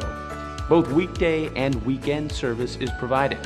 Since riding the bus may be a new experience for you, we want to show you how easy it can be. It's a good idea to familiarize yourself with MCAT's routes and schedules. Schedules are available on board each bus, at the MCAT Administrative Office, and at locations throughout the county. They're also available on the website. Individual maps and timetables are available for each route. Each route map shows major cross streets, landmarks, and designated bus stops. All fixed routes have a head sign located above the windshield. This sign will tell you the route and the destination.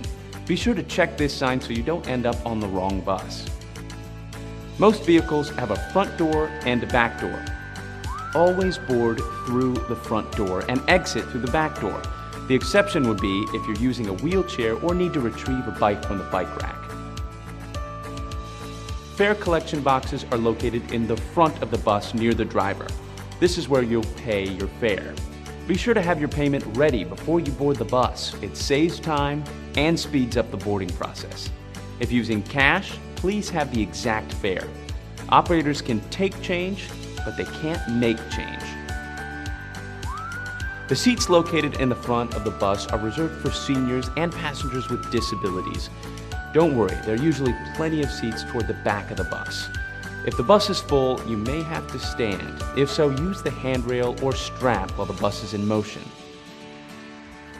To signal the driver you want to get off the bus, pull the bell cord about a block before your stop. This will alert the driver to stop at the next bus stop. For your safety, drivers may only stop at designated bus stops. Be sure to gather all of your belongings and wait until the bus comes to a complete stop. Exit through the back door. As you exit the bus, step away from it and allow it to pull away before you cross the street. Never cross in front of the bus.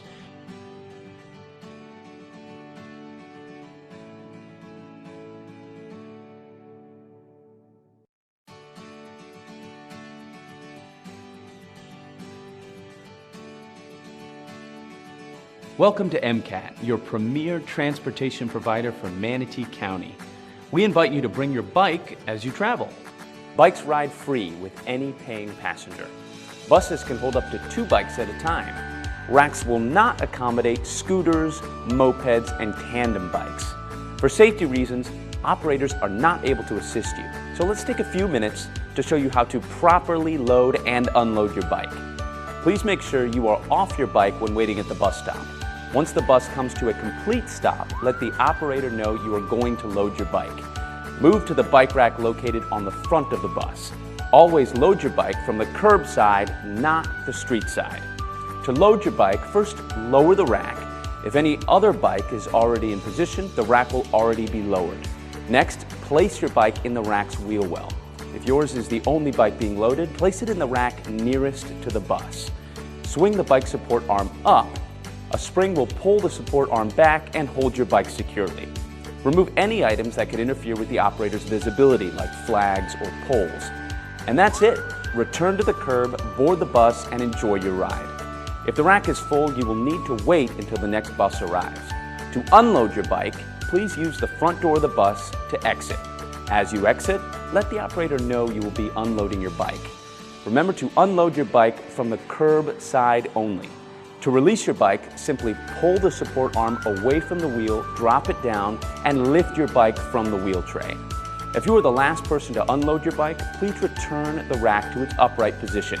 Step toward the curb with your bike when moving away from the bus. Wait until the bus pulls away before proceeding. Folding portable bikes must also be secured to the outside rack.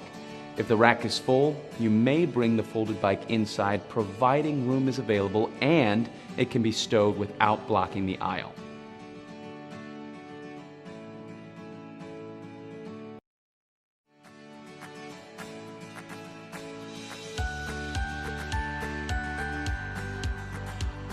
Thank you for choosing Manatee County Area Transit, where it's easy to ride.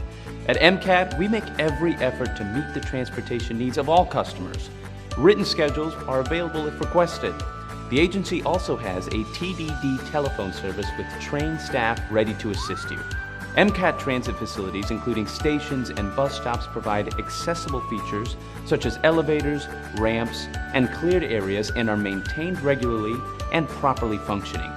All MCAT buses and trolleys kneel, meaning when the vehicle stops, it lowers to the curb to make entering and exiting much easier.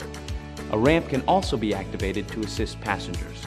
Vehicles are equipped with wheelchair lifts to accommodate riders, up to 2 wheelchair passengers. Once the lift lowers, move your wheelchair onto the lift. Once inside, the driver will assist you with securing your wheelchair and safety belts. Discuss your destination with the bus driver. The driver will make an announcement to indicate where the bus is stopping and assist ADA passengers leaving the bus or trolley. In addition to MCAT's regular fixed route system, the agency offers the Handy Bus service for transportation disadvantaged individuals.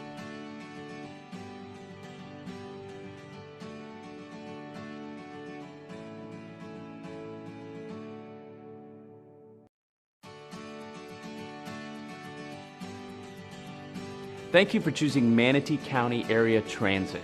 At MCAT, we are committed to ensuring all passengers have a safe and pleasant ride while using our services. All passengers are expected to comply with certain rules. Failure to follow these rules may result in the police being called, the passenger being asked to leave the bus or bus stop, and/or the passenger receiving a trespass order from the bus or bus stop area. Exact change is required. Operators can take change, but they cannot make change. Shirt and shoes are required when riding. Passengers are responsible for carrying their own packages. Please limit items to what you can carry yourself. MCAT is not responsible for any item left on the vehicles. Smoking, including e-cigarettes, is not allowed on any MCAT vehicles. Please watch your language. Do not use profanity while on board. No disruptive, lewd behavior or abusive language will be permitted. Service animals assisting special needs passengers are allowed on MCAT buses. Don't be a litter bug. Make sure you pick up everything before you go. Playing individual radios on vehicles distracts the driver and other passengers. For this reason, headphones are required when listening to individual radios such as cassette players, CD players, iPods, and MP3 players and electronic games. Nothing is permitted on board vehicles that may pose a health hazard for other passengers or transit staff. This includes weapons, gasoline, opened alcohol, and illegal drugs of any kind.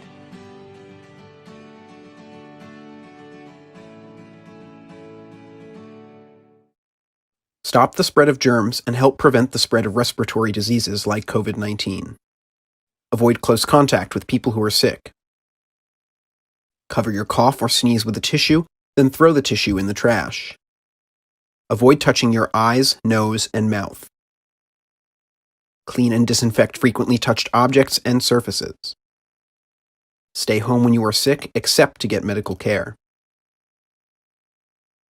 Wash your hands often with soap and water for at least 20 seconds. Visit cdc.gov/COVID-19 to find the latest safety and prevention information.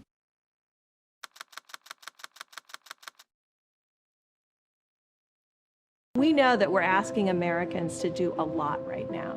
So we're asking everyone to be selfless for others so that we can protect those who are most susceptible to this virus. A question I often get asked is, why should young people care about the spread of coronavirus?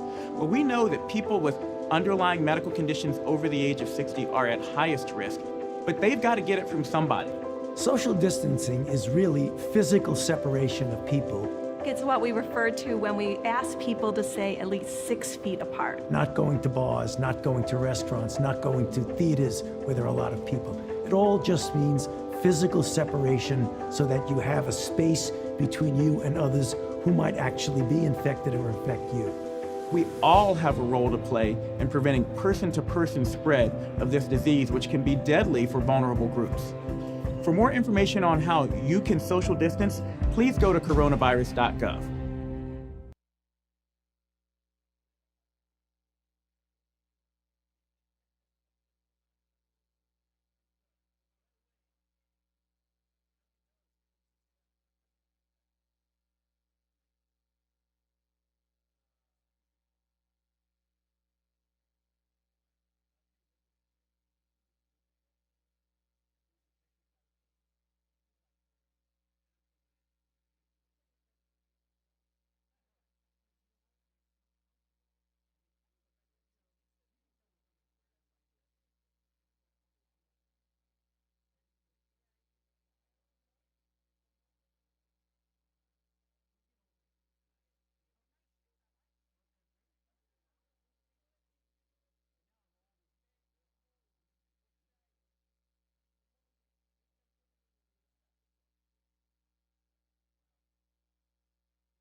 traffic, my view, the animals.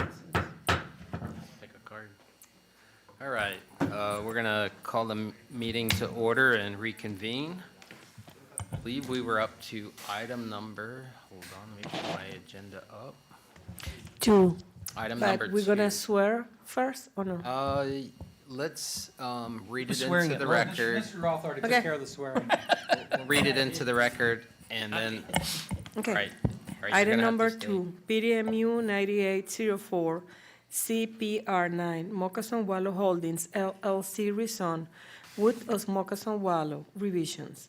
PLN 1905-0052. This is a quasi-judicial case, and the case manager is Ms. Stephanie Moreland. Provided for a rezone of more or less 16.4 acres in the northeastern portion of the site that is approximately 200.06 acre from the PDC zoning district to the PDMU zoning district. Second, by retaining the PDMU zoning district on more or less 182.65 acres of the 204.6 acre site, by approving a revised preliminary site plan that A, adds 5.01 acre of land to the preliminary site plan adjacent to the southwest boundary of the current preliminary site plan, which bring the total site under the preliminary site plan to 204.06 acres while retaining the A1 zoning district on such 5.01 acre line. Second, adds 280 multifamily units with associated infrastructure and recreational amenities. Third, identify the number of hotel units allowed as 240 hotel rooms. 4, identify self-storage as unapproved uses, providing for a schedule of permitted and prohibited uses, Exhibit B, as voluntary proffered by the applicant. And 4, other changes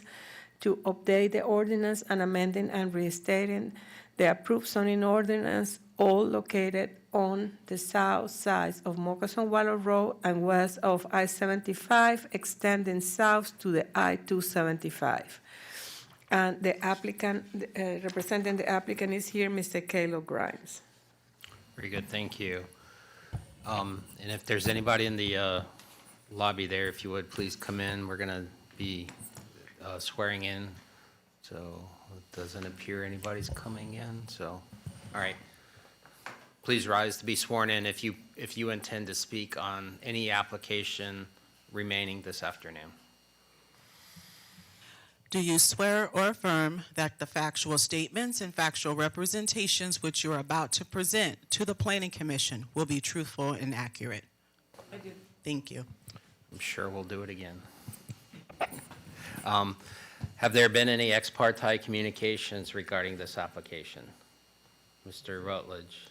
Somebody did call me and say this was going to be on the agenda, and I told him I couldn't talk to him about it. Okay. So that was all. There's no discussion or anything, just Okay.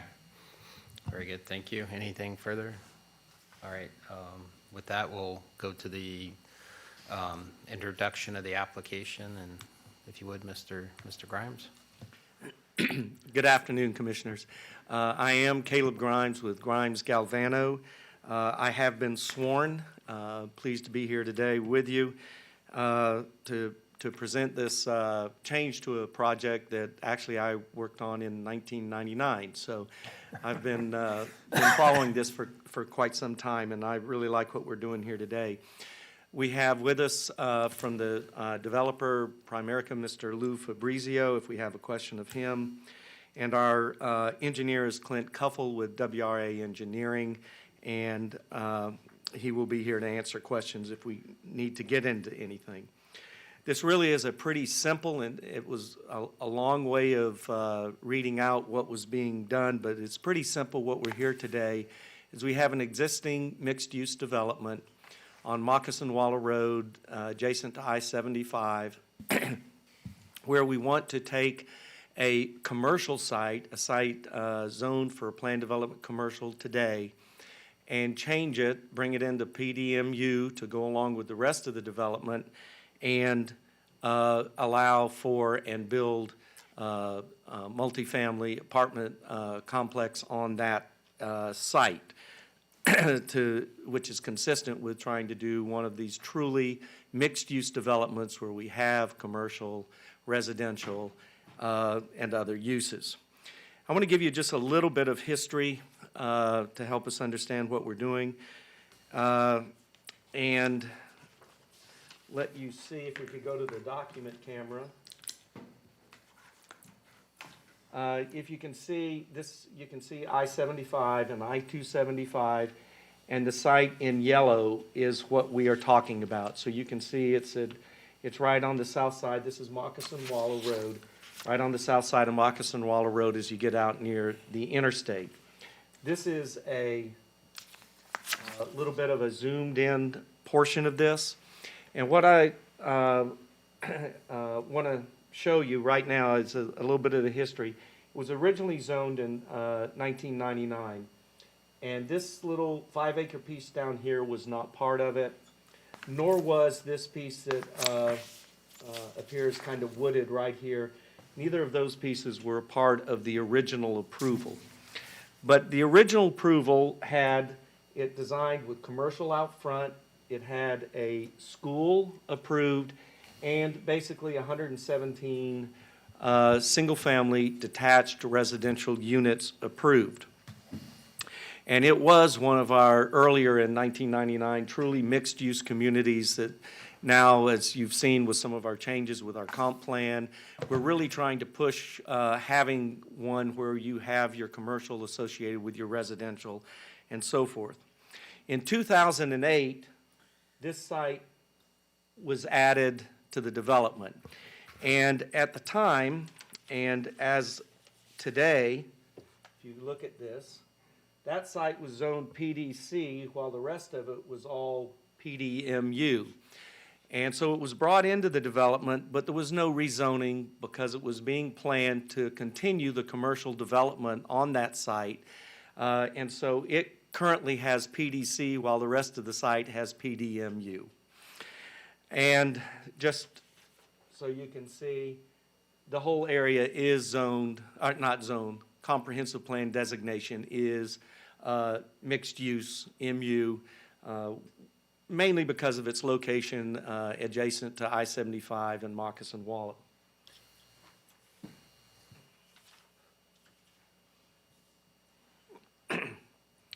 So the status today is we have 117 single-family residential units, a K through 8 school that has been constructed.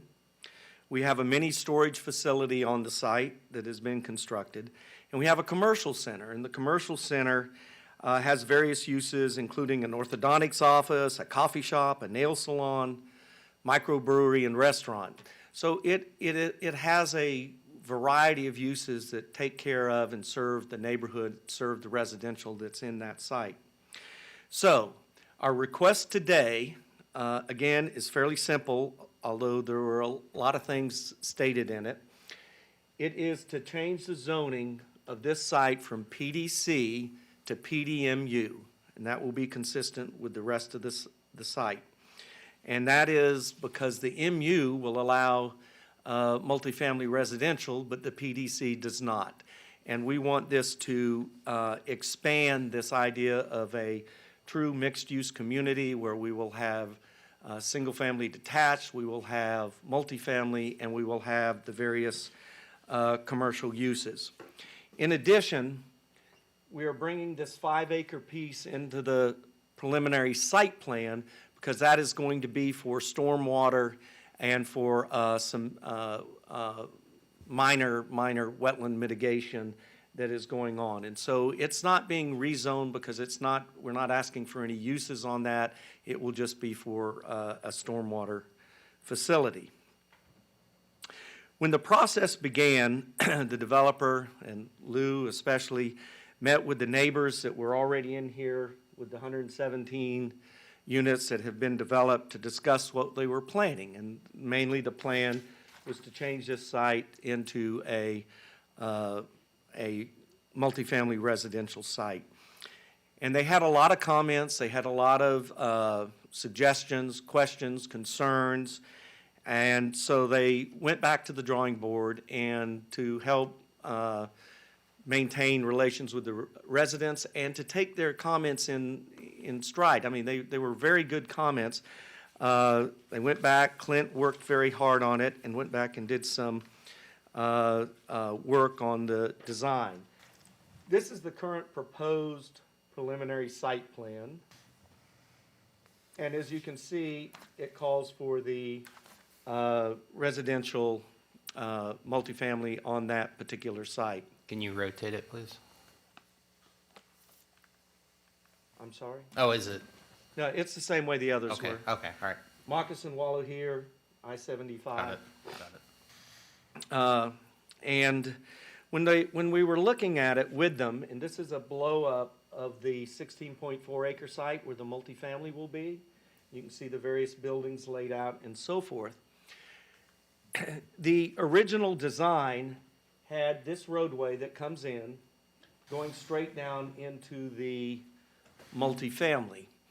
And it also had the road that came off to go over to the area adjacent to the to I-75. And again, this is an area along here. And under the then current zoning, before our request, that area was designed for industrial uses out here. And the neighbors properly raised the question that with this design of the road coming down and then a road coming off of it, that vehicles, especially trucks that might be wanting to go over to the industrial site, would easily just keep going straight down into the residential rather than making the curve and making the turn. And so what you see is one of the things we did with the neighbors is it is designed now where the main road, when this development over here is constructed and that road is built to serve it, now someone on that road going straight will go to the industrial, and you have to turn off to go to the residential. And it's a subtle design change. It is one I think Clint came up with. And it is very big on directing traffic, because now the traffic that might go over there would be naturally going over to the commercial site instead of turning into the residential. You can also see that the development, the first home is down here. That's moved the road back off away from them, left an open space here, and the design that we are proposing on our site plan has this area with a lower garage, and the buildings are well set back from the existing home site. So they worked with them on that. And then one of the more important things that you will see is that as Rosina read it into the record, we are coming in with one of the normal exhibits that says these are the uses that are allowed on the site. And what we have is essentially, we're saying these are uses that are allowed under your general PDC commercial zoning, with exceptions. You know, we cross out the ones that are really heavy commercial and so forth. And over here, these are the ones allowed under PD mixed use, but we have agreed with the residents that no industrial will be allowed on the site. So we have those, so we have industrial uses crossed out. There will just be uses like commercial and none of the heavy commercial. We've crossed those out. And limited the kind of uses, cutting down on the trucks and that kind of traffic that will be over there. So we made those changes with the neighbors and have come up with a plan that we think is going to be well accepted. So when you get down to it, we're asking for a rezoning of this site to PDMU to meet with the other.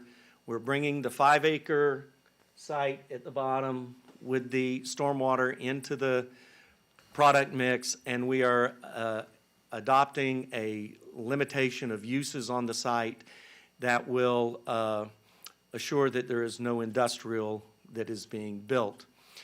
All the other stipulations with the protections and the setbacks and the wetlands and so forth will remain. We are also clarifying, although hotel was always a use over here, we're clarifying the number of units, number of rooms that could be allowed at that place. And you also see that we're clarifying that the mini storage, which is already built here, is in fact a permitted use under it. It was, I don't know if you know, but our code was a little unclear. As mini storage was, it was either allowed under commercial or it was allowed under light industrial. It was kind of neither fish nor fowl, and we just wanted to make that clear so there was no issue on it. A point that I want to point out to you is that your staff raised some concerns that the residential being in the vicinity of I-75 and along Moccasin Waller Road could have some issues with noise. And so we have worked with the staff on that, and we have agreed to do something that frankly we were going to do anyway, is that we will have a noise study to assure that if there is anything that can or should be done to assure that noise is not a problem, that we will do those.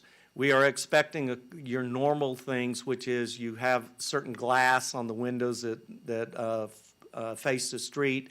They may call for some kind of special screening. We don't know, but we are agreeing to do the noise study, and we'll make the improvements, if any, are required for that.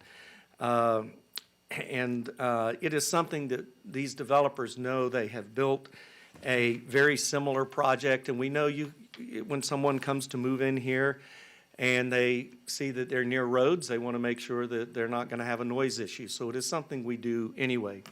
I want to put this exhibit up. This is an existing one that these developers have done, and this is what this is modeled after. So this is what is being proposed. The only difference is this one has a siding, and where the siding is there, this one, the one proposed here, will have concrete and stucco over it. But this is an example. They're building virtually the same clubhouse and that same product. Here's another nice look at it so that you can see what is being proposed. We do have also some pictures of the clubhouse and the inside and everything, but I won't bore you with all that. It's just going to be a very nice high-end facility. So with that in mind, we would ask that you recommend approval of this really pretty straightforward rezone request of the 16.4 acres and the preliminary site plan changes to allow the multifamily on the site. Be glad to answer any questions that you may have about it. Very good, thank you. Questions for the applicant? Mr. Roth. The water, the stormwater section that you're bringing in at the bottom? Yes, sir. Where was that before? Or was it there before? They had always planned on having the stormwater down there, and it was, and we often do them off-site. And we decided that, you know what, let's just bring it into the whole development. So you see it, you see where the stormwater is. It is to serve that area along the interstate. And, you know, we'll have to meet all the stormwater requirements, all the extra treatment and everything else. Before. Yeah. Why was there a reason to move it if there was? Yeah. No reason to move it? We're not really moving it. We're just bringing it into the site. You made a comment about the storage. Yes. That you're, I guess, closing a gap on authorization or use. It's not part of the PD, is it? The storage site is right here. It's there. It is built. Okay, is there an adjacent storage facility that's also built that's not part of the, just looking at the maps that were included in the staff report, it didn't look like. Is there one nearby? We're not aware of one nearby. There is one on this site you come in off 49th, and it would be on your right when you come in before you get to the school. Agricultural facilities. And it is there. And when we went through the approval of that site, we were trying to figure out which category it went into because, again, in the past, storage, mini storage was a question about the definitions of them, so we thought we would just go ahead and make that real clear in this one. But it's already there and built. No, I see it on the aerial. I just don't see the property, the project boundary, including it. Maybe I'm missing it. Okay. On this aerial, it's not built yet. Okay. Yes. What you're looking at over here is not part, that's, I think that's agricultural operations. Okay, okay. It is right here. It's just that the aerial had not Okay. been updated in that. Got it. Good question. Okay. Yep, I see it now. Yeah, that looks like typical storage, so I wasn't sure. It does look like it, but the storage we have is right here. Got it, okay. No, that makes sense. Yep. Are the rights of way, are the roadways public? Yes. And the proposed road reconfiguration, there's an existing road there today serving the community, and it would be reconfigured? If you look at this aerial again, Mhm. do you see how that road goes straight down in? Mm-hmm. And then the existing plan has a road coming off of it to get over to this site. Okay. And what we agreed with the neighbors is that with that, commercial traffic coming down, if they aren't real clear, they would drive down into the neighborhood. Mhm. So that's why we made the change that, find the right map. That's why we made this change that when this comes in and people are going in there for the commercial use, this will be rerouted, so if someone is missing where they're going to go straight, and you have to turn to go into the residential, and it gives the residential a much greater autonomy and separation from the commercial traffic. Okay. Mhm. And the only other question that I have, the proffered, the attachment of proffered uses, or maybe it's more appropriate, the restricted uses or restricting certain uses.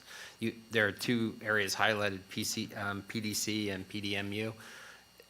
We're only talking about what's listed under PDMU, is that correct? Right, the reason they're both highlighted, and if you get into the stipulations, the PDC will be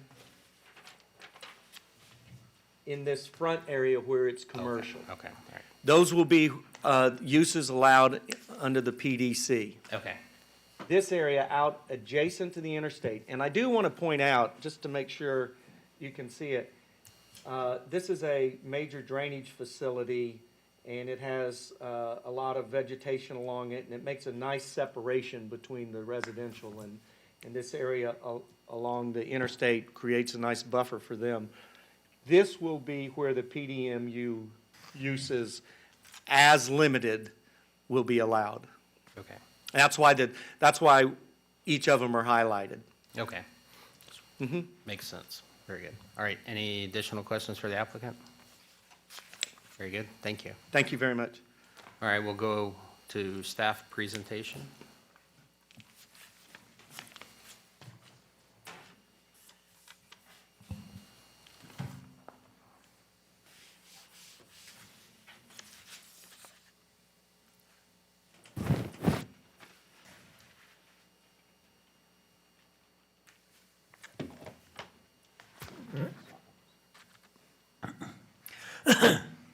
Good afternoon, Mr. Chairman and other members of the Planning Commission. I am Stephanie Moreland, and I have been sworn. Thank you.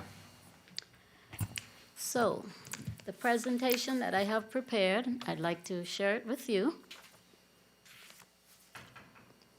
And if we will just go to the first slide, please. Oh, this thing is right here. Okay. The applicant already told you that the site is on the south side of Moccasin Wallow Road, approximately 1,000 feet west of I-75, and it extends southward from Moccasin Wallow Road to I-275, And this site is also in the entranceway of the county. Next slide, please. The history, you can see that the site, this development predates back to 1999. The Woods of Moccasin Wallow is a mixed-use development consisting of commercial, industrial, residential, and a residential support use, which is a school.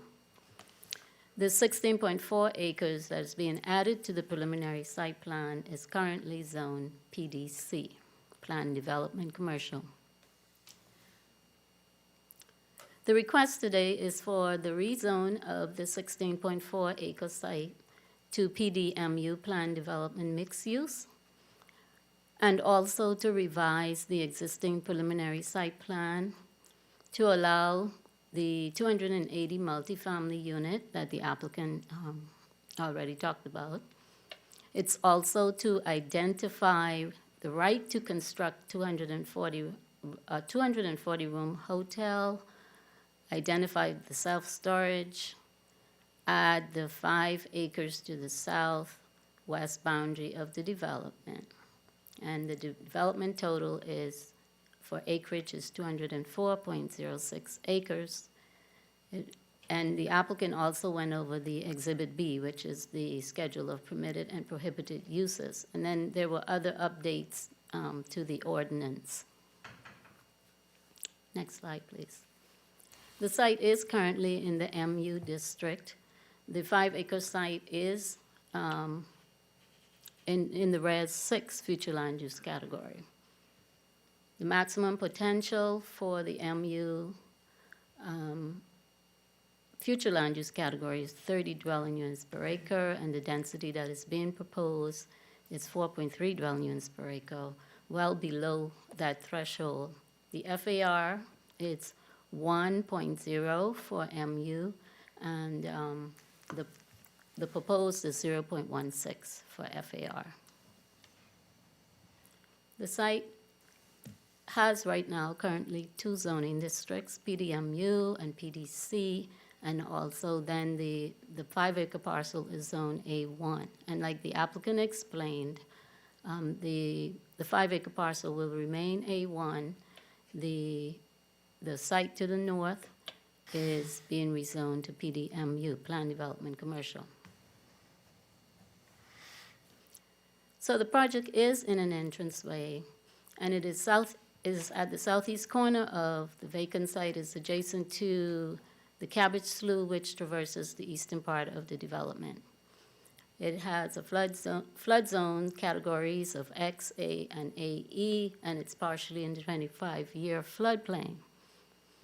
Overall, for the development, there are 25.47 acres of wetland, 0.46 acres are on the subject site for the rezone. That 0.46 acre will be impacted. The site will utilize county water and sewer. The proposed preliminary site plan has, well, let's just say it this way. There are revised entitlements to the approved preliminary site plan, which includes the 280 multifamily units. Currently, there are 117 single-family detached units, and the rest of that are the entitlements. Next slide, please. So this is what we were presented with as the revised preliminary site plan, specifically for the multifamily use. And you can see that there are about six apartment buildings that will house the 280 multifamily units, along with parking, circulation, and also there are some accessory structures throughout the site for garages. There are amenities also. Next slide, please. So the 280 multifamily units proposed in 6 buildings includes 1, 2, and 3 bedroom units, size ranging from 675 to 1,375 square feet. And once again, there are accessory structures. The maximum height proposed and was shown on the preliminary site plan For the commercial and single family is 35 feet. For the hotel, be 65 feet. For self-storage, 60 feet. Multifamily is 65 feet or 4 stories. And also in the staff report, there is a height analysis for any project exceeding 3 stories. It is required to be approved by the board. And these are the setbacks. As you can see, the multifamily would have a front yard setback of 25 feet, and then 15 or 20 feet between structures, and then 15 feet on the rear. Next slide, please. Open space provided is 38%. 30% is required, and part of that is because the project is in the entranceway. 46.33 acres is designated for recreational use for the entire project. For this multifamily use, it's 0.95 acres. And the recreational amenities for the multifamily include clubhouse, pool, pickleball court, and a dog park. For access, there are 2 means of access shown on the preliminary site plan for the multifamily units. There is the proposed access easement to the approved PDMU uses adjacent to I-75. That was the conversation that you just had with the applicant. Also, there is another street, I think it's 49th, where there is a traffic light that too can be used for circulation. A 5-foot sidewalk is required along the frontage of 52nd Avenue East. There are no sidewalks along Moccasin Wallow Road at this time. Sidewalks will be a part of Manatee County project. The project will be required to provide perimeter and interior landscaping, and a 25-foot wide roadway buffer is being provided along Moccasin Wallow Road, and then 15-foot wide perimeter buffers along the other perimeters. For parking, 2 parking spaces per unit plus 1 space per 10 units for guest parking is required. A total of 580 spaces would be required. The applicant has asked for specific approval for a reduction based on a ratio of 1 space per 1.8 dwelling units, which would reduce the number of parking spaces to 504 spaces. On the positive aspects, the nearby area is transitioning from agricultural uses to residential and mixed-use developments. The rezone may be considered a logical expansion of PD zoning to the east and south. On the negative aspects, future residential development may be negatively impacted by noise from I-75 and Moccasin Wallow Road. And staff cannot identify if the residential uses will be in the noise level contour at this stage, and that's because we haven't had a noise study, so we don't know where the lines are, the contours are. Next slide, please. Under mitigating factors, the plan development offers flexibility and can be designed to be consistent with the LDC. Staff recommends a stipulation requiring a noise study based on the potential 10-lane configuration of I-75 prior to the FSP approval. There were, under citizen comments, there were some phone calls and also public comment letters or letter entered into the record. So in conclusion, the requested amendment and revised preliminary site plan can be found to be consistent with the comprehensive plan and land development code regulations. That concludes my presentation. Thank you. Any questions for staff? Okay, thank you. All right. We're going to go ahead and go to the public comment portion of the hearing. I have 2 speaker cards here, and I'll call the names, and if you're here, please come forward, state your name and that you have been sworn. You'll have 3 minutes to make comments. After we go through the cards, we'll open it up to anybody else who wishes to speak. So the first card I have is Jeff Ward.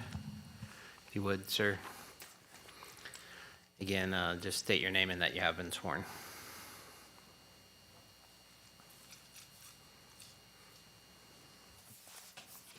Good afternoon. My name is Jeff Ward. I live at 9127 52nd Avenue East. I'm on the west side. And you have been sworn. Oh, and I have been sworn, sorry. No, I saw you, so. The concerns with the neighbors are, I don't know if you received them. I took 8 pictures this morning of conservation area signs along the area. There's 3 down in one area, 2 around the pond, and then there's 3 more where the apartment complex is proposed to be going in. And the people would like a berm, a barrier, some type of, so we're not looking right in there. We've looked at trees ever since I've been there, and I'm a permanent resident of Florida, and we do own the house. And, I just have a problem with the conservation signs being there, and then all of it's gonna be torn down. What we understand, there won't be a berm along 52nd Avenue East. And we would also like to see, we're not against, moving on, but we would like to see no parking signs on 52nd Avenue East along that area that the apartment complex is gonna be, because we're afraid that people are gonna, park over there if they can't find a parking spot and then walk across into the apartment complex. And then also, with just an idea, with the water, your 7 wells and your Lake Manatee water for the citizens in the county, that one, it meets its maximum potential, I think it's 51 million gallons a day, that the developers and the people buying in there cover the cost of the new water sewer plant and the piping, and not the entire county. And that's it. Very good, thank you. Did you receive the? We didn't. They may have come in late, but Well, I gave them to. But what will happen is they'll be included in the package when it goes to the board, I regardless. gave them to Bobby this morning, Okay. and she said she would give them to you. Oh, let me check to see. I think there's some photos in here, if that's the one you're talking about. And each picture is a separate Oh, sign. Yeah. Yeah, each sign's separate. It's Okay. not the same one over and over and over. Got it. Very good. So that's all I have to say. And you made a comment about conservation. Were you talking about the neighborhood meetings sign, the yellow signs? Is that what you were referring to? No, the actual wetland conservation signs, I don't think those are included in this. Yeah. Yes. She might not have got Just it. so you Yeah. can't walk up here Yeah, to show your phone. that's all right. Just, again, coordinate with Bobby, and they'll be included in the, That's what they yep. say right there. They'll be included in the package as they go to the commission, the Board of County Commissioners, and I'm sorry about that, walking up there, but she said she'd get them to you this morning, and I don't know if she didn't have copies or what, but we didn't get them. But we understand the concerns and appreciate your comments, so thank you. okay, thank you, and thank you for the job you're doing. Thank you very much. All right, the other card I have is Jeff Carroll. He's not here. Very good, thank you. And just for your neighbors' information, if you send comments to to the staff. They'll include them in the package, so thank you. Very good. So those were the 2 speaker cards I have. Is there anybody else in the audience who wishes to come and speak on this application? Anyone at all? Do we have anybody on Zoom? Is that still a thing? Okay, not there. We don't have any Zoom testimony quasi-judicial. Okay, all right. Very good. So I'm going to go ahead and close the public comment portion of the hearing and open it up for questions to staff. Anything? Doesn't seem like it. I have maybe one point of clarification. These are public rights-of-way. Isn't there existing rules, regulations, statutes, whatever it might be, that prohibits parking within a public right-of-way? Does anybody know if that's true? I think I've been observing some recent board hearings related to parking near boat docks and boat ramps, and I thought I heard him say that. Does anybody have any information related to that? I don't know that. Point being, I think it's already prohibited and could be enforced. It would just be, I guess, a phone call to the sheriff's office. But that might be information that would be helpful when it goes to the goes to the board. Mr. Gerstenberger. Good afternoon, Mr. Chair. With respect to any type of prohibition or signage regarding parking on public right-of-way, that would have to be implemented through a county ordinance. But to my knowledge, there is not one in place today for that particular street. I would note, though, that if there are any associated improvements done on the roadway, such as the intersection improvements, that could be taken a look at in conjunction with the final site plan construction plan submittals. But for the remainder of the roadway, that would necessitate an ordinance through the county. Okay, thank you. I know from experience you can get ticketed in certain municipalities for parking in a right-of-way. So, all right, thank you. Any other questions for staff? I guess, is there any wetlands or conservation areas that's being developed? That might be something more appropriate answered by the applicant team.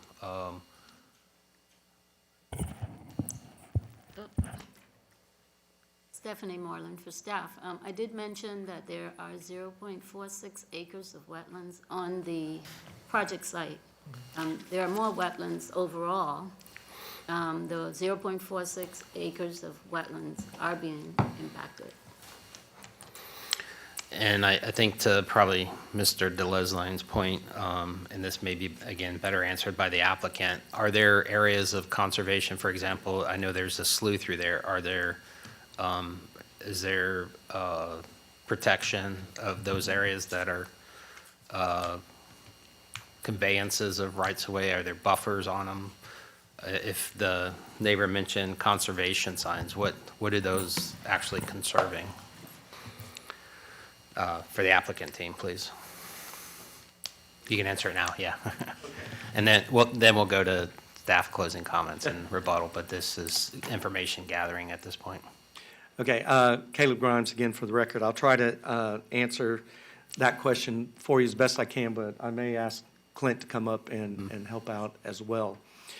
The the original development, as was indicated, had quite a few wetlands on it. I think Stephanie, who by the way did a very good presentation, I appreciate that. I think the number was 25 acres or something along those lines. And so as it's developed, what one does is go through SwiftMud and protect your wetlands, have the buffers around them as the property is developed. And we put conservation signs on those wetlands to assure that people don't go in them. This particular 16.4 acre site had not yet been developed, so the final determination of what was a wetland on there and what wasn't had not been determined. The developer put up a sign as conservation area to keep people out of there because we hadn't gone in and done the work with SwiftMud yet, and you don't want people going in and then you get the criticism that you could get from it. So the conservation signs were put up on the area that had not yet been developed and not been finalized. WRA and their staff worked with SwiftMud at length to determine what wetlands were actually on this site. And as Stephanie indicated, it's 0.46 acres of wetlands, which under the rules is considered non-viable. It's less than a half acre. To try to save them, you saw a map that Stephanie put up that kind of shows a scattered bit of wetlands in there, is not a good thing to do. And so SwiftMud came in, made the determination, and said these wetlands can be impacted. County rules basically are the same. They can be impacted. With SwiftMud, you would not have to mitigate any of those impacts. County rules, you do mitigate them, so we will be mitigating those impacts. So that's what's happening on that site. Clint, do you have anything to add, or did I? Good summary. Okay, good summary. I like that when the engineer tells the attorney he did a good summary on his issue. Any other questions on that? I know some other things we'll bring up at rebuttal, but. Yes, I have one additional clarification. I think you made an inference, but just a clear statement. This has already gone to the Water Management District. It's been delineated and accepted by the Water Management District, and that's what's represented in the plan set? That is correct. Okay, very good. Thank you. I think Clint has the. I mean, I think you have the actual permit if we need. I'm just. We actually went through SwiftMud before we ever came up with this to make sure that we knew what we were doing. I saw them identified and delineated. I just thought that to be the case, but I just wanting a statement of fact. So. And Clint and his crew worked closely with Manatee County staff as well. Very good, thank you. Any additional questions for the applicant? Okay, very good, thank you. So we're going to go ahead and go to staff closing comments if there's nothing further from the planning commissioners. Okay, staff closing comments, nothing. Mr. Grimes, are you ready for your rebuttal? Thank you again, Caleb Grimes. And one of the major things I was going to answer on rebuttal, of course, was the wetlands, but we got that answered. Mr. Ward brought out some good questions, and I want to make sure that everyone understands that on water and sewer, all new development actually pays a facility investment fee that is designed to pay for their share of the costs of the plant and the major distribution lines, and this development will, of course, have to pay for that facility investment fee. The developer will have to pay for any transmission lines that are needed to come in and out of the development, and so those costs are paid by the new development and not by the current citizens through that particular way of doing things. We do have water and sewer lines that are at the site, so they will be able to be hooked up. The FIF will be paid. And I also, something I didn't say, but I want to make sure everybody knows, when Stephanie was talking a little bit about the sidewalks and mentioned Moccasin Waller Road, as you may know, Moccasin Waller Road is in the process of being expanded. It's a CIP project, and we have been working very closely with the county to assure that the right-of-way is there and that all of the right turn lanes and roads coming in and out are planned for that expansion and not to the existing roadway. So we have been working very closely with your staff on that. As far as the parking, I think Mr. Gerstenberg clarified it. These will be public roads. We will not be able to put signs up on the roads, but if there were to be, and we do not expect it, we think this is actually going to be a lot better for the residents, not having commercial out there, but having residential on this site. That if there were a problem, the county could make the decision to put no parking signs on it. And as far as the development is proposing the roadway buffers that will be along both per your code, that will be along both 52nd Avenue, the north-south roadway, and at the south end of the project. So it will be buffered as a normal project would have. So all of those things were good questions, but we're doing those protections, and we think that what we have is, in general, for this nice mixed-use development, is better for everyone. Frankly, with a little bit more residential in there, we can probably end up having some better restaurants and things in the commercial area that will serve everyone, including the 117. And we think we're going to have a really nice mixed-use development here, but we needed a few more homes to make it work. Thank you. Thank you. All right, I'm going to go ahead and close the testimony portion of the hearing and open it up for discussion, deliberation, thoughts. I move to accept it as submitted. The motion. Oh, sorry, my screen. We changed it up a little bit. There's a motion of approval and a motion of denial, so you need to. I don't have my screen up. Oh, great. So, I'll do a motion then. Okay. I move to recommend approval of rezoning the 16.4 acres site to PDMU at preliminary site plan PDMU 9804ZPR9 with stipulations A1 through A13, B1 through B14, C1 through C5, in D1, E1 through, or E5, E through E5, F1 through F10, G1 and H1 through H20, adoption of the findings for specific approval and granting specific approval for alternative to land development code sections 1005.4 parking ratio reduction. very good. We have a motion to approve. I meant that. Right? Yeah. Is there a second? Second. Mr. Smock, second. Any discussion? All right, call the matter to vote. All those in favor say aye. Aye. Opposed, like sign. Chair votes aye. Motion passes 5-0. Thank you. Thank you. All right, we're going to go on to item number 4. I think, is that what it is? 3, I'm sorry. Item number 3. Ms. Slider, can you please read item number 3 into the record? Item number 3, Z 2017, iCenter Property Group LLC rezone, iCenter Property Group LLC owner, PLN 2010-0021.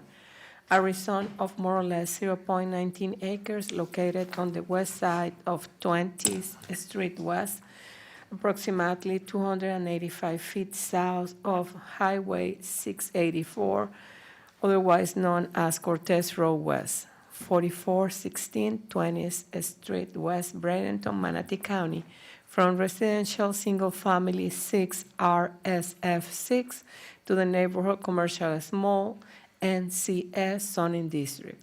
The case manager is Mr. Kevin Oldman, and representing the applicant is Mr. Bob Schmidt. You're getting very good at that. Mr. Schmidt, before you begin, have there been any ex parte communications regarding this application? No. Can somebody help me get the? Can somebody help Grandpa get his screen back up? Right there today. Have a button on the side. Yeah. Okay, thank you. They get it. All right, you got it? Yep. Okay. No, that's. That's it. Oh, that's Mr. Schmidt, can you go ahead and please introduce your application? I'll help Mr. Rutledge. Well, you're going to love me for this, but I haven't been sworn, Q. I apologize. I wasn't here at the beginning. Hey, Grandpa, come Fontana on. gonna love you. Oh, there it is. Do you swear or affirm that the factual statements and factual representations which you're about to present to the Planning Commission will be truthful and accurate? I do. Thank you. Thank you, Mr. Chair, Planning Commission. I'll be brief on this one. It is a relatively small application for a straight rezone, as Rosina identified. Thanks. As Rosina identified, it's a straight rezone from RSF6 to NCS, and this is for what was a vacant house next to the existing iCare Property Group property at Cortez Road and 20th Street West. My name for the record is Bob Schmidt, and I have been sworn. I'm a certified land planner with Land Planning Associates. My client, Dr. Michael Mackey, tried to be here. He probably could have been here this morning, but he can't be here this afternoon, so I'll try to wing it without him. But as I said, this is a pretty straightforward, simple application. It's for a straight rezone from RSF6 to NCS. There is an existing house on the property, and you see to the north that that's the parking lot for the I-Center property.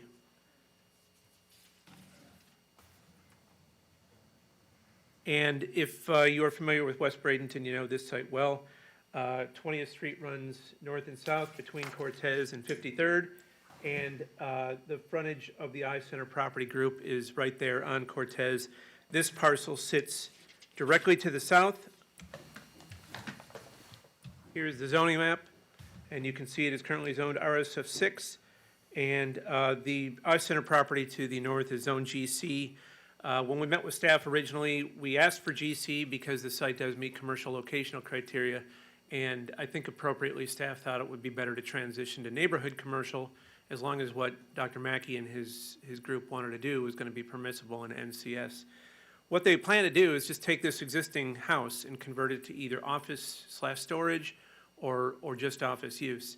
But it'll primarily be administrative offices for the docks. It's not going to be public access. So the parking will remain on the property to the north, already associated with the I-Center group. The house is 1,800 square feet. Property location, again, is 4416 20th Street West. Across the street is a daycare center, and that shows up here on both the zoning map and the future land use map.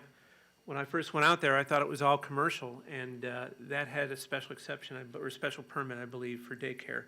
But that corridor goes back as far as the daycare center in this property, so it's a logical transition to take this property from RSF6 to neighborhood commercial small. As you probably know, it's located in West Bradenton in the southwest TIF, urban service area. I have read the staff report, worked with Kevin on this. I think he did a good job and concur with its findings. Staff doesn't make recommendations anymore, but I think that if you read through the context of the staff report, it's implied that this is compliant with the comp plan and the code. And with that, I will just ask for your approval and be happy to answer any questions. Thank you. Any questions for the applicant? Okay, thank you, Mr. Schmidt. Thank you. Very good. Mr. Oatman, you have a presentation for staff? Yes, sir. Thank you.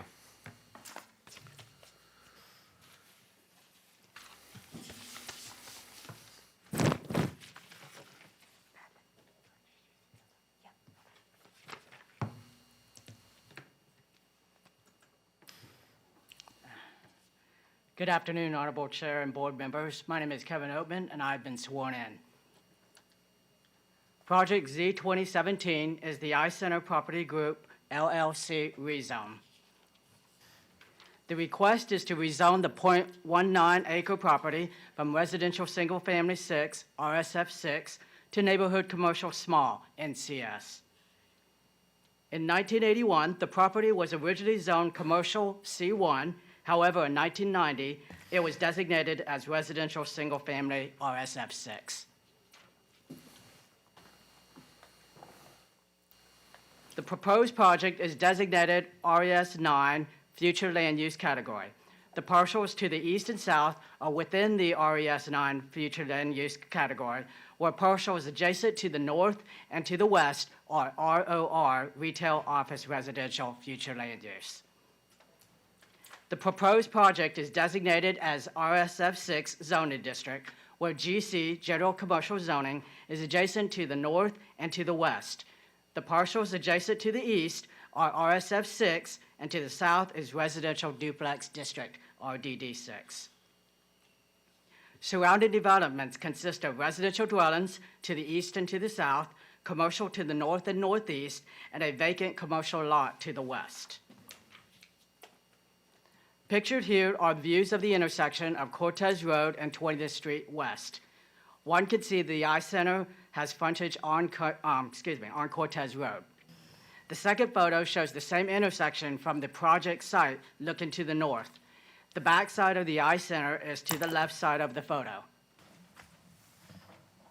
Here are the views of the project site and its views looking north to the adjacent parking lot between the project site and the iCenter. Across the street from the project site is the Child Care Center. The second photo is from the project site looking south into the residential area. Setbacks for the property consist of a front setback of 25 feet from 20th Street West, a rear setback of 15 feet, and side setbacks of 10 feet. Minimum lot size requirement is 7,500 square feet with an open space requirement of 15% and a height maximum of 3 stories. Positive aspect is the proposed zoning district does not affect the overall potential land uses while allowing the property owners some additional flexibility in the future development. Negative aspects is that the NCS zoning district allows a broader range of commercial uses, which allows a potential for an adversely impact on the surrounding residential community, including additional noise and light impacts. Mitigating measures will be the LDC provides standards for specific uses that may have negative externalities, including requirements for additional landscaping and buffering for certain commercial uses next to residential uses. Mitigation measures will be administratively reviewed at the time of submittal for final site plan. A 15-wide landscape buffer is required adjacent to residential zoning use to the south and southwest if commercial services uses are proposed. The request appears to meet applicable policies of the Manatee County Comprehensive Plan and Land Development Code regulations. Thank you. Thank you very much. Any questions for staff? Very good, thank you. Thank you. Have a good day. All right, thank you. Going to go ahead and open this up for public comment. Is there anybody in the audience who wishes to come forward and make a comment or statement regarding this application? Anyone at all? Okay, seeing no one come forward, we're going to go ahead and close the public comment portion of the hearing and open it up for discussion. Doesn't seem to be any interest in discussing. Staff closing comments? Rebuttal? Staff and applicant both waive opportunities to speak. We're going to go ahead and close the public hearing, and Chair will entertain a motion. Mr. Chair, Mr. DeLesline. I move to recommend adoption of Manatee County zoning ordinance Z 2017. We have a motion. Is there a second? Second. Mr. Smock, second. Any discussion? Chair will call the matter to vote. All those in favor say aye. Aye. Aye. Opposed, like sign. Chair votes aye. Motion passes 5-0. Thank you. Thank you. All right, we're going to go ahead and go to item number 4, cottages at Avion Village. Ms. Lidar, can you please read that into the record? Item number 4, PDR 2015 CP, The Cottage at Avignon Village, William Gale owner.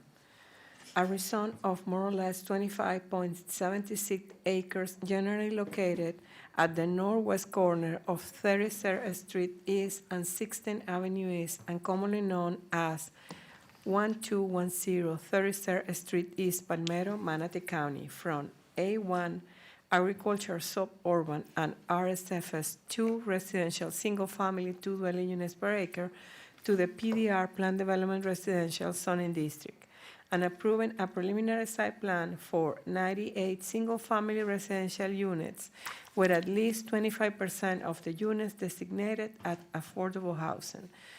The case manager is Ms. Akeya Brown, and here represented the applicant is Mr. Bob Medrick and Mr. John Osborne. Very good, thank you. And for the record, have there been any ex parte communications regarding this application? Okay. Mr. Medved. Thank you, Mr. Chairman. For the record, Bo Medred with Genesis Planning, and I have been sworn. It's a pleasure to be here with you today. If I could have my PowerPoint pop up. With me today is Stephen Reinhardt. He's the CEO of Reinhardt Homes, along with Richard Ellis, who's a professional engineer with Dewberry Engineering, and also John Osborne, who will address you shortly with Green Street Associates. Reinhardt's Homes is a home builder that's been serving the area for over 29 years, and they've successfully built affordable units, approximately 60 of them in Manatee County, and 200 of those are above or at levels that are considered affordable in the Manatee, and they've built a total of 500 homes in both Sarasota and Manatee counties combined. And Steve has a passion for addressing the needs of Manatee County through home ownership. We'll talk a little bit about that in a second.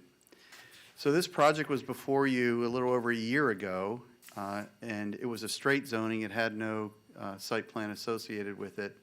And the Planning Commission approved it unanimously back on March 8th in 2020. Then it went to the board in May of 2020, about almost a year ago. And the board kind of remanded it back saying, let's get some more definitive and make some changes to it. So what Steve did was he dropped his total unit count from 108 down to 98. 24 of those will be affordable homes. Probably the most significant change was that he went ahead and has made the decision to make it a 55 and over community. And as part of that would be maintenance free. And he enhanced his perimeter landscape buffers. And as a result of going under 100 units, he no longer needed a secondary means of access. And so any access to 33rd Street to the south is no longer necessary, and so it's going to only be off 16th Avenue or Canal to the east. And then the lot size increase in width from 35 feet to 40 to 45, 40 and 50 foot. And so this is a concept plan blown up. The 50-foot lots are in the darker kind of burnt orange, and then the lighter brown are the interior lots, and those along Canal are the 40-foot lots. It's all single-family detached. As I mentioned before, it'll be a 55-year and older community, and 24 of those will be deemed as affordable. And there are some on-site recreational amenities, and we held an additional public workshop along with another informal one. So this is the site plan, and I wanted to show this out because the communications we've had with our neighbors, one of the significant things was to no longer have any chance of any kind of connection to 33rd Street along our south. And so those roads are built in front of the lots, but they do not connect to 33rd. The only access, as I mentioned before, will be to the east to Canal. And so the recreational facilities are located up there in the northeast corner, and that's where the existing residence was. And they'll have an on-site pool and pickleball courts, and then the perimeter has enhanced landscaping buffers around it. So this property is actually located in the North County. It's north of 301, so it's still south of the I-275 connector, and then it's east of US 41, west of I-75.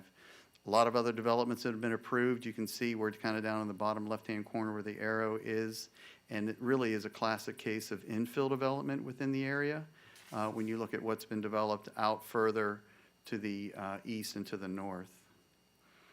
It's located north of the Memphis Heights, just east of that Washington Park. And we have Tillman Elementary, although none of our residents will be using it. It's in close proximity to that.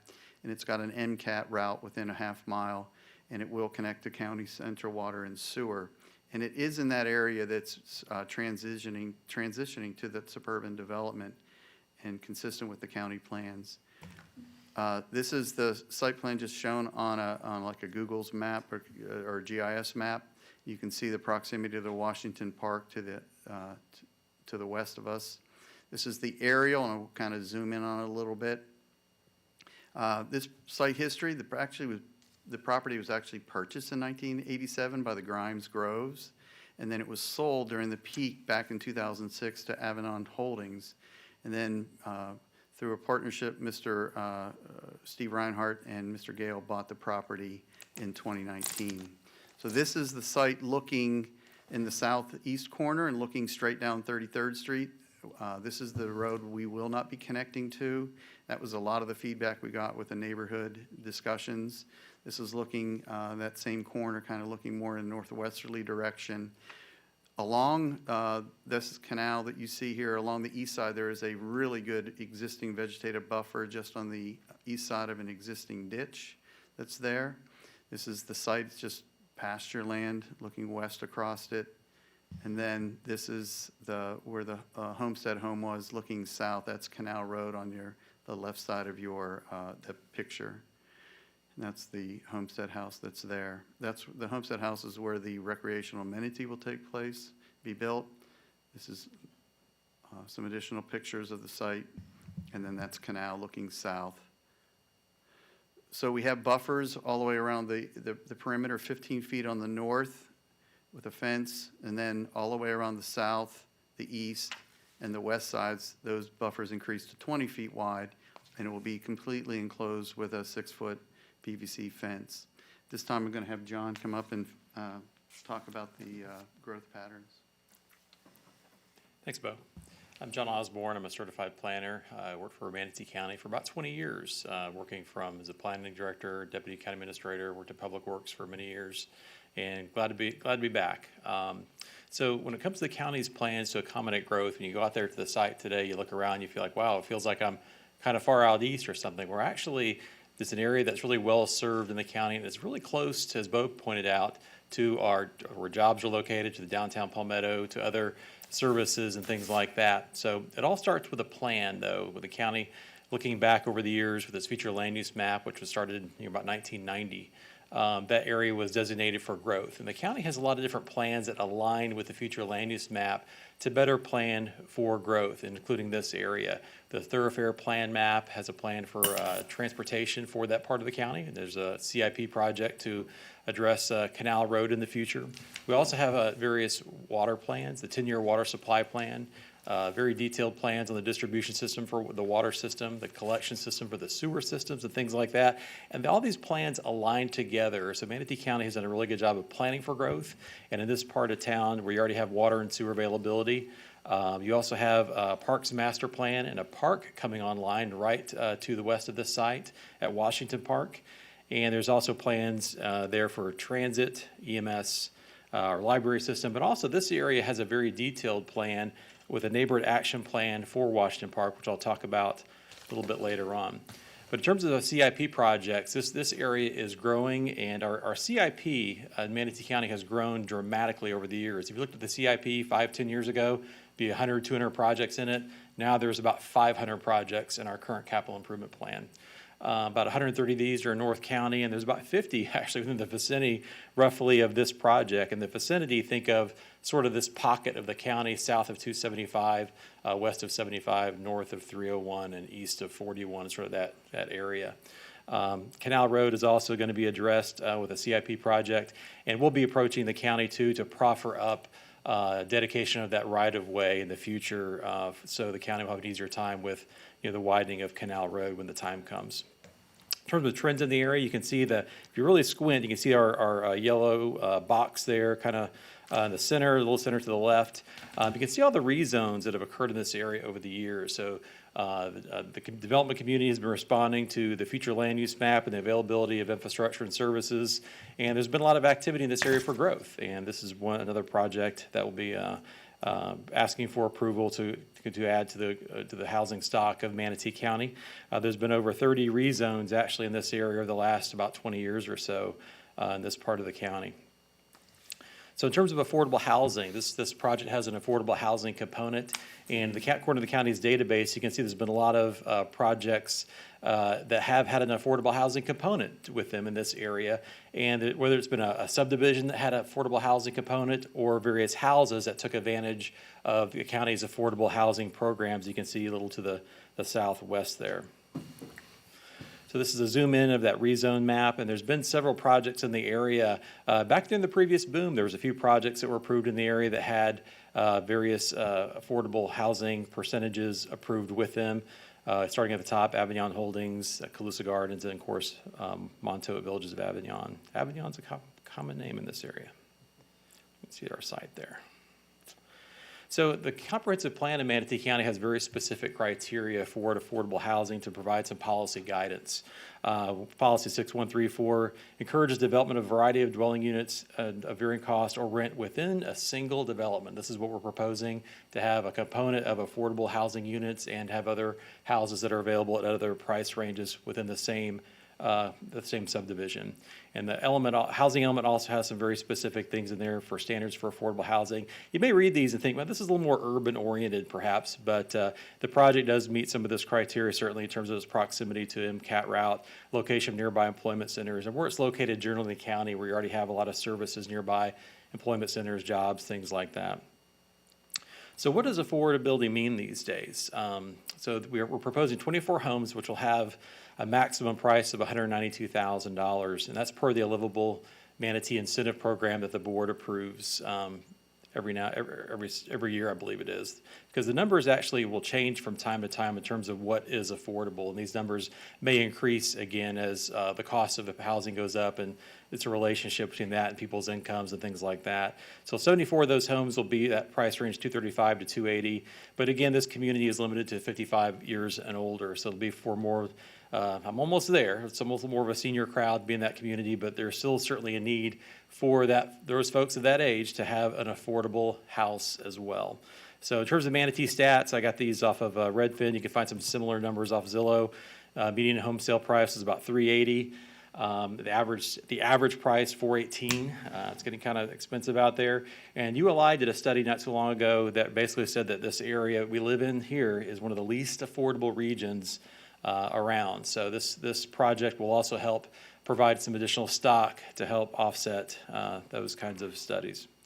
So how does it stay affordable? How do we know that these 24 houses are going to stay affordable? Well, there's a land use restriction agreement that will come back to the board, and basically it puts it into the deed restrictions. It also we coordinate with the state on this well.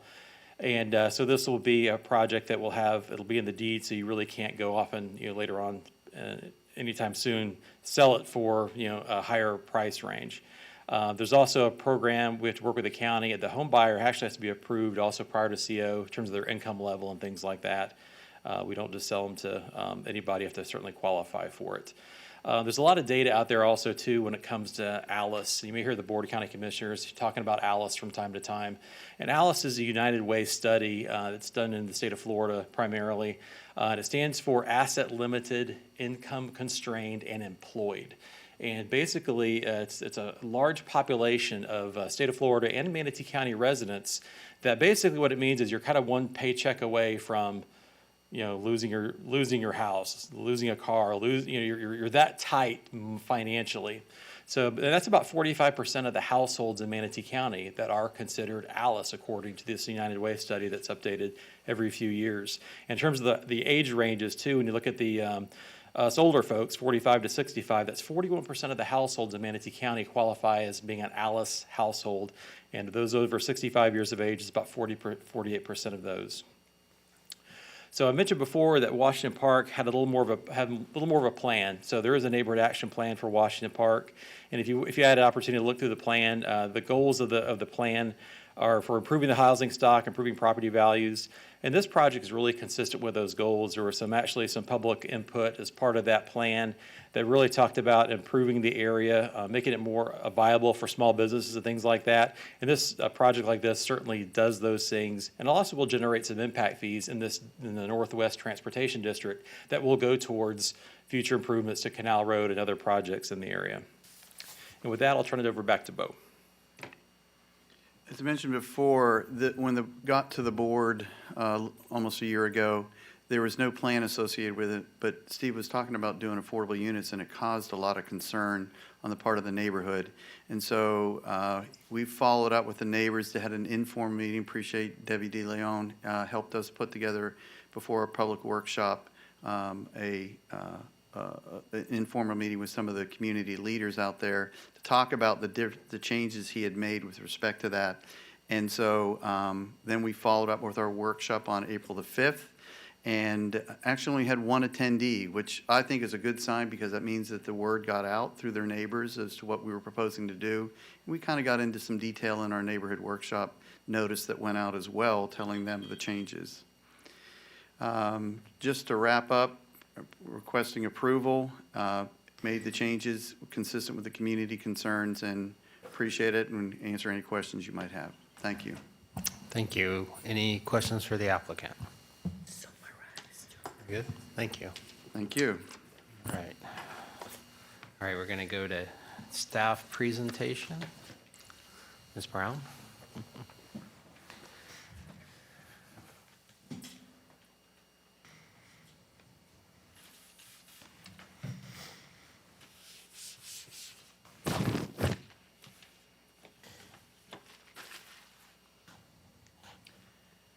Good afternoon, Planning Commission. My name's Akaya Brown, and unfortunately, I have not been sworn. No.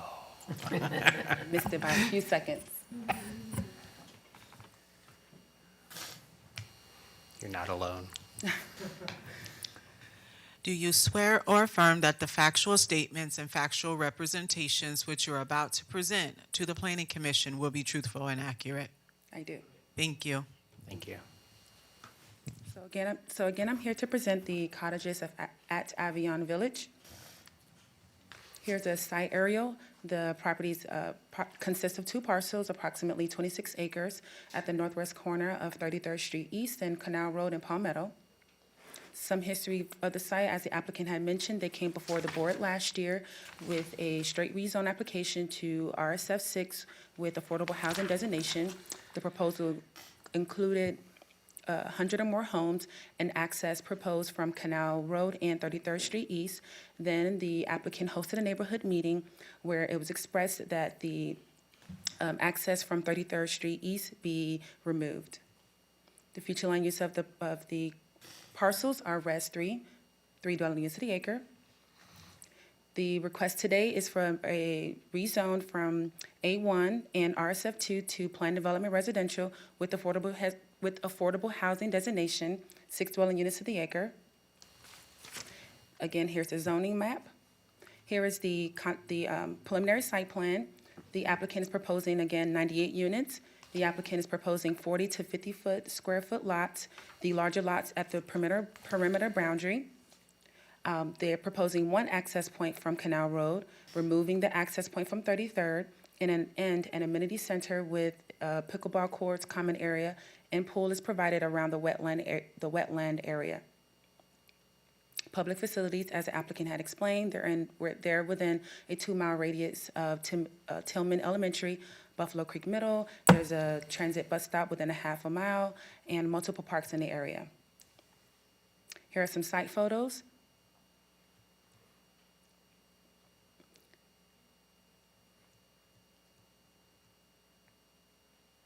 Positive aspects, the proposal will allow for the development of affordable housing. There's an amenity center and common area for the residents is provided, and there are no wetland impacts proposed. Some negative aspects, there's higher density will increase the demands on local roads.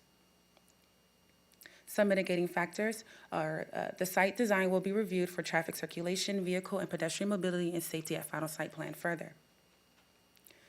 Again, as the applicant had mentioned, staff had compelled them to host another neighborhood workshop that was hosted this past Monday at the Eternity Temple Firstborn Church. Sorry, my braces. They reviewed the changes proposed to the site plan, which included the following. The community is now being proposed for 55 plus and older. It's going to be maintenance free. There's no access proposed on 33rd Street East, and they are providing an additional landscape buffer with a 6-foot privacy fence is being provided. The request appears to meet the applicable policies of the Manatee County Comprehensive Plan and Land Development Code regulations. This completes my presentation. I'm here for any questions. Very good. Any questions for staff? No, sir. Very good. Thank you. All right, I'm going to go ahead and open this up for public comment. Is there anybody in the audience who wishes to come forward and make a comment regarding this application? Anyone at all? All right, seeing no one come forward, we're going to close the public comment portion of the hearing and open it up for questions, comments. Okay, staff closing comments? Applicant rebuttal? Okay, all right. We're going to go ahead and close the public testimony portion of the hearing, and Chair will entertain a motion. Mr. Chair, Mr. Glesline. I move to recommend adoption of Manatee County zoning ordinance PDR 2015 ZP and approval of preliminary site plan with stipulations A1 through A5, B1, C1 through C3, and D1. Very good. We have a motion. Is there a second? Second. Mr. Smock, second. Any discussion? Chair will call the matter to vote. All those in favor say aye. Aye. Opposed, like sign. Chair votes aye, motion passes 5-0. And that concludes our agenda for the day, and I'm going to go ahead and adjourn the meeting. Thank you very much.